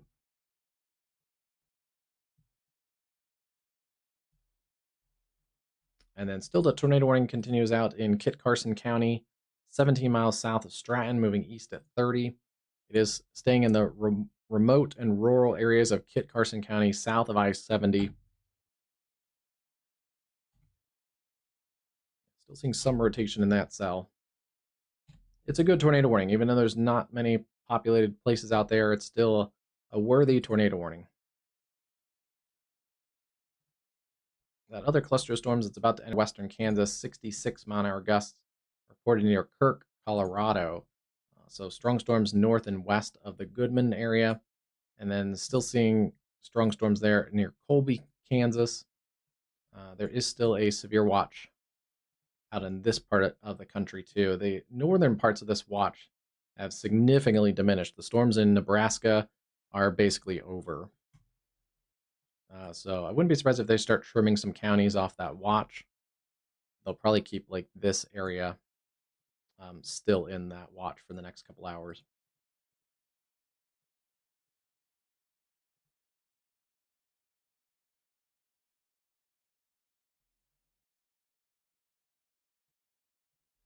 Yeah, we'll take a look at the model data again because the model data kind of showed this core of the storm pretty good, but it didn't really show much down here.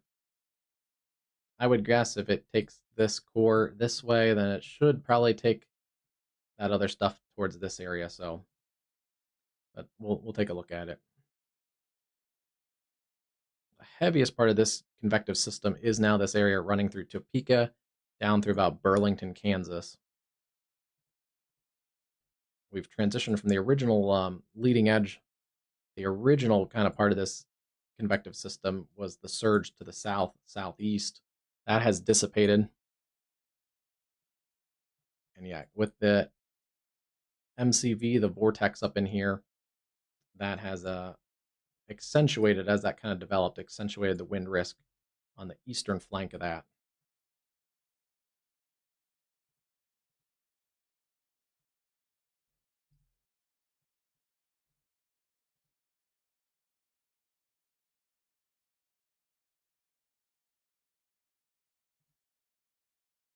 They have actually upped this to a considerable threat. For Jackson, Coffee, and Lyon counties, Franklin, Shawnee, Anderson, Douglas, and Osage. Moving east at 50 miles an hour, 70-mile-an-hour winds. Emergency management reported just about 10 minutes ago, 70 to 80-mile-an-hour winds reported at Malvern Lake. Oh, that's in this area. So yeah, that's right in the middle of those strongest winds. Yeah, that's a lot of strong winds pushing into the Topeka area. Still seeing a little bit of rotation there on the south side of Topeka. Oh, a couple areas. One there and one there. Yeah,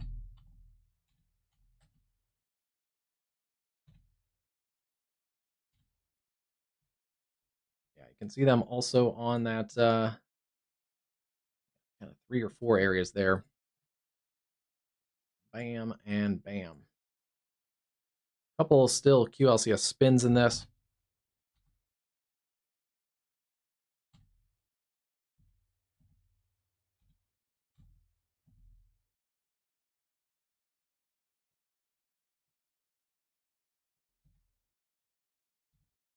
That one is close to producing a tornado. In fact, that may be a tornado. I'm kind of waiting on the next velocity scan to see that one, but that may be a tornado in progress.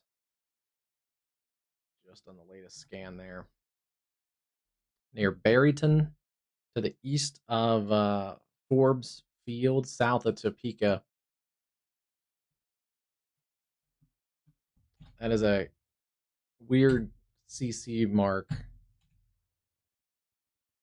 Close to the clear air. Kind of a question on that one. It's very correlated with the area of circulation, though. We'll wait to see if it jumps ahead. If it jumps ahead again, then it's probably not the clear air.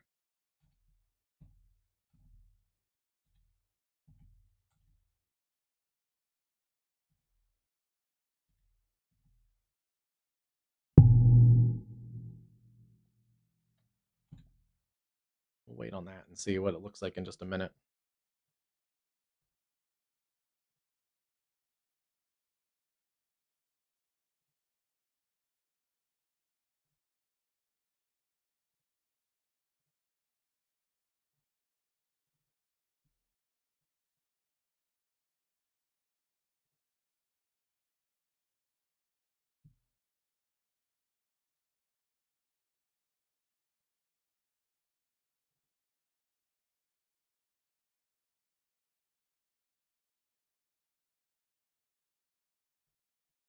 and at about 50 miles an hour to the east.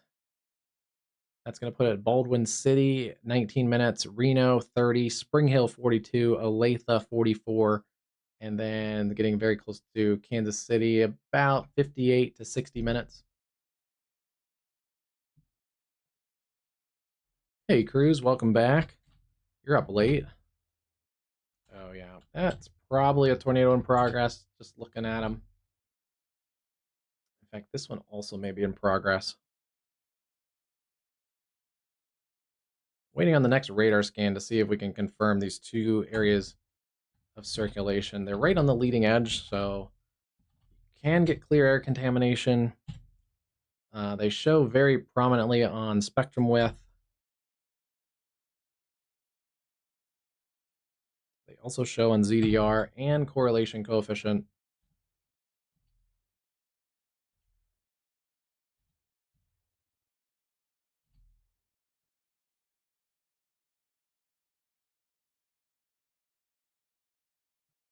Yeah, waiting on the next radar scan. Here it comes.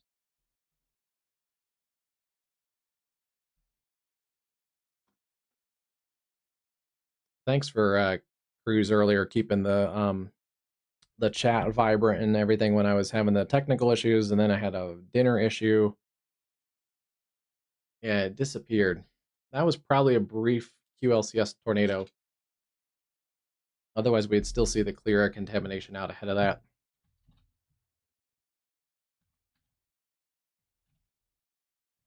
And we'll wait on the next radar scan, but that doesn't look as tight as it was just a minute or two ago, so that probably was a brief QLCS spin.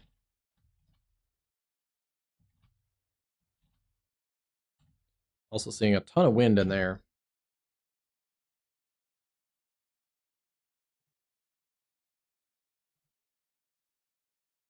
Yeah, these are pockets of 70 to 80 mile an hour gusts like they have on listed on the warning. 70 to 80 mile an hour winds. Yeah, that was just that was a nightmare getting everything hit at once with a dinner issue and the tech issue, and the bot wasn't cooperating, and somehow I had it linked to an old account. I don't know. It just wasn't working. But I had the email correct, so I don't know. The email was updated, but the YouTube account wasn't or something, so the bot wasn't working. It was just a big mess.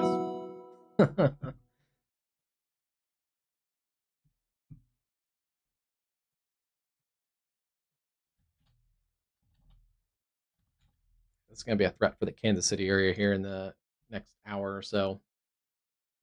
Yeah. And the problem with the bot is I actually needed a little bit of a chat. So for a second, I was like, okay, this is working. Or actually, I was like, it wasn't working. And then I had to figure out why. And I thought I just needed to reset the bot, but then that didn't work. And then I had to do a little deeper dive. And then as soon as I got that figured out, then the dinner thing kind of failed and had to redo a dinner. So yeah, it was a bit of a mess. So I was going to hop on right as the bot ended. And okay, finally. A new tornado warning has been issued. Probably could have had that about 5 minutes ago, but that's fine. Tornado warning: Jefferson, Shawnee, and Douglas counties capable of producing tornadoes there, moving northeast at 45.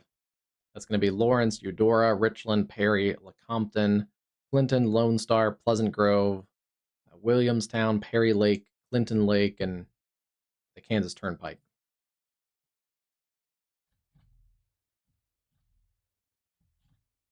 Basically, southeast sides of the Topeka area.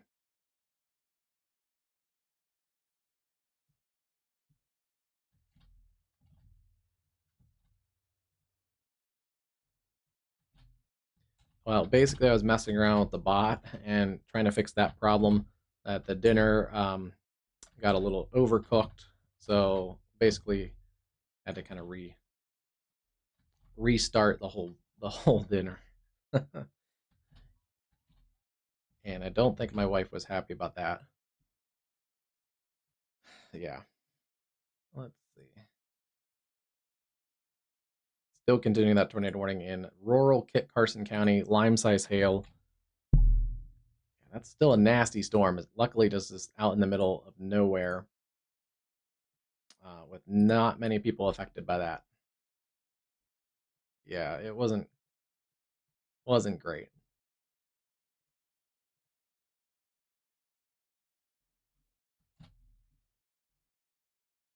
Let's check and see. I want to see the local storm reports.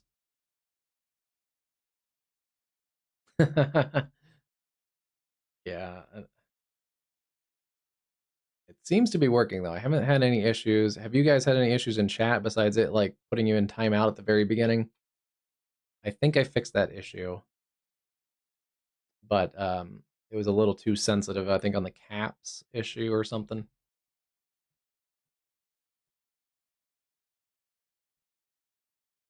Okay, good. Yeah, and it should be moderating in the background too. So it should be like moderating for bad words and stuff and any like spam stuff.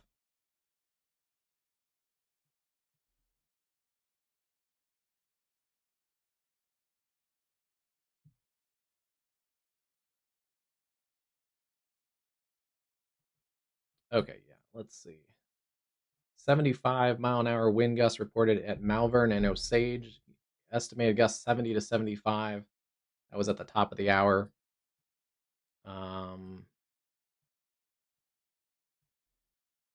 probably our latest wind report, and it's still windy in this area, so that likely will make this an officially a derecho. I try to follow the National Weather Service guidelines, but tracking it back to the start of those, yeah, and that puts it to about 272 miles. So based on my understanding of things, from about right there to basically right there, that's 270 miles of damaging wind, consistent damaging wind, a wide swath of significant damaging winds. We've had damaging winds 80, 75, 80, 90, 100, 100 plus. Not just in one storm cell or one little cluster. For it to be a derecho, it has to be kind of like widely, scattered damaging wind reports, and this looks like it has been. And typical of this kind of system, it spreads out as it grows and organizes into a convective system. So narrower at the beginning and wider at the end. But yes, it does look like we've officially gotten, should have an official derecho status. And we're not done. There's likely going to be more 60 to 70 plus mile an hour winds in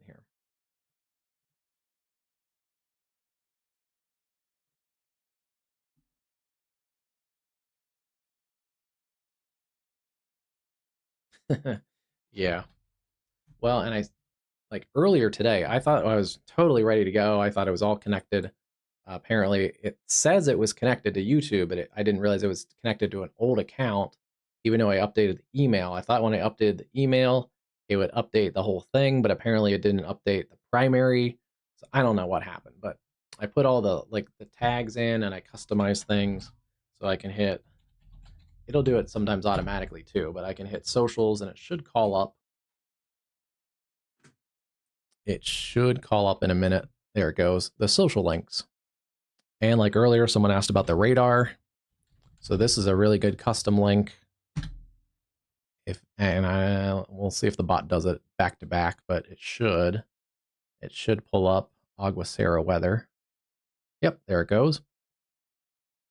So yeah, it seems to be working.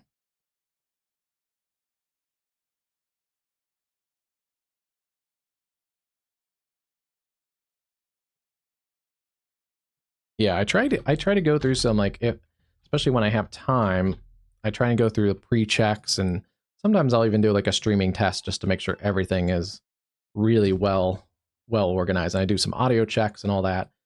But then there's other times where, either real life happens and I'm late getting into the studio, or, storms are quicker to develop than the models indicated, and sometimes I have to rush a stream. Or like yesterday, I was out storm chasing and basically threw everything back into in the house and then came right into the studio and started broadcasting. So there's times I just kind of throw it together too. But yeah, still seeing 2 areas of circulation east of Topeka, Perry, Lecompton, Clinton, over towards Lawrence and Eudora, Kansas. Along I-70, that's the Kansas Turnpike. Basically, Topeka to Lawrence. Would not recommend making that drive right now.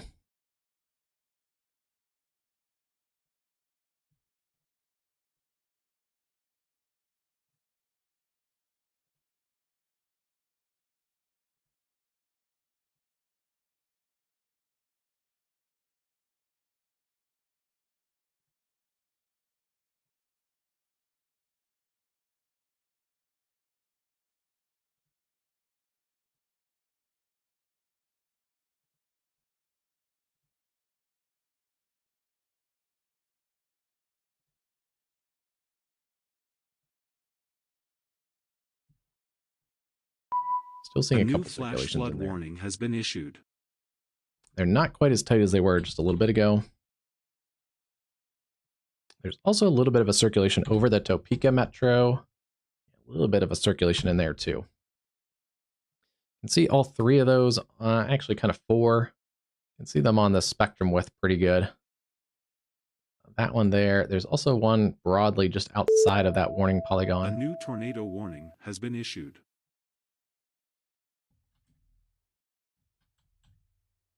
And yeah, they show up decently clear also on the velocity. And yeah, they're all capable of producing tornadoes, brief tornadoes. Haven't seen really any long trackers tonight. They're going to extend the tornado warnings for Cheyenne and Kit Carson counties. That's back in the Mountain Time Zone, moving east at 35. Yeah, they've stretched out to the end, to the eastern side of Kit Carson County. A little bit closer towards I-70, but still in relatively rural terrain south of Burlington, Colorado.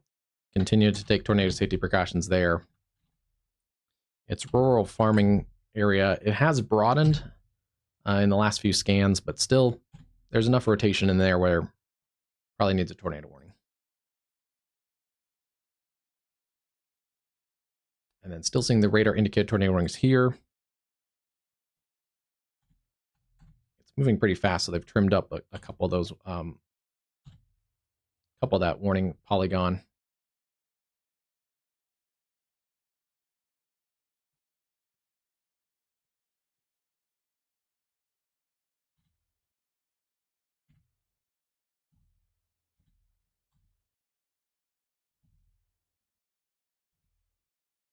Strongest cell, or the strongest circulation seems to be that area south of Lawrence, southwest side of Lawrence around Lone Star. In fact, let's see. There's the north side of the Topeka, or of the Lawrence area. Let's see. I think we do have some cameras on the south side.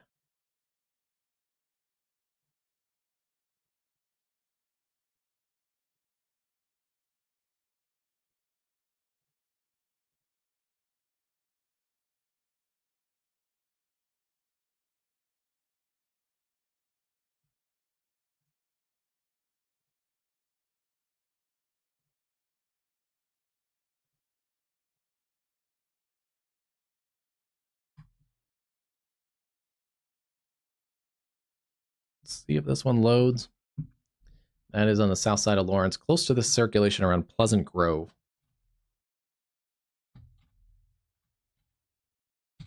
Yeah, you know what? Sometimes you just have to take a break. It's something I've realized too.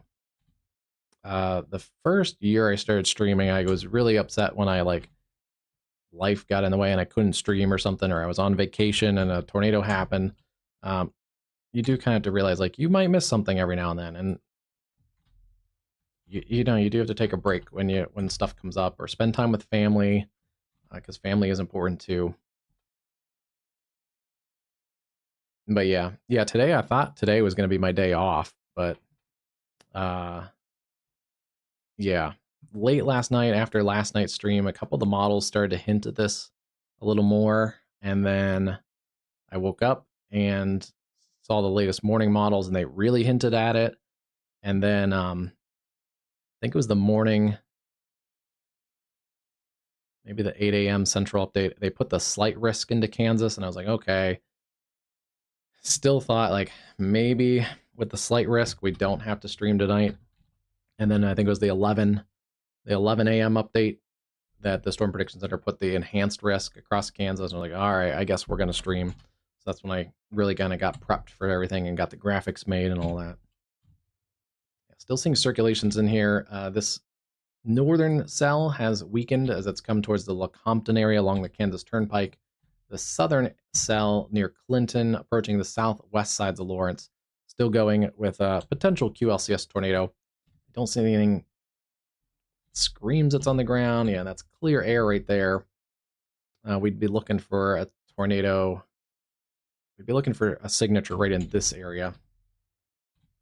And I don't see one in that particular location, so probably not in progress yet, but still close to needing a tornado warning there. I just throw them on Canva. I built all the base stuff for it, and like I almost kind of puzzle piece it together with pieces I built in Photoshop like a year ago, and the map components from Photoshop, and then so I exported all them in different layers, and then I kind of build the graphics on top of it. And I could have done it in Photoshop, but Canva makes it somewhat easy to kind of clip and paste and layer them real quick. So I find that the Canva is quicker for a workflow. It's not obviously as customizable as Photoshop, but for just making what works out to be a tiny little thumbnail, I don't need to get expert Photoshop quality stuff. So, and then I usually just kind of like my map, and they actually changed it when they changed the National Weather Service, like with the CGIs, and they adjusted the map a little bit. Before that, my map that I had exported from Photoshop and into Canva almost aligned perfectly with the NWS map, so I could just basically take the National Weather Service Outlook map and overlay it, and just kind of trace everything out in Canva. But now it doesn't quite overlap, so I got to kind of play around with it a little more. I like I've seen your thumbnails. They're pretty catchy though, and they look nice, and they're not clickbaity. I was going to do some experimenting with thumbnails later this week, so you might see some different thumbnails from time to time. I think I'm going to probably do the this or that thumbnail comparison and see what kind of clicks. Yeah, your thumbnails are pretty solid because they do really outline that risk, and they're not clickbaity, and they look like they fairly match the National Weather Service outlooks. And on mine, like I do sometimes add, there is a little bit of variation. It's not perfectly aligned with the National Weather Service, and sometimes I do put like a little bit more if I think the National Weather Service is going to change stuff. Like if the National Weather Service only had their outlook here, I'll sometimes nudge it a little further, just because I know it'll probably be expanded at a future outlook anyway. So sometimes I try and head it off, and usually it gets close to what the final outlook of the day looks like. Still trimming this warning up. Still radar indicated. Those areas of rotation have actually weakened just a little bit as they're pushing into the Lawrence area. I don't know if this camera ever loaded. All right, try a different camera. Wow, that's a different perspective there. Wind coming up from that way. Let's see. A new flash flood warning has been issued.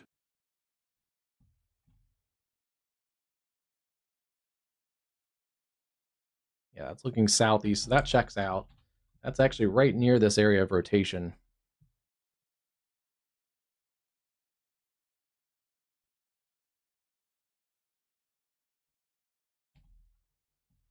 Coming into the southwest side of Lawrence. Behind all this, there's flash flooding. Wow, they've added quite a bit of flash flood warnings all the way back to Buckeye and Chapman, areas around Manhattan, Kansas State, and then basically the entire I-70 corridor from Topeka back through Manhattan and back to Abilene near Saline or Salina.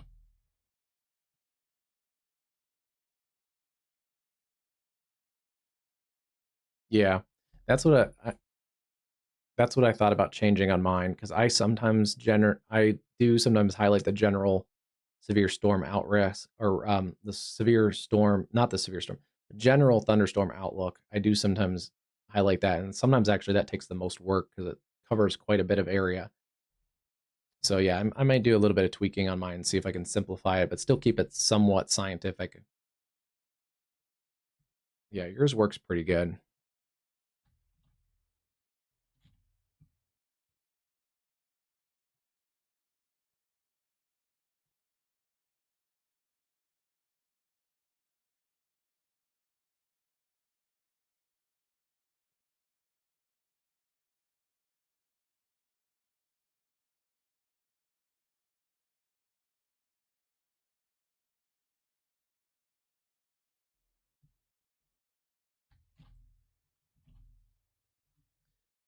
They have added that considerable threat. They've pushed it further to the east through Wyandotte County, Miami, Lynn, Leavenworth, and Johnson counties in east central Kansas.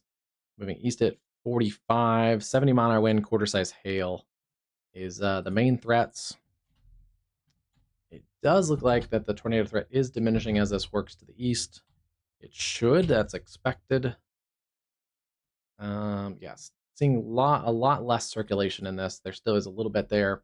South sides of Lawrence near the Clinton Lake area, basically at Kansas 10 and the Indian Hills neighborhood of the Lawrence area, south of KU. Not seeing a circulation on the ground though right now. Severe storms coming through Baldwin City, down through Peoria, down through Lane, Greeley, Garnett, Kansas, and then all the way back towards Neosho Falls. We finally lose the warning back here towards Toronto and Fall River. Probably just let that expire in about 4 minutes, but continue to keep your eye on this if you're out here towards La Harpe, Humboldt, and down towards Chanute, Kansas. I do think it's not severe, but some of this outflow, actually, I think we'll probably get into some of this areas in northern Oklahoma around Newkirk and Bremen. Could get some overnight gusts of wind down there.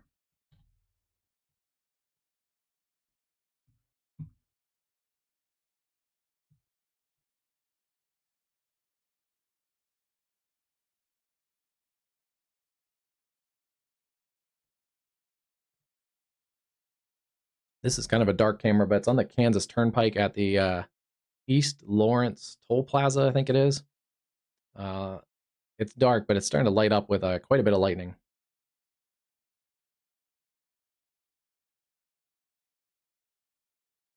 Yeah, still a little bit of ways away. Yeah, the rotation is coming down. These QLCS systems are hard. They're tricky because it'll flare up and tighten up and then kind of dissipate, and then another one will pop up like in a different spot. So sometimes it's easier to track the long track tornadoes because you can tell where it is, and even if it cycles, it generally cycles and kind of steps ahead to the south and east. So I can't really kind of clear you yet, Stones. It's still mostly a damaging wind threat. I don't think we've seen any confirmed tornadoes recently, but I think we've been able to see a few flash flood very warning has been brief issued. tornadoes. They haven't lasted very long.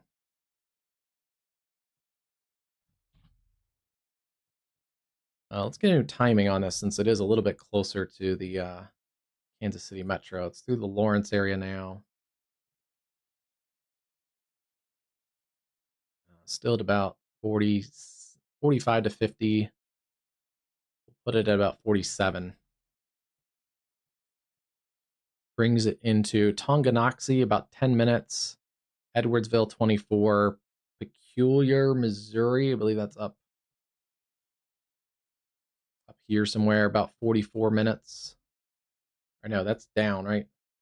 Yeah, down there.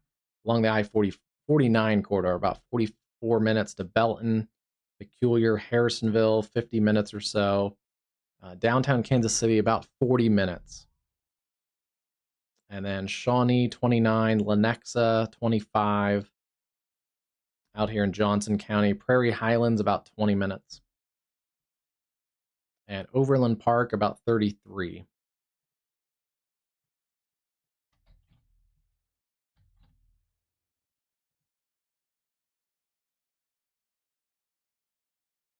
Still seeing that hail producer over there in Kit Carson County.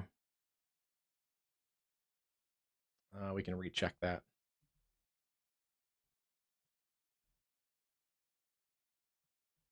Okay, yeah, that area.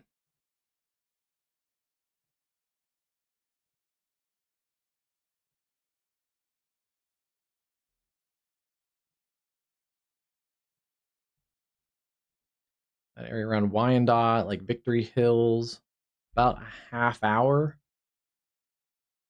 Yeah, Kansas City, about 40 minutes. Wyandotte, about a half hour. Edwardsville, 25. Kansas Speedway, roughly about 25 as well. That's kind of from the leading edge, so that may give you an extra minute or two as well.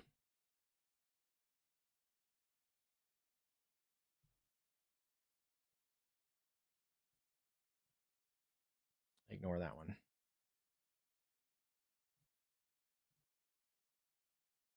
Yeah, east of 45.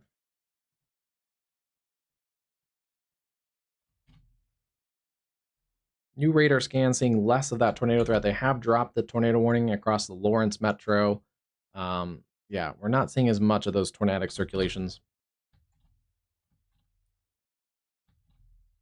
So Stones, I'm still kind of not a forecast, not an official call or anything. I'm still kind of betting it's mostly going to be a wind risk. Very minimal hail. And as it progresses eastward, it is slowly reducing in the tornado potential, which I believe, if I pull everything off, I believe that actually fits with the Storm Prediction Center. Yeah, the enhanced risk cuts off at basically Wyandotte County. And then you get into a should be rapidly weakening over the Kansas City Metro and the I-49 corridor. But the wind risk also continues to kind of follow that same pattern. The highest wind risk back here into where it was actually, so around that Salina area. Looks like the Storm Prediction Center did a pretty good job at it. Some of this turned a little bit further south, so if they had to do it over, they probably would have bumped a little bit of those hatchings just to the south a little bit. Probably hatched out past Wichita and then probably brought this down a little bit like this. Maybe curved the double hatch or whatever you call it, kind of curved it maybe like that, because that's more kind of the reality of what we saw. But overall, really good job by the Storm Prediction Center highlighting those areas. And then the hail risk. Yeah, the hail drops back flash significantly. flood warning has been issued. We haven't seen big hail in a little while. And there's your tornado risk, which is fairly consistent where we're seeing less of a tornado risk. Basically, as it's kind of worked its way out of this 5% risk, we've seen a lot less in the way of tornadic signatures. And this is another one they probably could have dove to the south, although this technically means EF2 tornadoes. We have not seen, I don't think, any, at least, well, maybe that one big boy, where was that? Near the Holland area. This big mezzo earlier, if that produced a tornado within there, that could have been a significant tornado, so we'll have to kind of wait and see. Maybe one significant tornado, if any.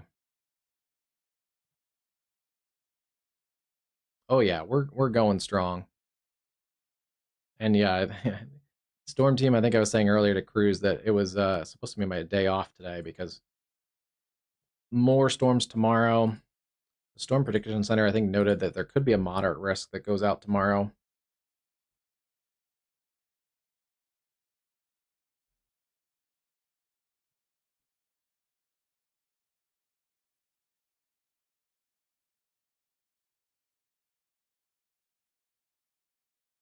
They actually lowered the hail risk on the latest update. So they are expecting a slightly more linear mode. Earlier today, they thought if the storms stay more discrete, could be a moderate risk for super large hail, but it does look like it may be a little more of a linear mode tomorrow.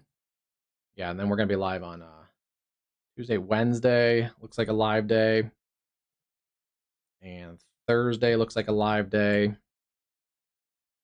And nothing on the Friday, but Friday, I bet we get severe weather kind of in this area. So probably all days.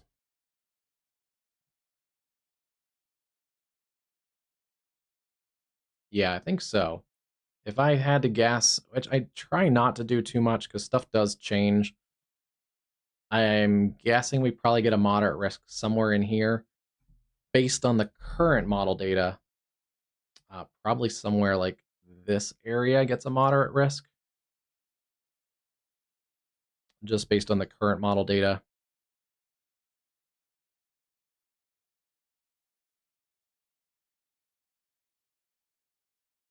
Yeah, probably.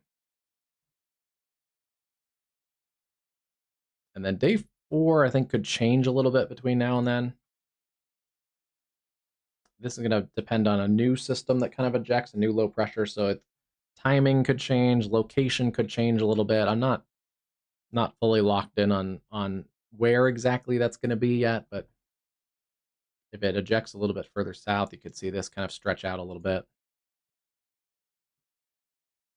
And yeah, you could also see a moderate maybe in this area if things look high enough, but I don't know yet. I haven't really looked too much at day 4 yet.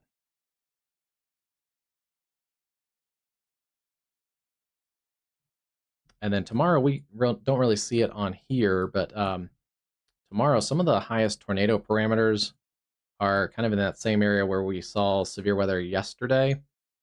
Southern Saskatchewan from Regina and Weyburn up through Melville, Saskatchewan, and then back through Dauphin and Brandon, Manitoba. Probably eventually getting towards Winnipeg as more of a convective system, probably a big squall line with damaging winds.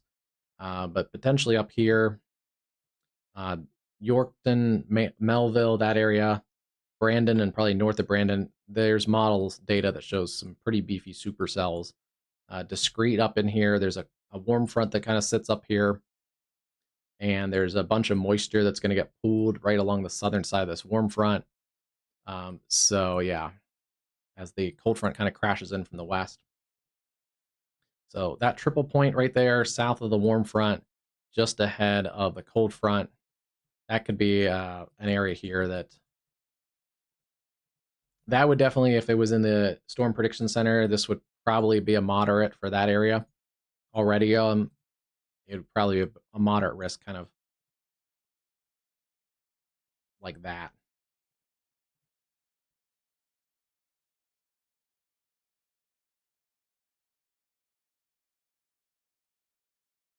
Oh wow. Okay, so that's what the problem is then. Hmm. That could be not a quick fix.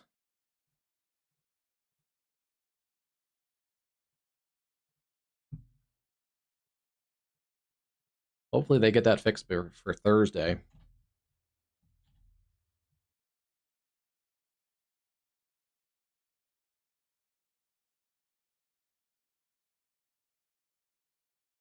I love that live scan, especially when the storms are moving fast. You can actually see it update.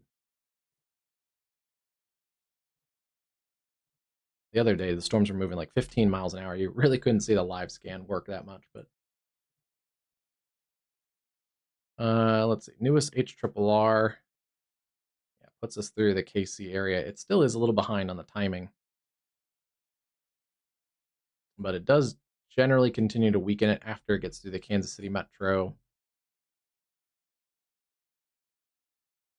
And yeah, it gets into central Missouri overnight and weekends.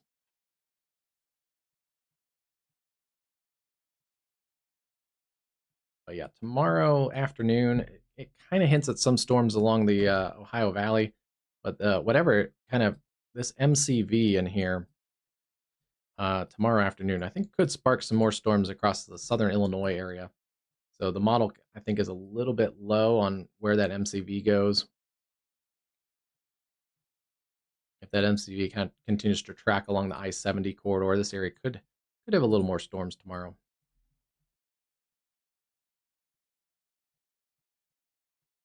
And then let's see, can we get that far? Yeah. 4 o'clock Central Time. Looks like we have storms going up Dickinson, Heidegger. These could be discrete. They could have a little bit of an all hazards threat. But then very quickly we start to see them cluster up. So that's why the Storm Prediction Center maintained the enhanced risk versus going up to a moderate, is because the models have indicated more clustering tomorrow across the Dakotas. Yeah, but here's what I was saying earlier without the model data, but southern Saskatchewan could go pretty big tomorrow, even kind of right on that border there with the US. But there's a potential that there's in southern Saskatchewan and then stretching into southwest Manitoba, there's a potential for a tornado outbreak kind of in this area.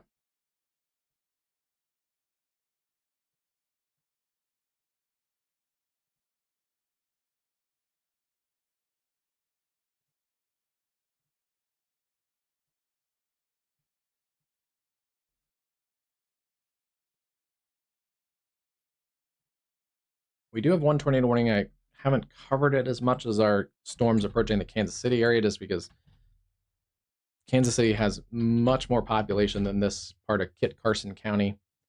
The warning actually specifically mentions that it's in very rural areas of the county. It also has broadened. It has not looked imminently tornadic in a while. The cell is shrinking, so it is a weakening cell. If you live in Kit Carson County, south of Burlington, Colorado, along Highway 385, continue to take tornado safety precautions. Yeah, the cell is looking a lot less organized than it was earlier.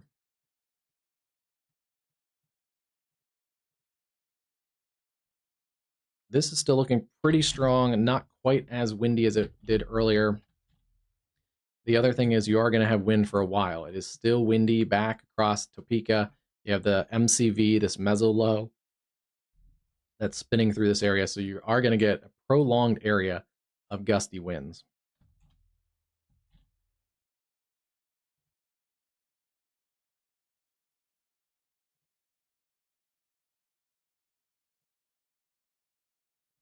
I believe just since I've been here, yeah, they still are continuing lime-size hail, and they're still going to continue that tornado warning for another 33 minutes.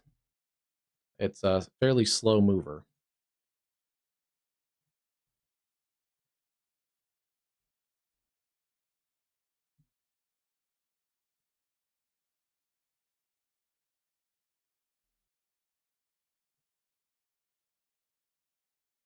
Yeah, so back to our MCV there. That is, yeah, gusty winds continue all around this area.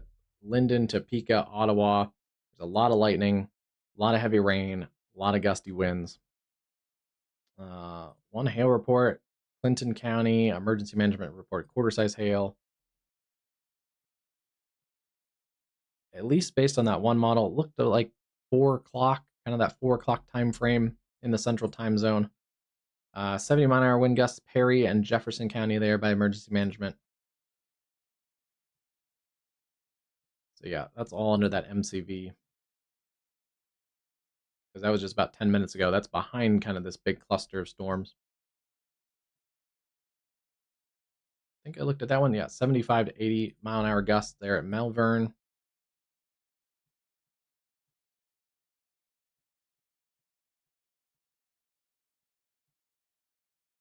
So yeah, gust 60 to 70, but it's going to be a prolonged 60 to 70-mile-an-hour gusts.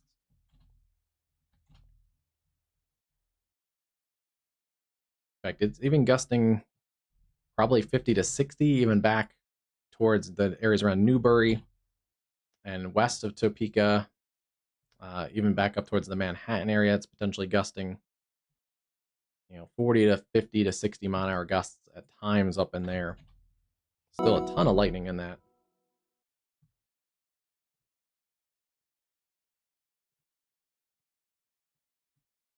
Yeah, still seeing about 4,600 lightning strikes. They're going to continue that same area I was just talking about, continuing these gusts of 70 mile an hour. Train spotter reports. Severe thunderstorm winds were occurring behind the line of storms. So yeah, exactly what we were just saying.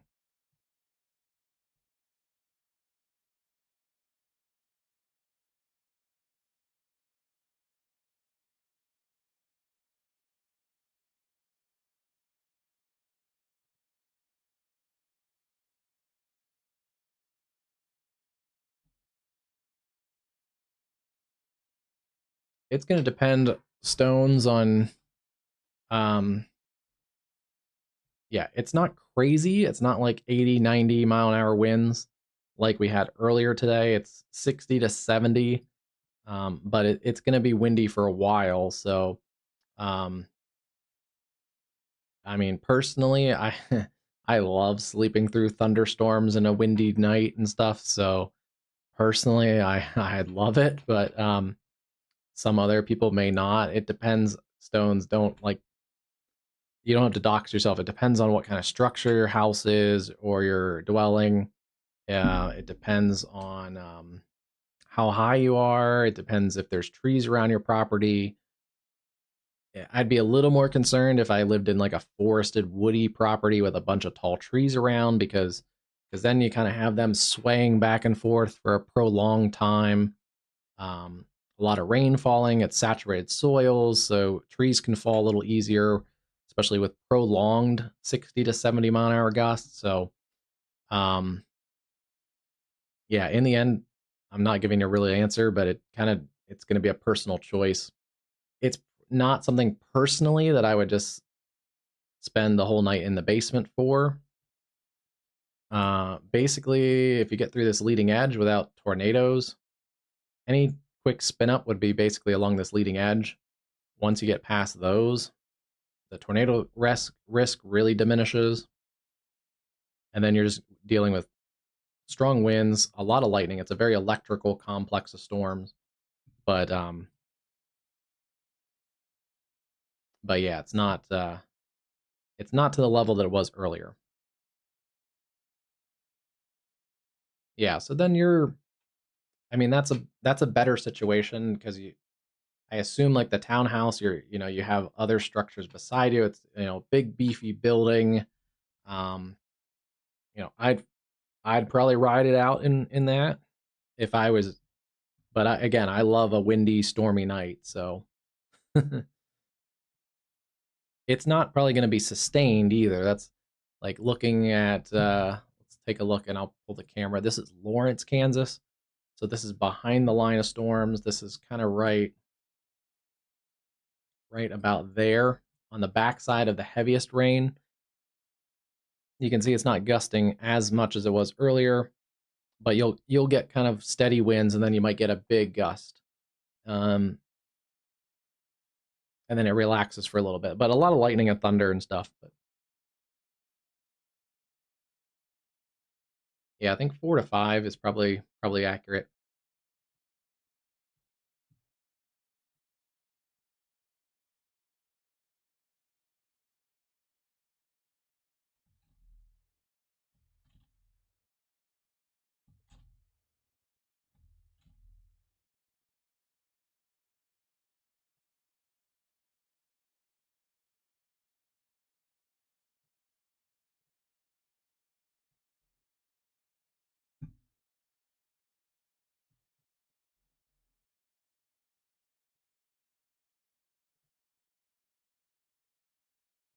Quite a bit of rain in here. Let's see, rain gauge, inch and a half of rain in 24 hours.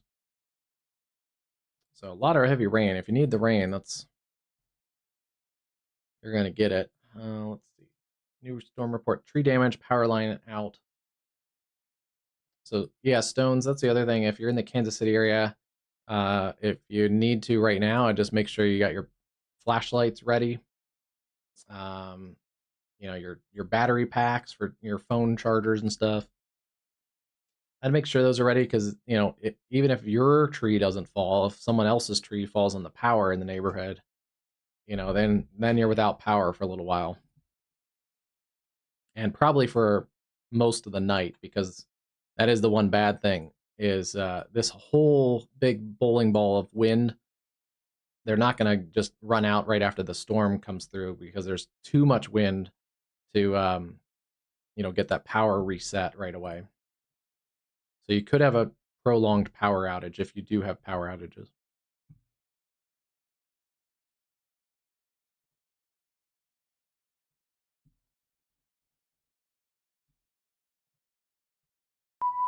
A new flash flood warning has been issued.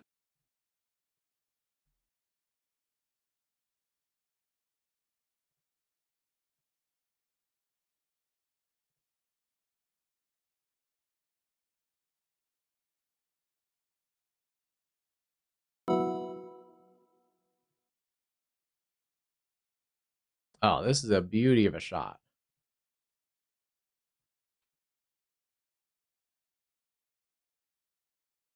This is up, I think, kind of by Stones. This is at 70 westbound and 110th Street. And shows an absolutely well-structured shelf cloud on the, you'll see it with the lightning kind of right across the kind of upper center of the screen.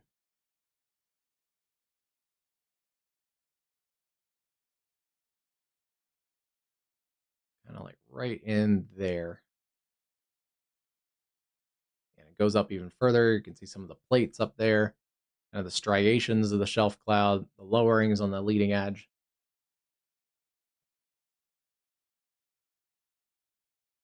Those scud-like lowerings are the rain-cooled air, and then a little bit of convection right at the leading edge.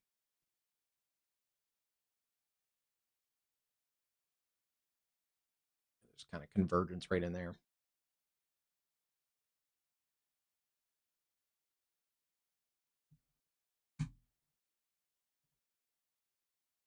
One to 2.5 inches of rain already fallen, 1 to 3 inches more possible. Yeah, have a good night, Cruz.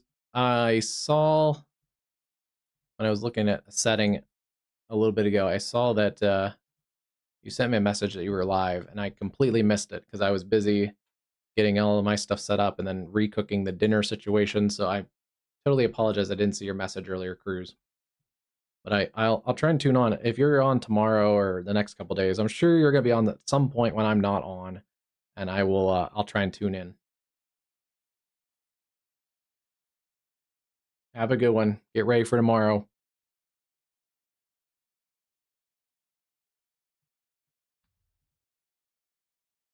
They have expanded this considerable threat through the Kansas City Metro, Wyandotte County, Miami, Lynn, Leavenworth, Johnson, Cass, now into Missouri. They've basically pushed it into Cass, Bates, and Jackson counties. 70-mile-an-hour winds. They have increased the speed, moving east at 60 miles an hour. So it is going to work through the Kansas City Metro fairly quickly.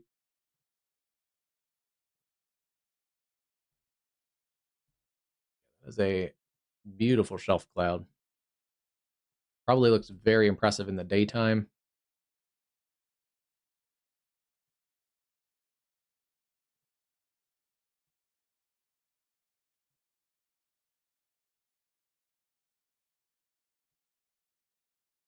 Wow, they're still keeping that tornado warning going. With the large hail, which is interesting. Yeah, there still is rotation in there. It's an interesting storm. It does not want to quit, but there is still some weak rotation in there. Just east of 385, south of Burlington, Colorado, eastern Kit Carson County.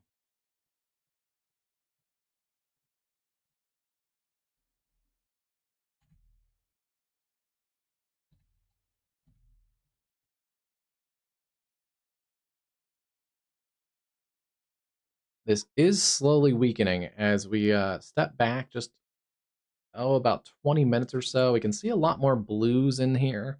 Those are some of those higher wind profiles. We're still a little bit ways away from the radar. But just in the last few minutes, you can kind of see some of these blues kind of spilling out. You can also see this broad rotation of the wake low that's kind of formed up in here.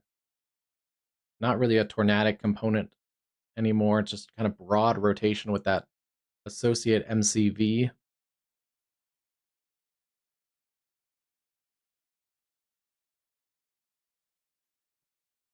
Yeah, so the wind profile has come down.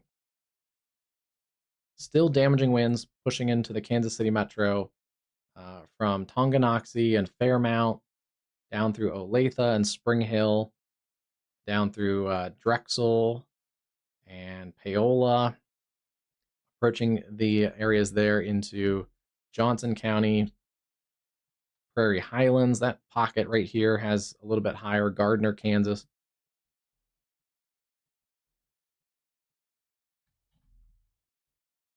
And yeah, even though that wind profile is coming down, you can also see there is a lot of wind still behind that storm. And there you can see the shelf cloud actually illuminated by the city lights now. Now you don't even need lightning. You can see the shelf cloud. Some of the scud kind of hanging off the low side of that. It's not tornadic. 170 at 110.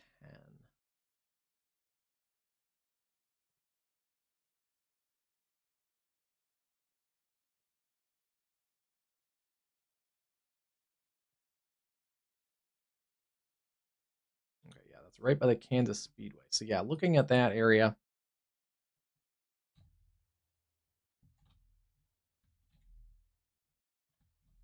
not really any tornadic circulation in there. That's just kind of scud.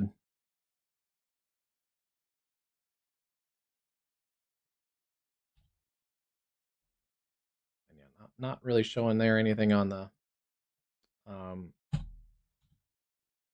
the spectrum width either.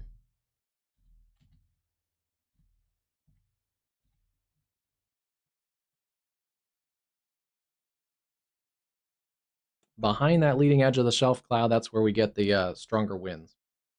This has not really surged out a outflow boundary out of this part of the storm, so it's not an outflow dominant storm. Still is getting some inflow.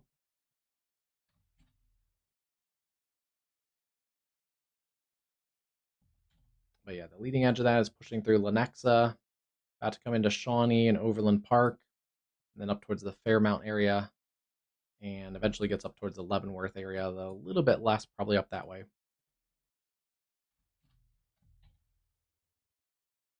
There are some other thunderstorms kind of on the boundary of this wake low and the rain pooled air. So more storms, but not severe across central Kansas.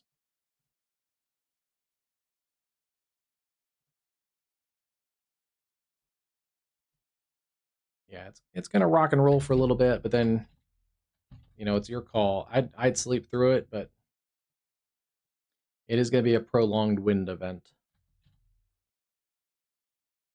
with a decent amount of lightning as well.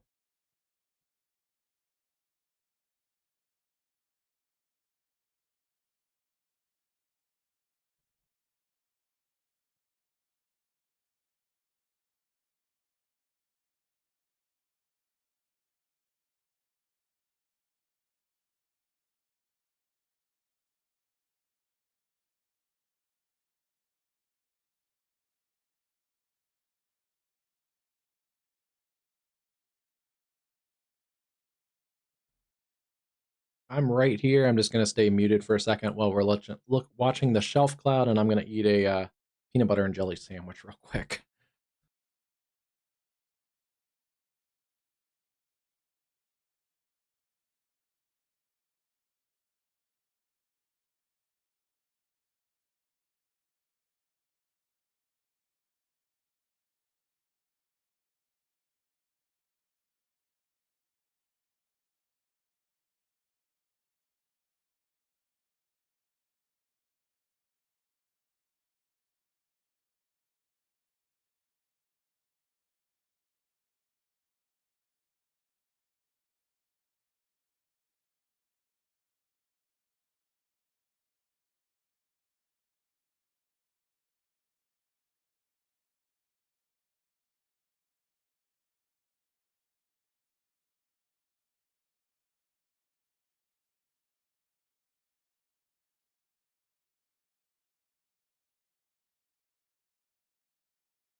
Okay. That was good. Little late night snack. Yeah, that sounds good, Stones. Obviously, with any severe weather, I always try and stay away from windows. And yeah, if you have a two-story house, or any story above two, some townhomes are like 3 stories and stuff. I tend to usually not trying to be on the top level, especially with a lot of lightning. These are pretty electrical storms, so lightning is a hazard. But yeah, you're in a better situation if you don't have a lot of trees on your property. Trees that can fall on top of your house. That's certainly kind of like a worst case situation there. Otherwise, it's mostly going to be gusty winds, and basically the leading edge of this is approaching areas Lenexa, Shawnee, Overland Park. It's about over this camera perspective right now. That's at the Kansas Speedway exit there. And the gusty winds picking up just on the behind that. Yeah. Yeah, so it's an okay call just to kind of stay a little bit hunkered down, just along this leading edge, especially. Once this gets through, then your tornado risk is almost zero. So still raining, still windy, still lightning and thunder back through Topeka, Lawrence, and all those areas, Baldwin City, but pretty much no tornado risk back here. It's all just wind and rain.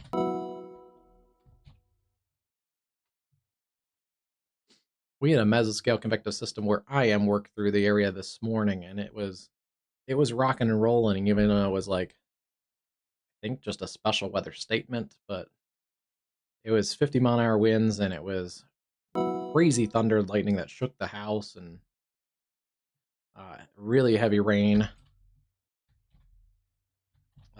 Power didn't go out, but the internet glitched a couple times because I was on my phone looking at radar. A little bit of a... Where is that? Still a little bit of a circulation near Drexel. That is right on the Missouri and Kansas state line. It's down towards Freeman, Harrisonville. Just keep an eye on that little area. That is one of those areas that has flared up in a little bit in the last couple minutes. Some of the strongest winds may also be in this segment here. This is bowing out around the Drexel area. So heads up there, Butler, Archie, Garden City, Freeman, Harrisonville, and East Lynn on the Missouri side of things. That could be a corridor that has a little bit higher wind potential. Close to the radar site there too. Did power just flash on that camera? I feel like the street light went really dark. Maybe not. Might have been just really bright lightning and it had trouble contrasting.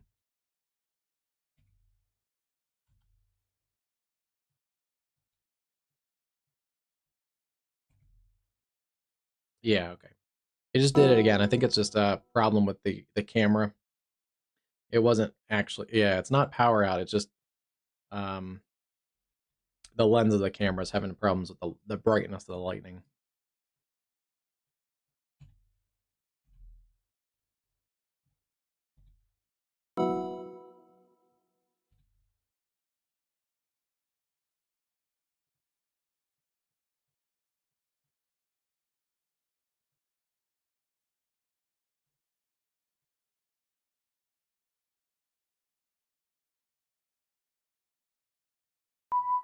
A new flash flood warning has been issued.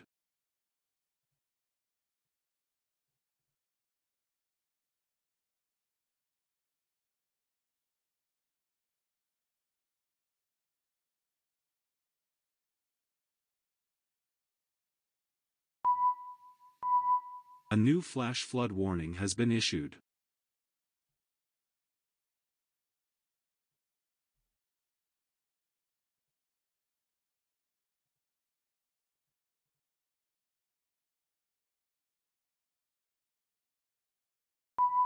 A new flash flood warning has been issued.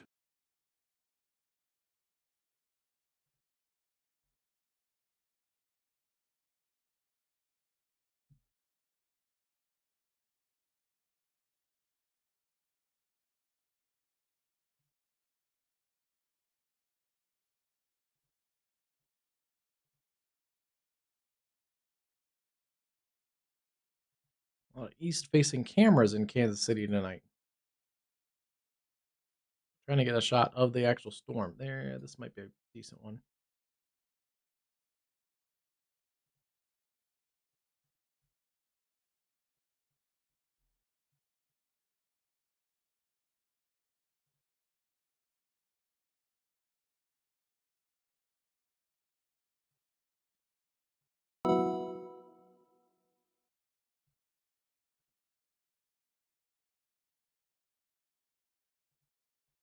A lot of flood warnings coming in.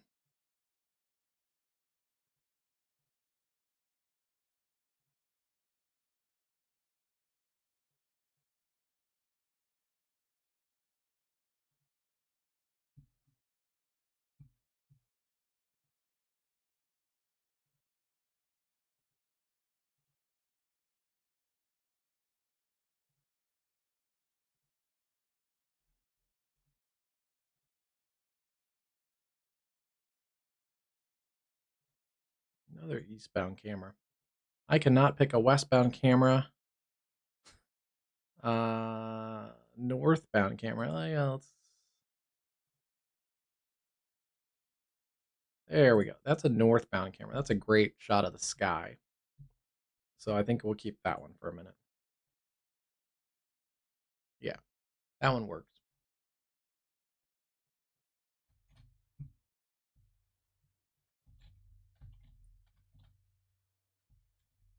I don't see anything crazy here going on in the Wyandotte area.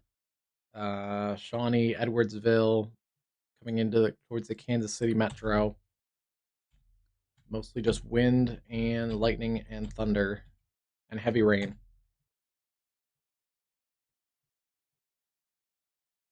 It does seem to be like the wind field is weakening. It's continuing to weaken.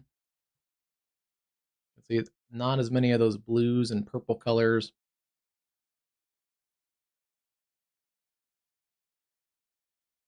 You really see how it's kind of a cool pool of air that's. Oops.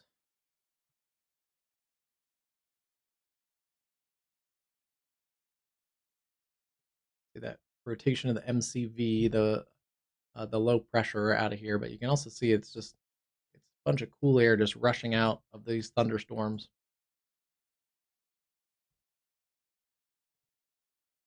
If you drew it like in the vertical, you'd see the storm, and yeah, there's just air rushing out of the bottom, the downdrafts, and then spreading out as it kind of hits the ground.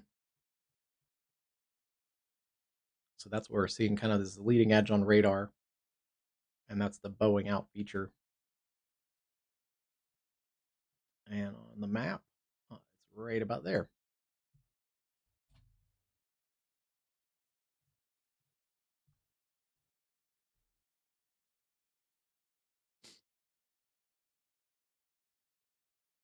Stones, I think your radar app was pretty reliable, right? I think it said from like midnight or 11 p.m.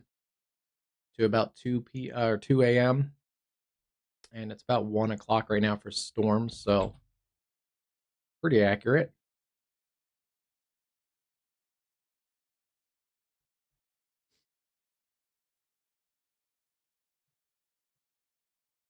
South of Mound City, we're not seeing as much in the way of severe weather.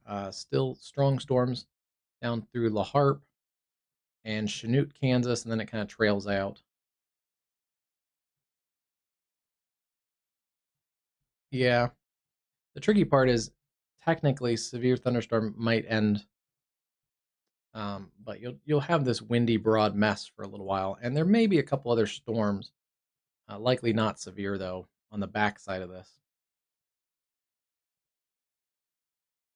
Although they may not last into Kansas City. It's because this whole thing has cool air that's rushing out, and there's still warm air that's actually converged out on the backside of this. So, because there's areas down here in Kansas that haven't really gotten worked over by storms. So that's where we have some warm air kind of meeting up, cool air boundary right along there. That's why some of the worst of this dip towards the south. I thought that might happen earlier today too, because the boundary dipped a little bit further south. It kind of rode along the I-70 corridor, then it dipped a little bit. So that convective system tried to take a turn also, at least for some of the strongest part of that. And then what's left is kind of a breakaway portion.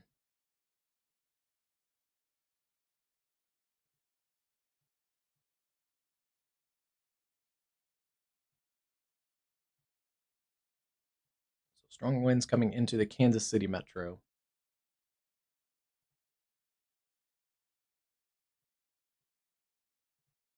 How's it going, Storm Team? Thanks for keeping us up to date on the Paducah situation.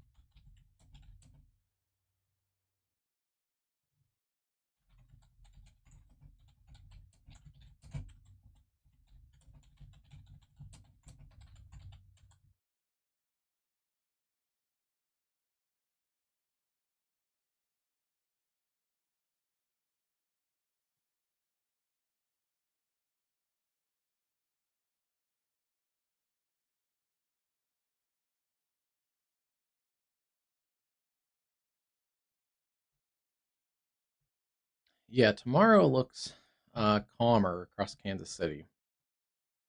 They still have that tornado warning going. Okay, it expires in 2 minutes. Converts to a considerable threat severe thunderstorm as it crosses into Kansas. It is shrinking, but there is still some larger hail in there.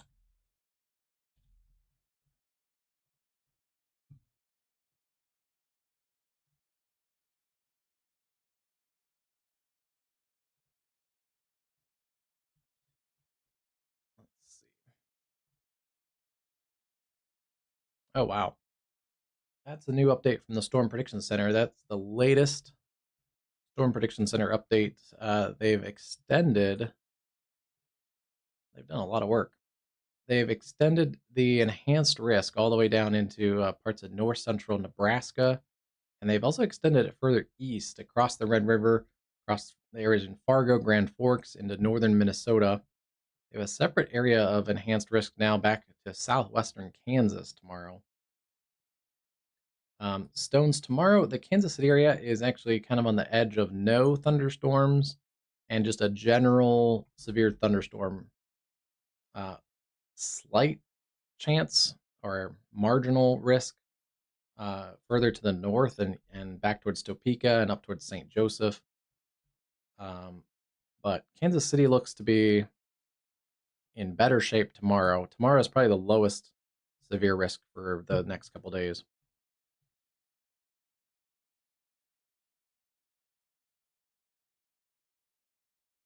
Yeah, this is actually quite a big change, which we sometimes have actually seen recently. I've noticed that they sometimes wait for a massive change at the day one, but they have dropped this marginal down across the Ohio Valley. That's likely with that kind of MCV the remnants of that is gonna get into the Ohio Valley tomorrow.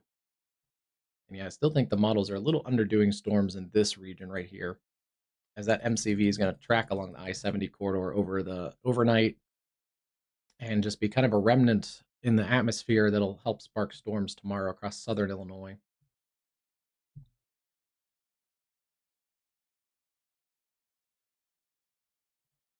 Yeah, they've extended the possibility of CIG1 tornado risk down into areas like Grand Isle, Nebraska, and also pushed it towards the east, towards Bemidji, Minnesota. So that's a change. Hatch 10 across much of eastern and central North Dakota tomorrow. Wind risk is almost a guarantee there. It looks like in North Dakota tomorrow. And yeah, they've bumped up the wind down across western Kansas tomorrow. And then a hail threat still up in the Dakotas down into Nebraska. So, interesting.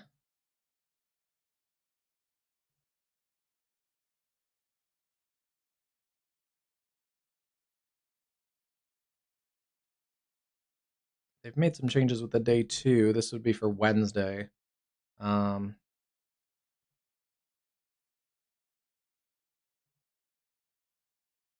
day 2 winds centered on Wisconsin. They do have now a day 2 hatch tornado risk, southeast Minnesota, western Wisconsin, and northeast Iowa.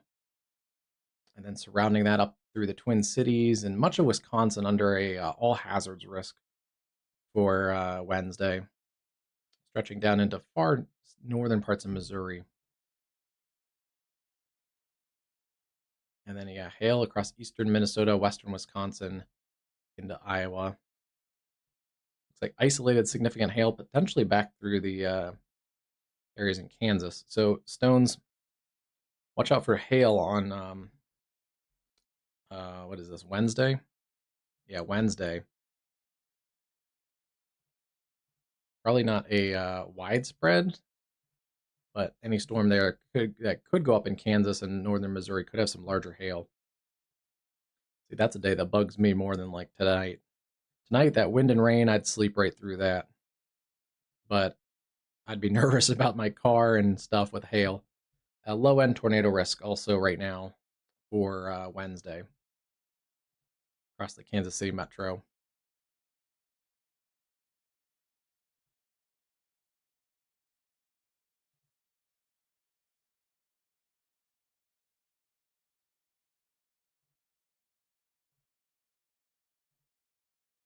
Oh, yeah, they haven't updated the day 3, so this shows us actually the changes. Let's see, what have they done? They've expanded some of the slight risk back across the Missouri River Valley. That's what they've done. And they've also pushed the slight risk further east towards the I-75 corridor in lower Michigan.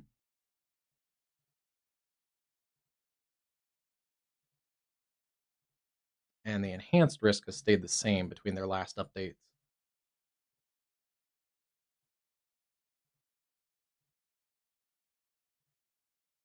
So yeah, like and subscribe, click that bell icon. We're gonna be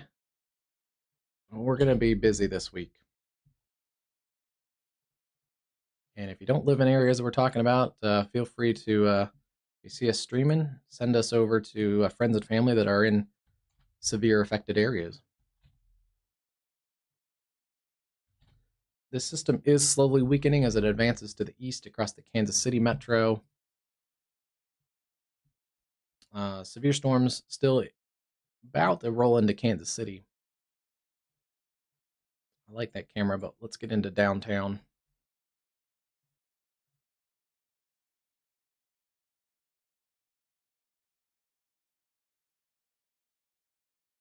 All right, yeah, that's a good look of downtown Kansas City. Storms are going to be kind of coming up behind this camera perspective, but should get a decent look at things. Those winds are just about to push into downtown Kansas City, Missouri, and Kansas. On the Missouri side, they're trailing out towards Raytown, Lee Summit, crossing the I-49 corridor, Belton. This is a little spin down there near Archie still. And that's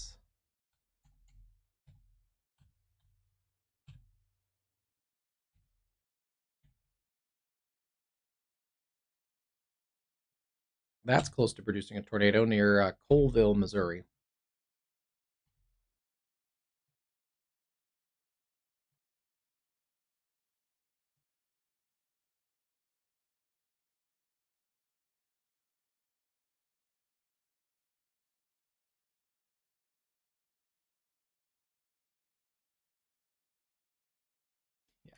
Yeah, it looks like a very busy, rainy week for a lot of people. Stones, or not Stones, but Storm Team.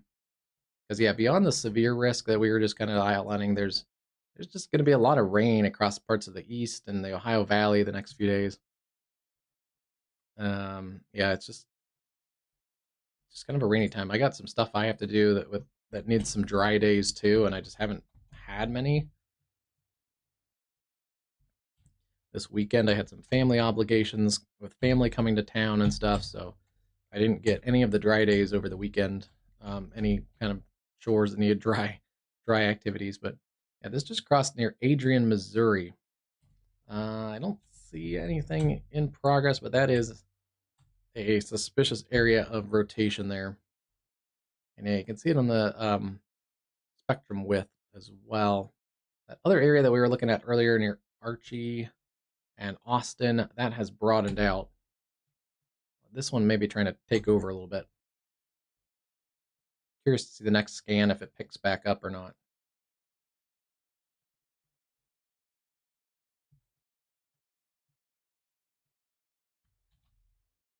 It appears like some of the wind has continued to decrease in intensity across the Kansas City area, and then still seeing some gustier winds back towards Lawrence and Baldwin City. But yeah, this system is slowly starting to weaken where it's running out of the energy.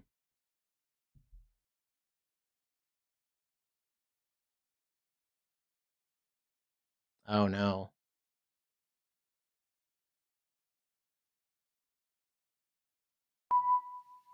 Yeah, you definitely don't A want to new play with like flash roof flood stuff warning has been issued. and stuff when it's wet. That can be really dangerous. Flash flood, considerable threat flash flood warning for Shawnee County, East Central Kansas. That's the Topeka area. Almost 3.5 inches of rain and flash flooding is occurring. Emergency management is reporting life-threatening flash flooding of creeks and streams in the urban areas. So continue to turn around and don't drown. Water rescues reported at 6 and Polk with vehicles stranded.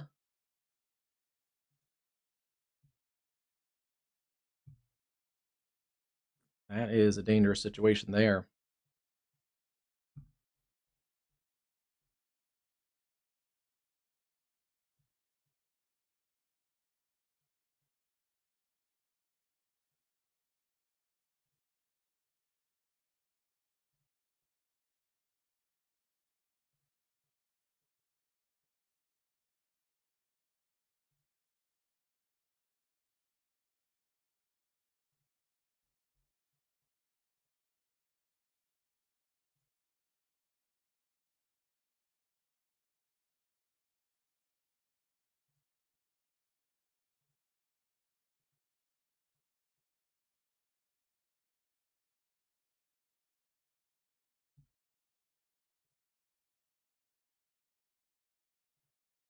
This is very near to the 6 and Polk area. I don't see any flash flooding occurring in this camera perspective, but you can see the ditches along the highway are pretty full right now. You can see water and a lot of lightning.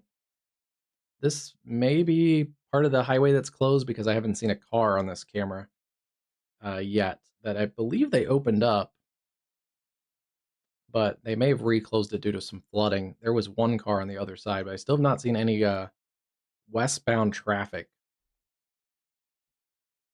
So yeah, continue to basically turn around, don't drown across the Topeka Metro. Observed considerable flash flooding with water rescues reported by emergency management. And yeah, still heavy rain, moderate to heavy rain still falling across the Topeka Metro.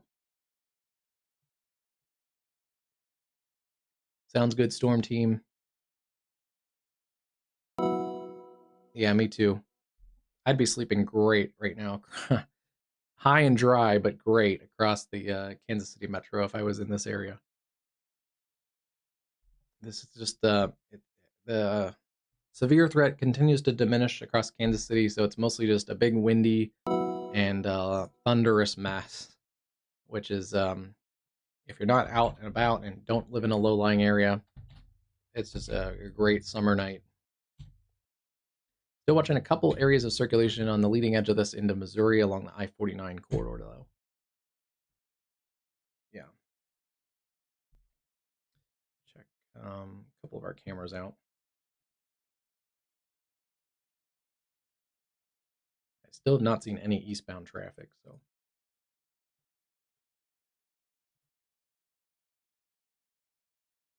Now, there's some. This is a camera close by. there may just not be a lot of people on the roads, which is not a bad thing.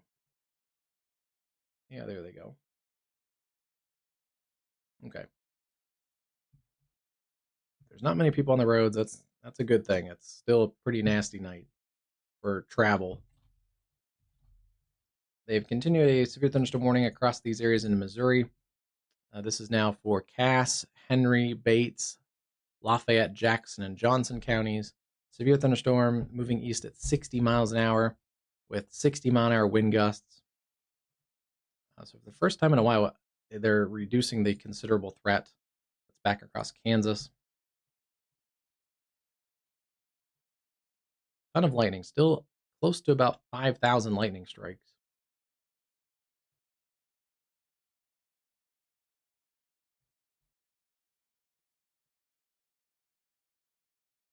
And they finally let that tornado warning expire across the Kansas and Colorado state line. Still a small hail producing some potentially lime-sized hail just south of Colorado, right on the state line. There is a couple other storms around. There's a severe storm with some hail and wind near Hayes in Victoria, Kansas. There's some more storms that have gone up in west central Kansas. Also some stronger storms, Osborne and Tipton.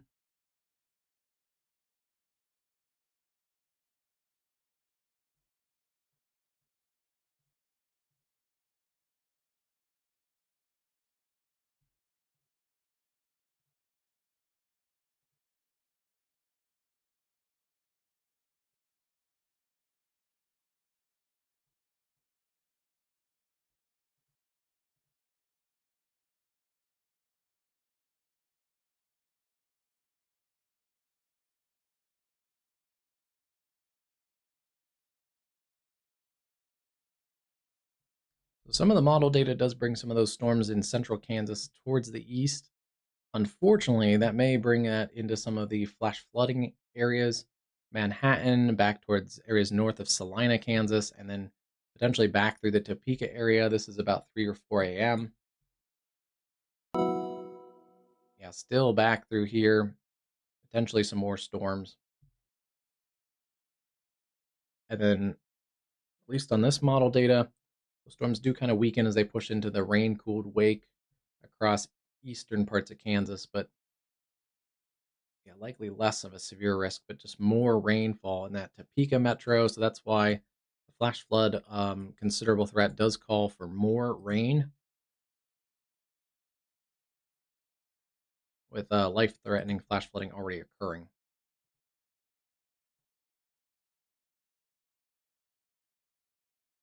And then maybe still some showers around, but most of this should clear out by the morning rush hour here in the Kansas City metro.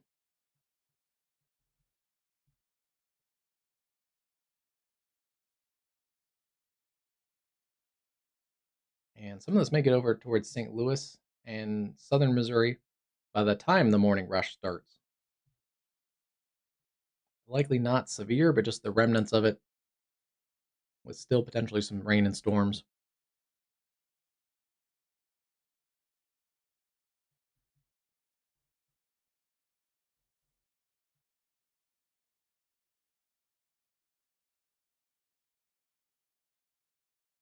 And then, yeah, it looks like between about 4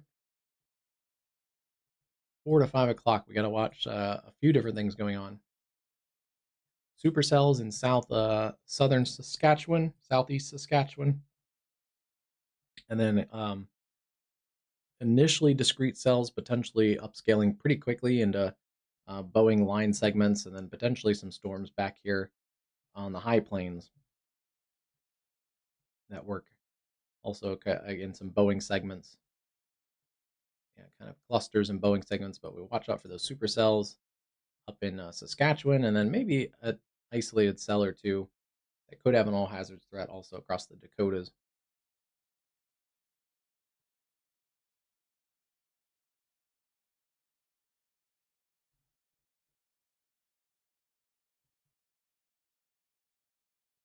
This model also wants to kind of reinvigorate whatever's left out of that MCV overnight into the Ohio Valley. So we do have to watch for a little bit of severe weather. Southern Illinois, Southwest Indiana, maybe back into Western Kentucky, kind of a repeat of today, which is unfortunate if this radar situation still is down across the Paducah area. It means the Louisville office is going to fill in. And yeah, there may be a brief period there where it's a little busy across those areas. And yeah, some of the storms shift a little bit further east tomorrow across Michigan, the Ohio Valley, and still stormy in parts of the southeast tomorrow afternoon.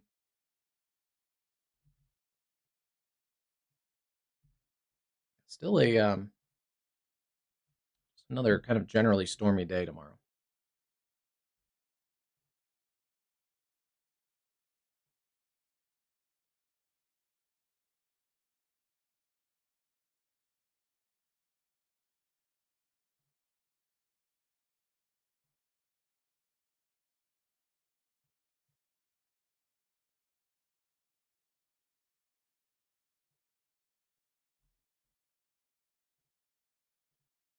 Yeah, it looks like they've actually dropped that warning.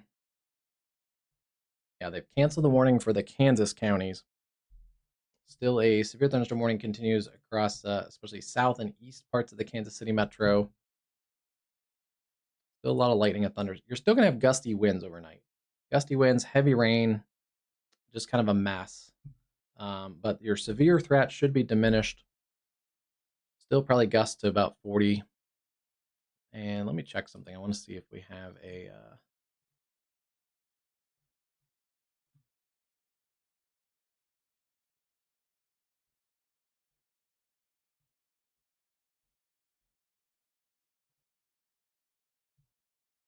I wanted to see if we had a special weather statement in effect. We do have a special weather statement for those cells gusting to 50 around Nevada, Missouri. Sometimes without a distinct severe warning. They'll sometimes put a special weather statement in for the MCV, but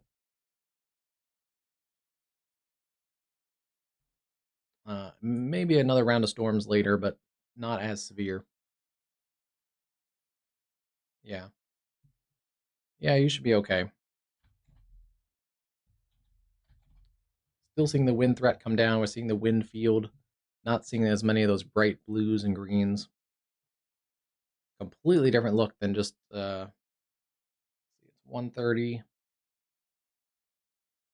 Just about like a half hour ago, close to 1 o'clock. We saw a lot more of these blues and greens. These are pockets of 60, 70 mile an hour winds. And then just a little bit before that, these are pockets of like 70, 75 mile an hour winds. So just in the last hour, this storm system has really diminished in intensity. You can still see the general spin of this wake low, this MCV, still kind of hanging out in here near Lawrence. Winds broadly away from the radar and towards the radar, not tornadic. We're not looking at that. Just the low pressure surface low basically developed. It's right in there, basically along the Kansas River, Tonganoxie, and Lawrence area. So that's going to continue some gusty winds, thunder, lightning, rain, but severe risk dying down quickly across the Kansas City metro.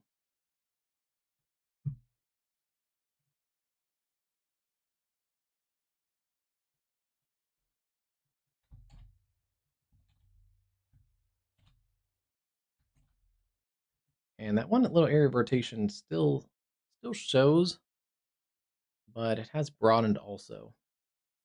I think it was close to producing as it crossed I-49 near Adrian, Missouri.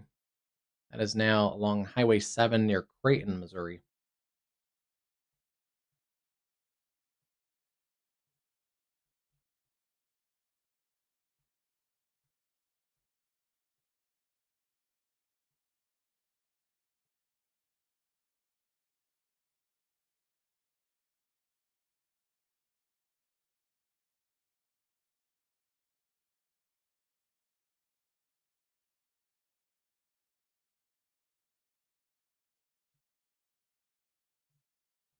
It's in that corridor. A couple little spins there. Garden City, Creighton, Ulrich, Clinton, along Highway 7.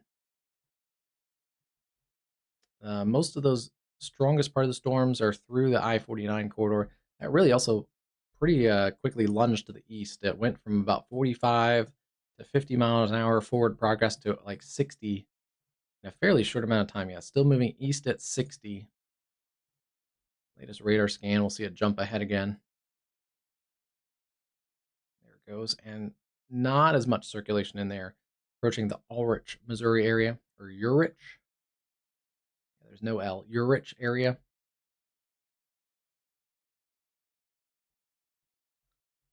Let's see.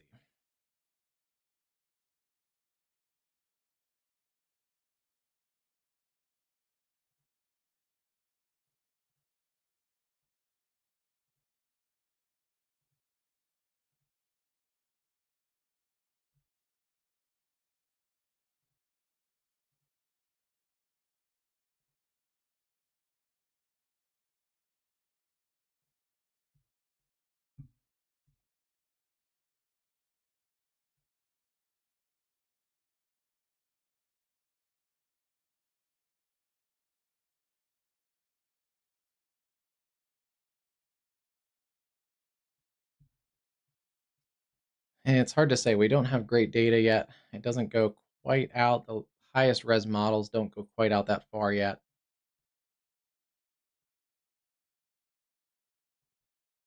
At least right now, it looks like most of the severe risk is going to be into the upper Midwest and the Great Lakes. It's just kind of trailing back along that cold front. It's a more conditional risk. You may get a cluster of storms or a storm or two. Actually, on this model, even back down towards the Texas Panhandle. But yeah, it's going to depend if a storm fires or two, and it would be more of a hail risk than the damaging wind risk or probably a tornado. That risk for tornadoes is more up into the Midwest. But yeah, we'll have a better picture of that tomorrow. Even tomorrow morning, we'll get better radar data, or not radar data, but model data for Wednesday.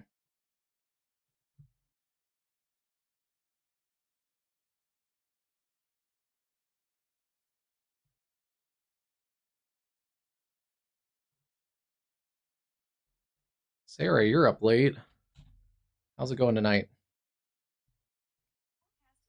No. Let's see. Wrench. Let me look.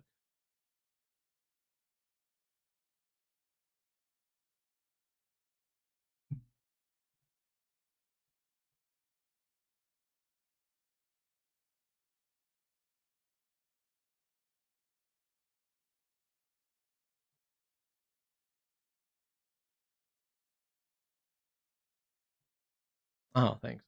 Oh, you mean Derecho, or are you looking for a town?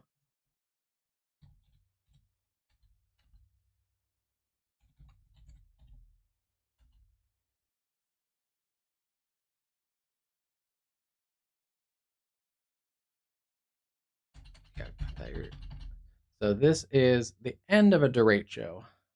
It's almost probably done. But let's see. I think we've hit it.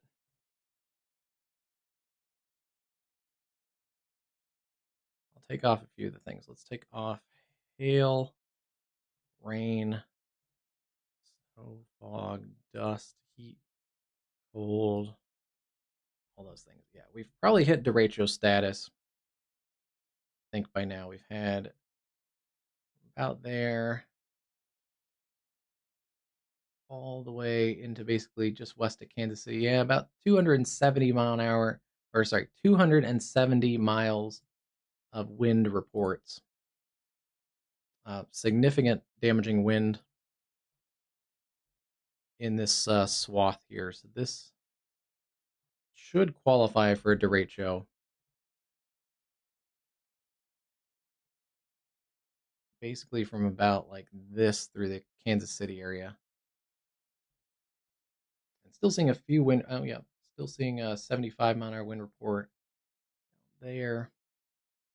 So yeah, something like that will qualify as a derecho. It's wide enough. We've had a broad area of 70 to, what is this?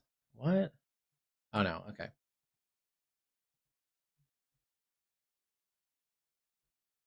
It combined as I zoomed out. I thought that was seriously a 192 mile an hour wind report.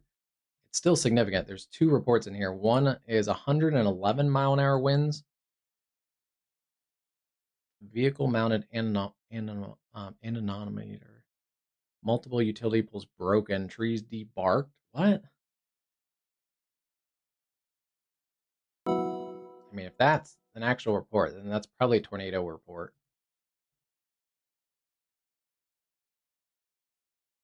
Peak winds at a mesonet site, 92. So that could be straight line winds or a tornado. But if this is a real report, this would be likely a tornado. There's no, you don't get debarking of trees at even 100-mile straight line winds. But we have had serious winds. Salina, Kansas hit 113 miles an hour at the airport. And those are well maintained. They have to be accurate for flights. So that is a well-maintained weather station.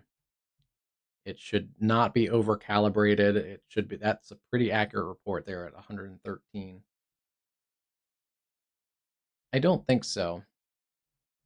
Most of this weakens as it gets further towards the east. You'll probably get some storms tomorrow morning across eastern Missouri with some gusty winds, and maybe these are pretty electrical storms, but they overall do look like they're going to weaken. They've been rapidly weakening across the Kansas City area since we had previously like considerable threat, severe thunderstorm warnings, tornado possibles, and now we're down to one standard severe thunderstorm warning right now. Yeah, no problem. Heads up for you though. Tomorrow you might have storms. Is it let's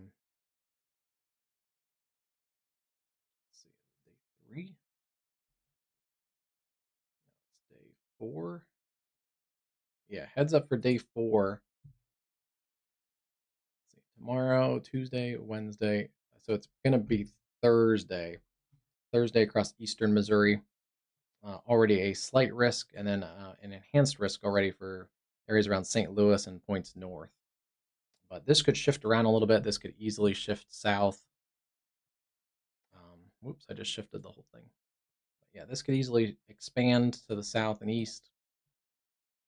We'll get better data on this tomorrow, but yeah, heads up there in eastern Missouri on all hazards, severe risk on Thursday. The days are just blending together.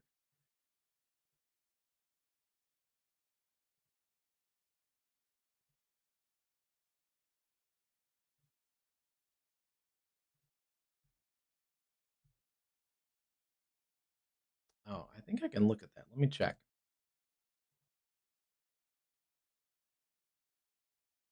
Oh, I can. Look at this. Let's see. Oops.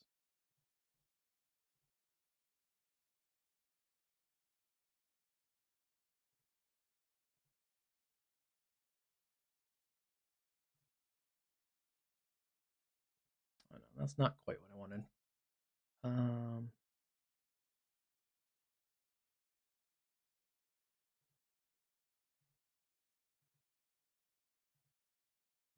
Maybe not. There's so much data.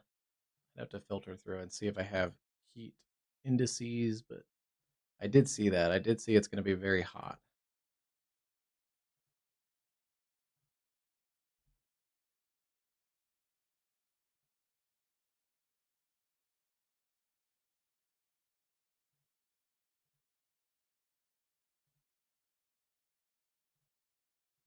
I'll have to dig for it later. But yeah, it's going to be very hot and humid across much of the South and the Mid-South and the Mid-Mississippi Valley. Looks like through at least probably Thursday. Still seeing a couple stronger storms out in western Kansas. These storms have built back a little bit on that edge of the more instability and then the cool wake. They've also kind of quietly added a few counties to this severe thunderstorm watch. Lincoln, Versailles, Camden, and Osage Beach, that area. Back towards Cross Timbers and Preston. Severe thunderstorm watch goes another 2 hours. It goes until 4 a.m. But yeah, I do think most of this severe activity will kind of work through the watch area before that time frame.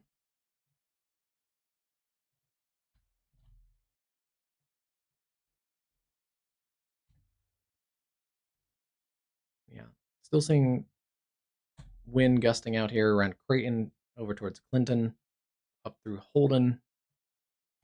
But severe storms are diminishing rather quickly. And then gusty winds back here across Topeka and Kansas City. With that wake low basically centered around Lawrence and Olathe, and just continuing at just a messy night.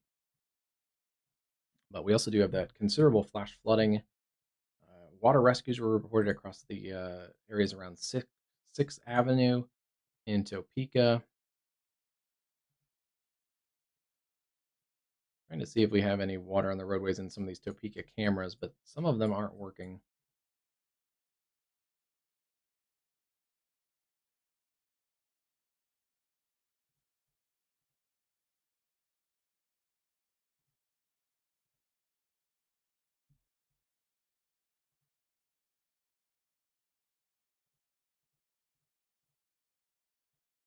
This is a good camera. You can see how blustery it is. The camera is shaking a little bit still.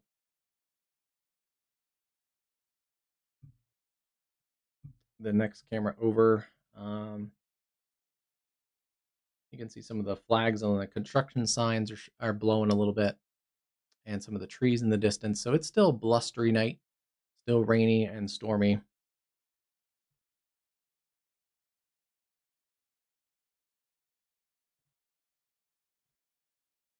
Yeah, just kind of a nasty night across the Topeka area.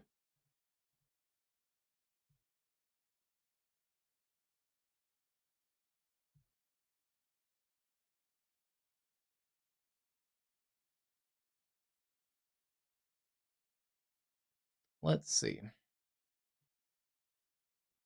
Yeah, this is an area that we've been looking at for a while.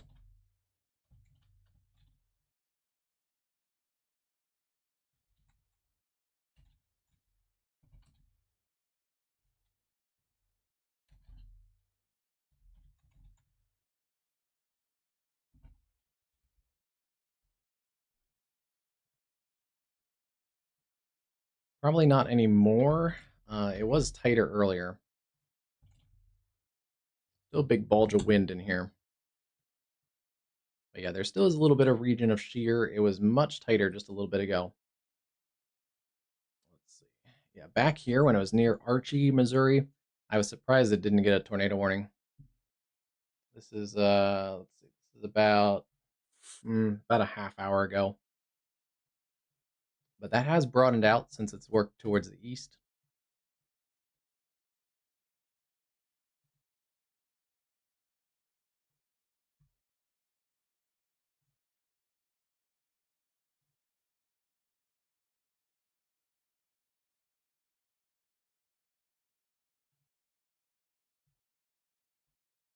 I doubt they'll give it a tornado warning now, since they didn't give it one when it was much more intense. But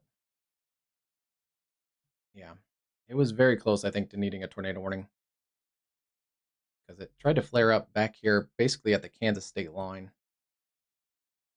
Came through the Archie area, looked pretty strong there for a brief amount of time.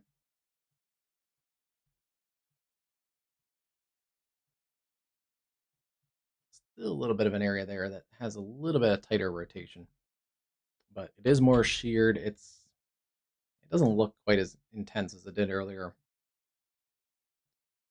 So I doubt they'll probably put one on there. Yeah, no problem, Stones. You guys have had, it seems like Kansas City, you guys have had a really busy, severe season. I feel like we've been covering the Kansas City area quite a bit.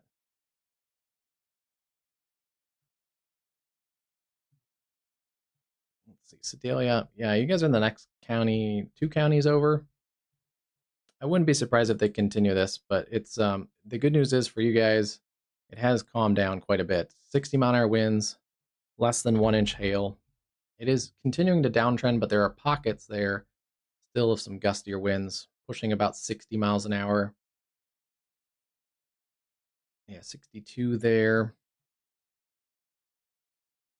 If I was in the warning office, I'd probably continue the warning out a little further, just because we are still seeing some pretty gusty winds fairly close to the radar site. And particularly this little bulge also has a little bit of a swath of gustier winds. Yeah, I think, you know what, I need to do that for my bot. But yeah.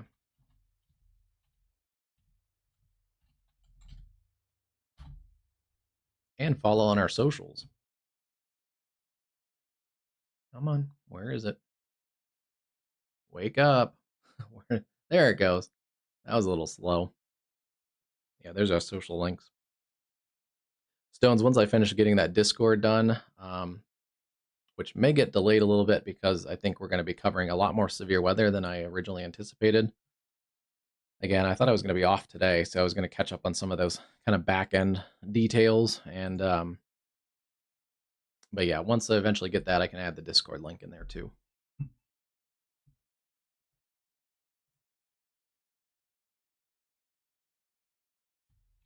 couple feistier storms still out here near Russell, Kansas. Severe warnings there. $half size hail, 60-mile-an-hour winds. And one issue is they're kind of just building up over the same area. So this might extend some of that flash flood risk back across central Kansas. Storms don't have a lot of forward progress right now. Yeah, they've kind of built up on the edge of the instability and the cool wake and the rain-cooled air back from that convective system. Storms are weakening rather quickly in western Kansas. But yeah, another round of storms is possible across east and east central Kansas. That's going to really add to that flood risk.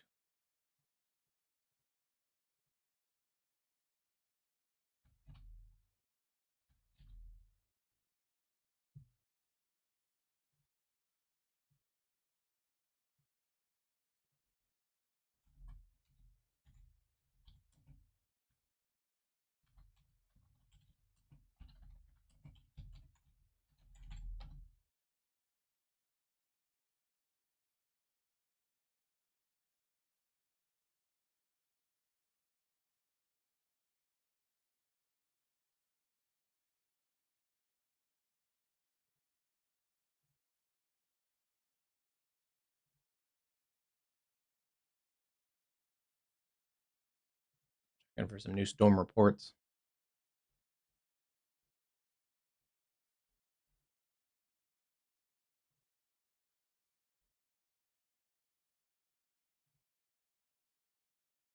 Haven't had a ton of tornadoes today. There's been, I think, at least a couple QLCS tornadoes, and then that one supercell that had the very windy big mesocyclone.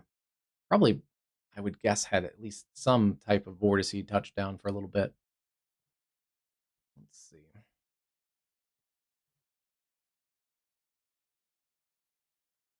Nothing new by the Storm Prediction Center. Still highlighting that area, basically Kansas City and just to the east of there.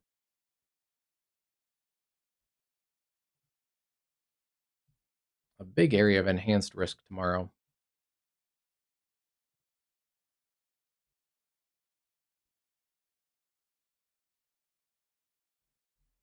Yeah, tomorrow is going to be a busy day, starting probably around 4 to 5 o'clock. It looks like storms are going to fire in the western part of the risk area tomorrow.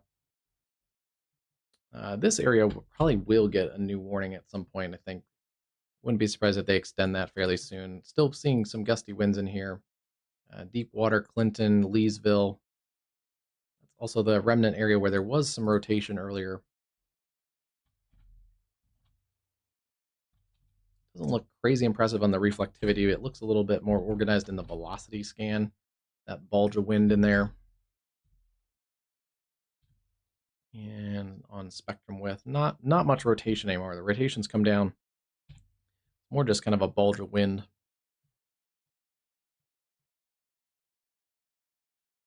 they've dropped the special weather statement for those areas around Fort Scott and Nevada, Missouri, Rich Hill.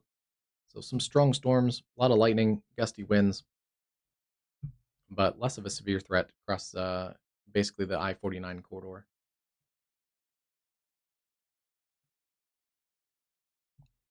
Hey, Buff and Puff, how's it going tonight? I haven't seen you on this chat that much tonight. Have you just been lurking all evening?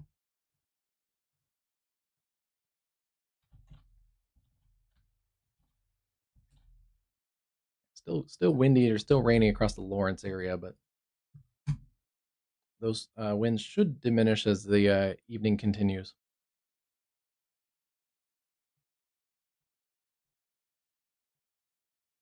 I'm surprised they don't have a special weather statement out for the wake low. I can still see the camera shaking across the Topeka camera.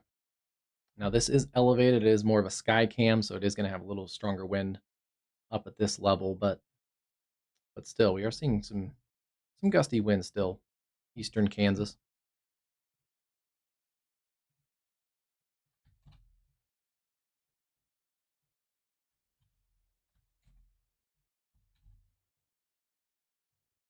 These storms seem to be diminishing back towards Girard, Kansas.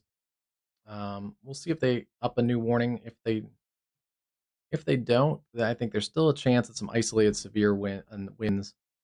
Basically in here along US or I-70 from probably west of Columbia, Boonville, down towards California, Versailles, Lincoln, Warsaw, Warrensburg, over towards Sedalia.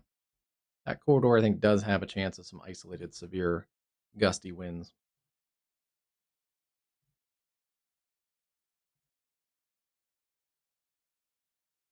They are going to extend a couple warnings back on those cells near Hayes and Gorham, Kansas. Yeah, we may see a few more warnings out of these in north central Kansas, although the models do diminish those as they get towards the east. Much more rain cooled once you get east of there. Let's see. Let's take a look at surface odds.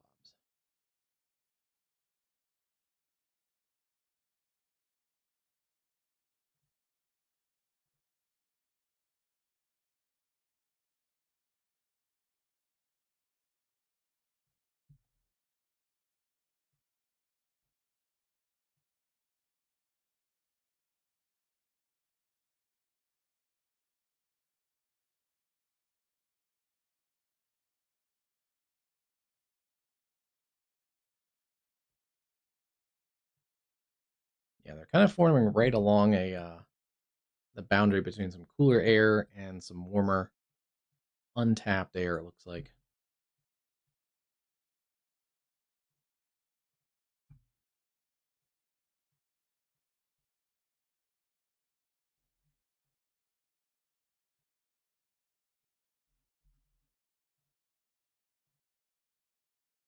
This cell has finally given up across the areas around Goodland, Kansas. Wow, that was going for quite a while.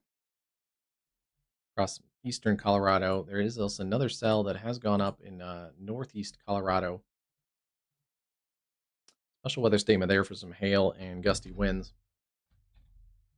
Wouldn't be surprised if that got a severe warning. It's close to 1-inch hail.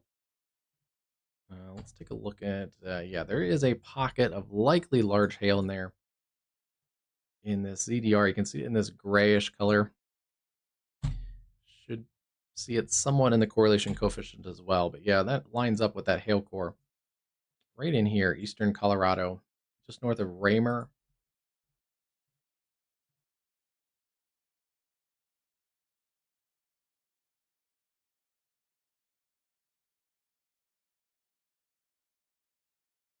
For northeastern Weld County, in that polygon currently is the community of Buckingham, Colorado, along US 7 or Colorado 71. Oh, that's come up quick. I wouldn't be surprised if that gets a severe warning for some large hail.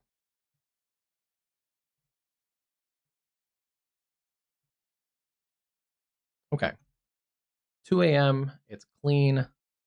We've lost all of the warnings except for those areas around Hayes. I do think this area again has a chance at some severe warnings, kind of in this area here.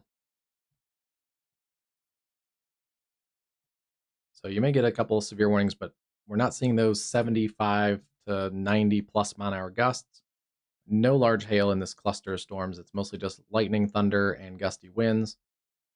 As I mentioned already a couple times, the gusty winds do hold back across eastern Kansas with the wake low. You can kind of even see it spiraling there in the reflectivity. And that is going to provide a little bit of a spark for storms later as we go into Tuesday across the Ohio Valley and the mid-Mississippi Valley. So you can see all those flash flood warnings or watches continue. Flood watches continue all the way from western Kansas all the way through much of Missouri, much of Illinois, and now into western Kentucky and Tennessee. So yeah, it's a rainy, stormy pattern that's going to continue most of the week or so. But yeah, I don't expect this to flare back up in any kind of major way. Tornado threat significantly diminished, and the wind threat has come down. Hail threat is significantly diminished. And yeah, we're starting to lose the reflectivity. It'll continue to wind down and become a little less organized. A new flash flood warning. You're on the I-70 corridor in Kansas. Turn around, don't drown. If you need to seek higher ground, do that before the water comes up. We've already had water rescues reported in the areas around Topeka, so continue to stay safe there. We'll kind of probably follow that tomorrow too, because there may still be some residual flooding even on tomorrow afternoon stream. And then let's see, we'll leave you with a look at tomorrow or today. Yeah, later today, Tuesday, June 9th, 2026. And yeah, the models show storms basically firing along the eastern edge of this and then working into more favorable environments. And then a little bit more of a conditional risk, but likely get some large hail producing cells down in western Kansas tomorrow. So yeah, enhanced risk covers much of North Dakota, 2/3 of South Dakota, and northern parts of Nebraska, Red River Valley in Minnesota, and then we have another new enhanced risk down here. That's of the latest 1 a.m. update. The biggest changes is, yeah, they've added that enhanced risk. They've also expanded the enhanced risk across the Dakotas. So tomorrow's going to be a busy day. And as we mentioned earlier, also southern Saskatchewan and also southwestern Manitoba, potentially a tornado outbreak up here. This is closer to the triple point between a cold front and a warm front and a low pressure. And very, very humid air up here. It's very moist and unstable. This low is going to pull a bunch of really good moisture up into a really favorable environment. So tomorrow could be a big day across parts of Canada for severe weather. And yeah, we're going to keep going from there. Wednesday and Thursday, and probably eventually on Friday. Probably see something on Friday in here. So stay tuned, like and subscribe, click the bell icon, get notified when we go live, when we post forecast videos. Although typically when we're in the busy season, I don't post as much in the forecast video department, but and then also follow us there on socials. X is great for sharing photos, and Facebook has all our links to the live streams, and you can share with friends and family that are in locations that are affected. And yeah, Discord coming soon, and maybe some other social media coming soon too.